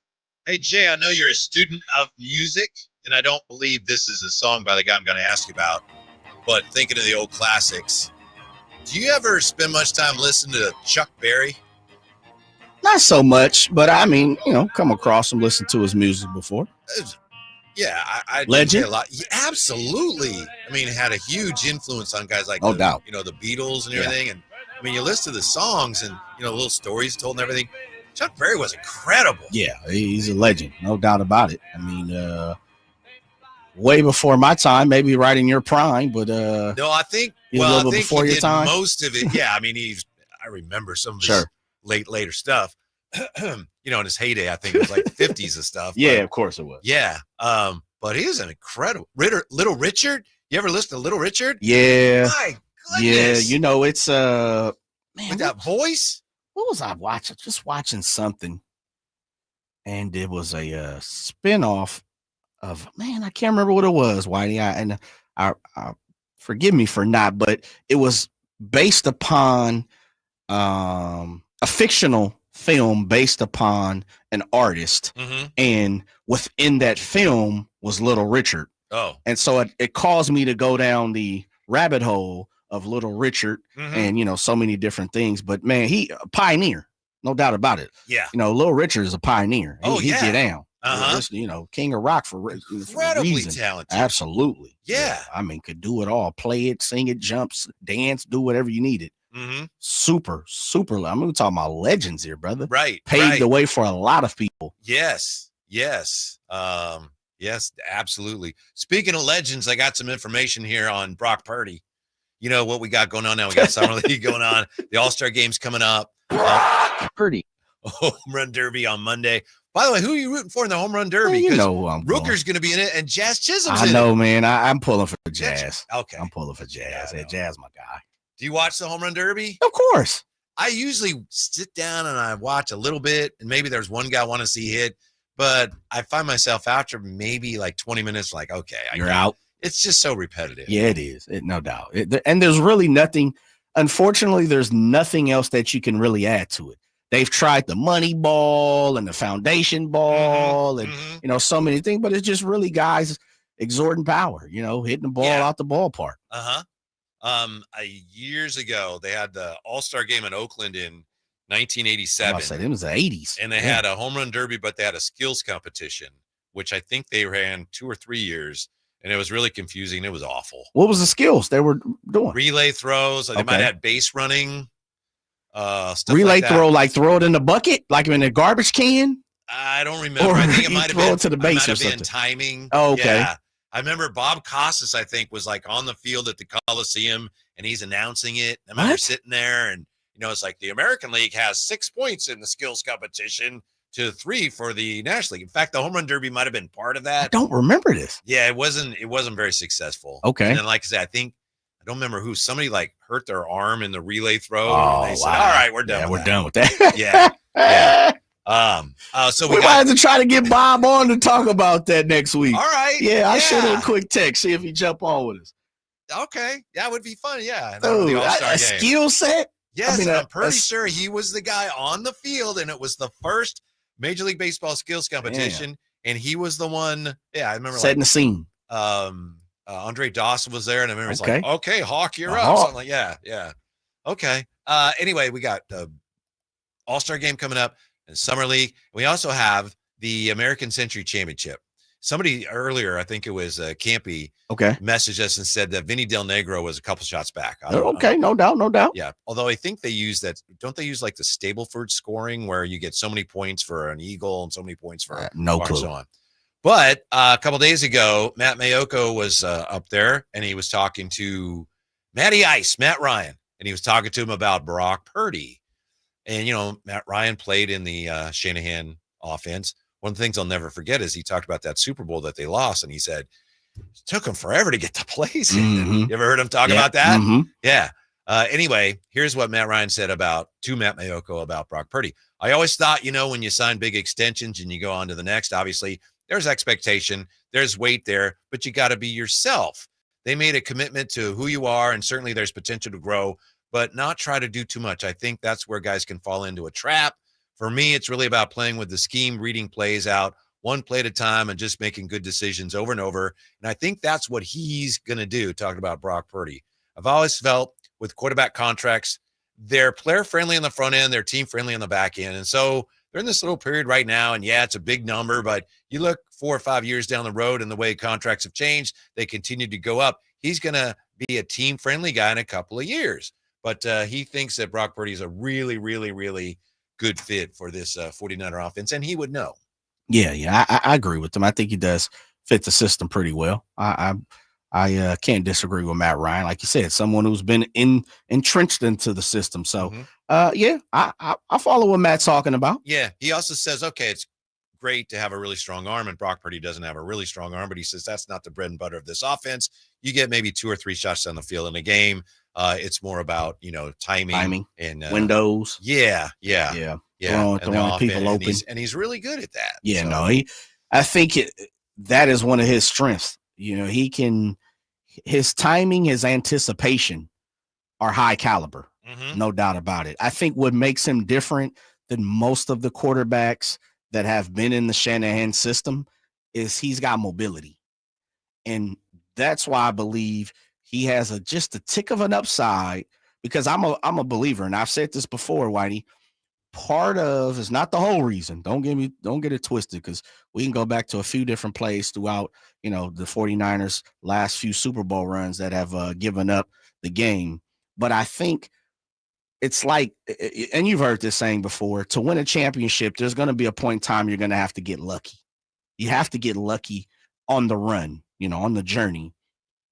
A lot of that luck comes from, we see it in football all the time, the extension of plays, the quarterback making some high caliber type throw, or, oh man, he threw it up and then went and got it.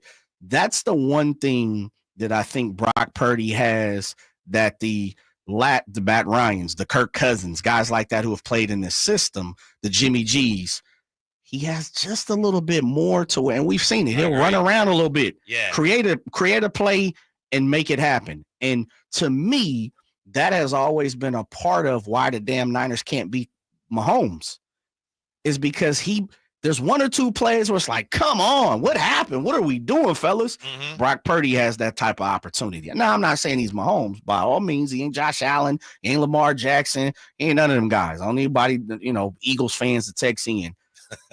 But he has the capability. Yeah, he has the capability of doing those things. I agree with you. Now, he's still got a lot to prove, even though his first couple of years, the team had great success and he played very well. And we know what happened last year. Hadn't won a Super Bowl yet, and that's the measuring stick for a quarterback. But I think he will prove that. And I look at it this way, and I think this is just a different way of saying what you're saying. People talk about a system quarterback, game manager, which basically means the quarterback is relying on the offense. He doesn't really elevate it. It's like a technician, keeps it running. Brock Purdy, I think he's proven, I don't know if I can point to numbers to show this, he elevates the offense. He makes Kyle Shanahan's offense, which is very good. He makes it at least a little bit better. I'm with you. That's a great way of putting it. Yeah. And so that to me is what makes him more than the system quarterback or just the game manager. That offense is better with him running it. Yeah, agreed. He's always, until he wins 2. You're right. Like, he's never going to be able to shake the fact that he's a game manager until he goes out and does something spectacular, and or like you said, he is graded on championships. You win a championship, it's like, man, get out of my face. You know, and if he's going to have to be good for an extended period of time. He's young. He's still in the, just started barely. So I'm with you. I think he elevates this offense to a different level. And we're saying the same thing compared to when Jimmy G is in it. It's like, okay, if everything goes right and we got a spectacular defense, we'll win. Where I think Purdy once or twice can go win a game for you. I think so. Yeah. He's done it. I mean, you don't have to argue it. He's done it for sure. Now, haters will say, oh, he did it once, he did it twice. He'll never live up to not having won a Super Bowl. You just have to do certain things as an NFL quarterback for people to say, okay, all right, you did it. A look at Summer League and who actually watches it when we come back and wrap things up on this Friday on Sacktown Sports. Catch all the action at Sky River Casino. Enjoy over 80 table games, more than 2,100 slot machines, and a thrilling high-limit room. Plus, with 18 elevated restaurants, bars, and lounge destinations, and Sky River rewards that add up and up. There's something for everyone. Just minutes from Sacramento, right off Highway 99 in Elk Grove. Join in the fun and experience new heights. Sky's the limit at Sky River Casino. Visit skyriver.com today. Gambling problem? Call 1-800-GAMBLER. I'm still going for it, even with higher stroke risk from atrial fibrillation and a regular heartbeat not caused by a heart valve problem. Over a 3-year study, Eliquis apixaban tablets reduced stroke risk better than warfarin, and over 97% of Eliquis patients did not experience a stroke. A first stroke occurred in 2.9% of warfarin patients versus 2.3% of Eliquis patients. Don't stop prescription Eliquis without asking your doctor. Stroke risk may increase. Eliquis can cause serious and potentially fatal bleeding. Don't take if you have an artificial heart valve, abnormal bleeding, or antiphospholipid syndrome. While taking, you may bruise more easily or bleed longer. A spinal injection increases blood clot risk, which may cause paralysis. Get medical help right away for unexpected bleeding or bruising, or back pain, tingling, numbness, muscle weakness, or incontinence. Aspirin products, NSAIDs, SSRIs, SNRIs, and blood thinners increase bleeding risk. Tell your doctor about planned medical or dental procedures. Learn more at Eliquis.com or call 1-855-ELIQUIS. Get ready for a night out with Jordan Davis. It's Country in the Park 2, Saturday, September 13th at Cal Expo. Along with the special guests, Mitchell Tenpenny, Low Cash, Vincent Mason, and Avriana. Make it a family day out with food trucks, games, dancing, and more. Saturday, September 13th at Cal Expo. Sponsored by Trex Racing Cage Chicken Fingers and Naturewood Home Furnishings. Tickets at catpfest.com.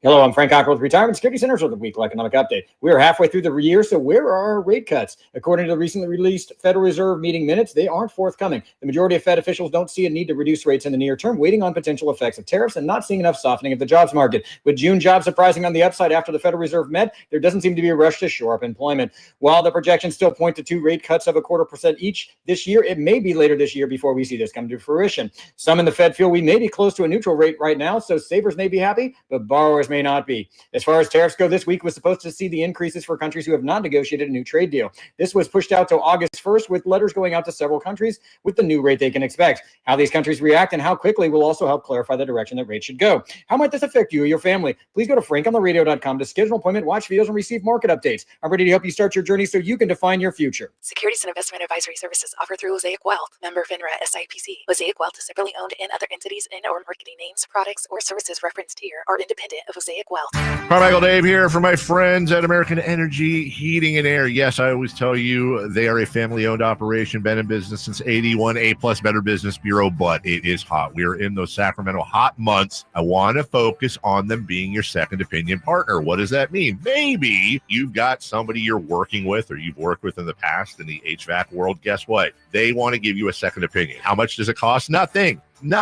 You call them up and say, hey, can I get a second opinion on this deal? They come out and they either say, wow, that's a great deal, you should feel better about that. Or they say, we can beat that price. And usually they're going to beat it by a lot. Guess what? You just saved money and it didn't cost you anything to find out. It's a no-lose situation. Go with a trusted company. American Energy, 916-520-9990. That's 916-520-9990 or AmericanEnergyAir.com. Jingle Singers, take it away. Call 916-520-9990 now. The Giant Summer Sale is here. Get giant savings on our giant selection only at Folsom Lake Honda, your one-stop Honda shop. Looking to own or lease? Save during the Honda Summer Event and drive a brand new Accord or Civic. See all our specials at FolsomLakeHonda.com. As a family-owned and operated dealership since 2009, customer service is our number one priority. Our customers love doing business with us, and you will too. Folsom Lake Honda. Go to FolsomLakeHonda.com. Your one-stop Honda shop. Get ready to leap tall buildings in a single bound as DC Comics' Superman, the IMAX experience, flies onto the Esquire IMAX Theater 6-story screen in downtown Sacramento. No matter what you do to me, Luther, your plans won't work. The Man of Steel is back. It's the beginning of a whole new adventure for Clark Kent. Grab the family and experience Superman's new epic adventure filled with hope. Get your reserved seats today at IMAX.com/Sacramento. Hey, buddy. Eyes up here. Superman, the IMAX experience, playing this week on the largest screen in Sacramento, the Esquire IMAX Theater.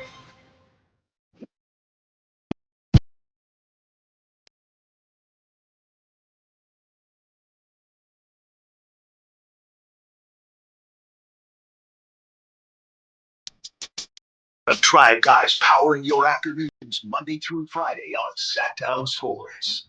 We got some really interesting questions there in the text line I want to get through here, and then we'll get to well, first I'll tell you what I promised to tell you about the Summer League. Saw some numbers today in awful announcing how many people actually watch Summer League, and the gentleman who wrote the piece was saying Summer League's great because, you know, there's not a lot else on right now, and sure, it's not for everybody, but Summer League is cool. It's fun to have basketball to watch. Most games average between 200,000 and 400,000 viewers, which is not a lot, right, Jay? But occasionally you get a game that pops. Zion Williamson's debut with the Pelicans in 2019 averaged 1.64 million viewers. 2 years ago, Wemby, his debut for San Antonio Summer League, 1.39 million viewers. And in 2017, Lonzo Ball averaged nearly 1 million viewers across his first two Summer League appearances. I can see that. Ball. Oh, man, it was a phenomenon, big dog. Uh-huh. He was a phenomenon coming out. And that was right at the time. Remember, they had the YouTube series on the family. And yeah, I was going to say, that's all LeVar, right? Oh, yeah, come on, man. They were hot. They still are. They definitely hot. Mm-hmm. You know, those dudes were walking millionaires before they even really needed money. Mm-hmm. You know, just crazy. Yeah. Crazy. I remember asking about the time when LeVar was, you know, really prominent. Wayne Bryant, who's his sons are, you know, the Bryant brothers' great tennis doubles team, and he was a coach of the Capitals when they had team tennis here. I remember asking him once about LeVar Ball, and he said, the guy raised his kids, you know, he's great. He raised his family. Yep. He took care of his family. His family's doing really well, and he's the father. He deserves a lot of credit for that. Absolutely. Yeah, and I mean, you literally have two NBA players. Yeah. And really upper echelon guys. Like, you know, they're good. They're not bottom feeders. And then you have one who, you know, was a decent ball player, got good enough to play G League, and now he's created a whole nother career. You got to give him love, man. These dudes are bringing it in. Speaking of Summer League, some interesting questions here. Well, about Summer League and other things on the text line. How about this, Jay? This could be the question of the day from the 530. Who's going to be better, Maxime or Nique Clifford? Ooh. Because size is at a premium in the NBA, I have to say Maxime's going to be Maxime? better. Yeah. because a big guy who can shoot the way he shoots, he's got a chance to be a little more unique than Nique. But obviously there's a chance the Kings ended up with two really good players, and sounds like this is unusual for the Kings. Most pundits, there's a consensus there that the Kings did really well in this draft. But if you had to pick one, Jay, I'm going Maxime Raynaud, who, as I said yesterday, not to get carried away, he's the best player I've ever seen in any sport ever. Any sport. So he's my pick. Wayne Gretzky, move over. Serena Williams, move over. Yeah. What's that little gymnast that you're so fond of? Simone Biles. She's nothing compared to Maxime Raynaud. Nothing. Michael Phelps, no shot. Never heard of him. Tiger Woods, man, come on. You don't even compare. I don't know. I'll go Maxime with you just because. I have no real reason. Mm-hmm. Somebody pointed out that Scott Perry seemed to have some issues during his interview. Apparently I know someone said that it sounded like maybe he was hearing his own voice. Hearing feedback. Yeah. So that's all that was. Yeah. And you know what? Let me say this too. Mm-hmm. For the people that's out there talking all these different things, the man is grown. Is he not? Yes. Okay. Mm-hmm. Now, look, let him be. Mm-hmm. It is what it is. Why are we worried about his personal life? Yeah. That's it. Mm-hmm. From the 925, absolutely love your show, by the way. Couldn't figure out what to do with Drive Time Radio when KNBR stupidly got rid of Tolbert. Now you guys fill that void. Thank you. That's very nice. That's out to you said 925? That's a 925. No doubt. I might be Bip Roberts or somebody now. I think Tom's doing okay for himself. I would imagine. Listen, I'm pretty sure Tom's account wasn't looking too bad prior to him being let go. Mm-hmm. Right. Yeah. But please get your money, Tom. Yeah. No doubt. Here's a great question. It's a baseball question. It's about the A's. Okay. I love Rooker. Yeah. Rooker's on pace to hit 30 home runs again. He's been a feel-good story, but is it just me or is he out of sync with the A's timeline? Why not flip him to a contender for some young assets? I love that question, Jay. What do you have any thoughts? Rooker is 30. I was going to say, is he 30? I think he's 30, right? Yeah. Yeah. So, and he's a DH, so it's not like there's going to be a lot of wear and tear on him. I guess my thing is, and this is a bad way to go about it, but we're on some arbitration type movement. What else does he bring to the squad beside the bat?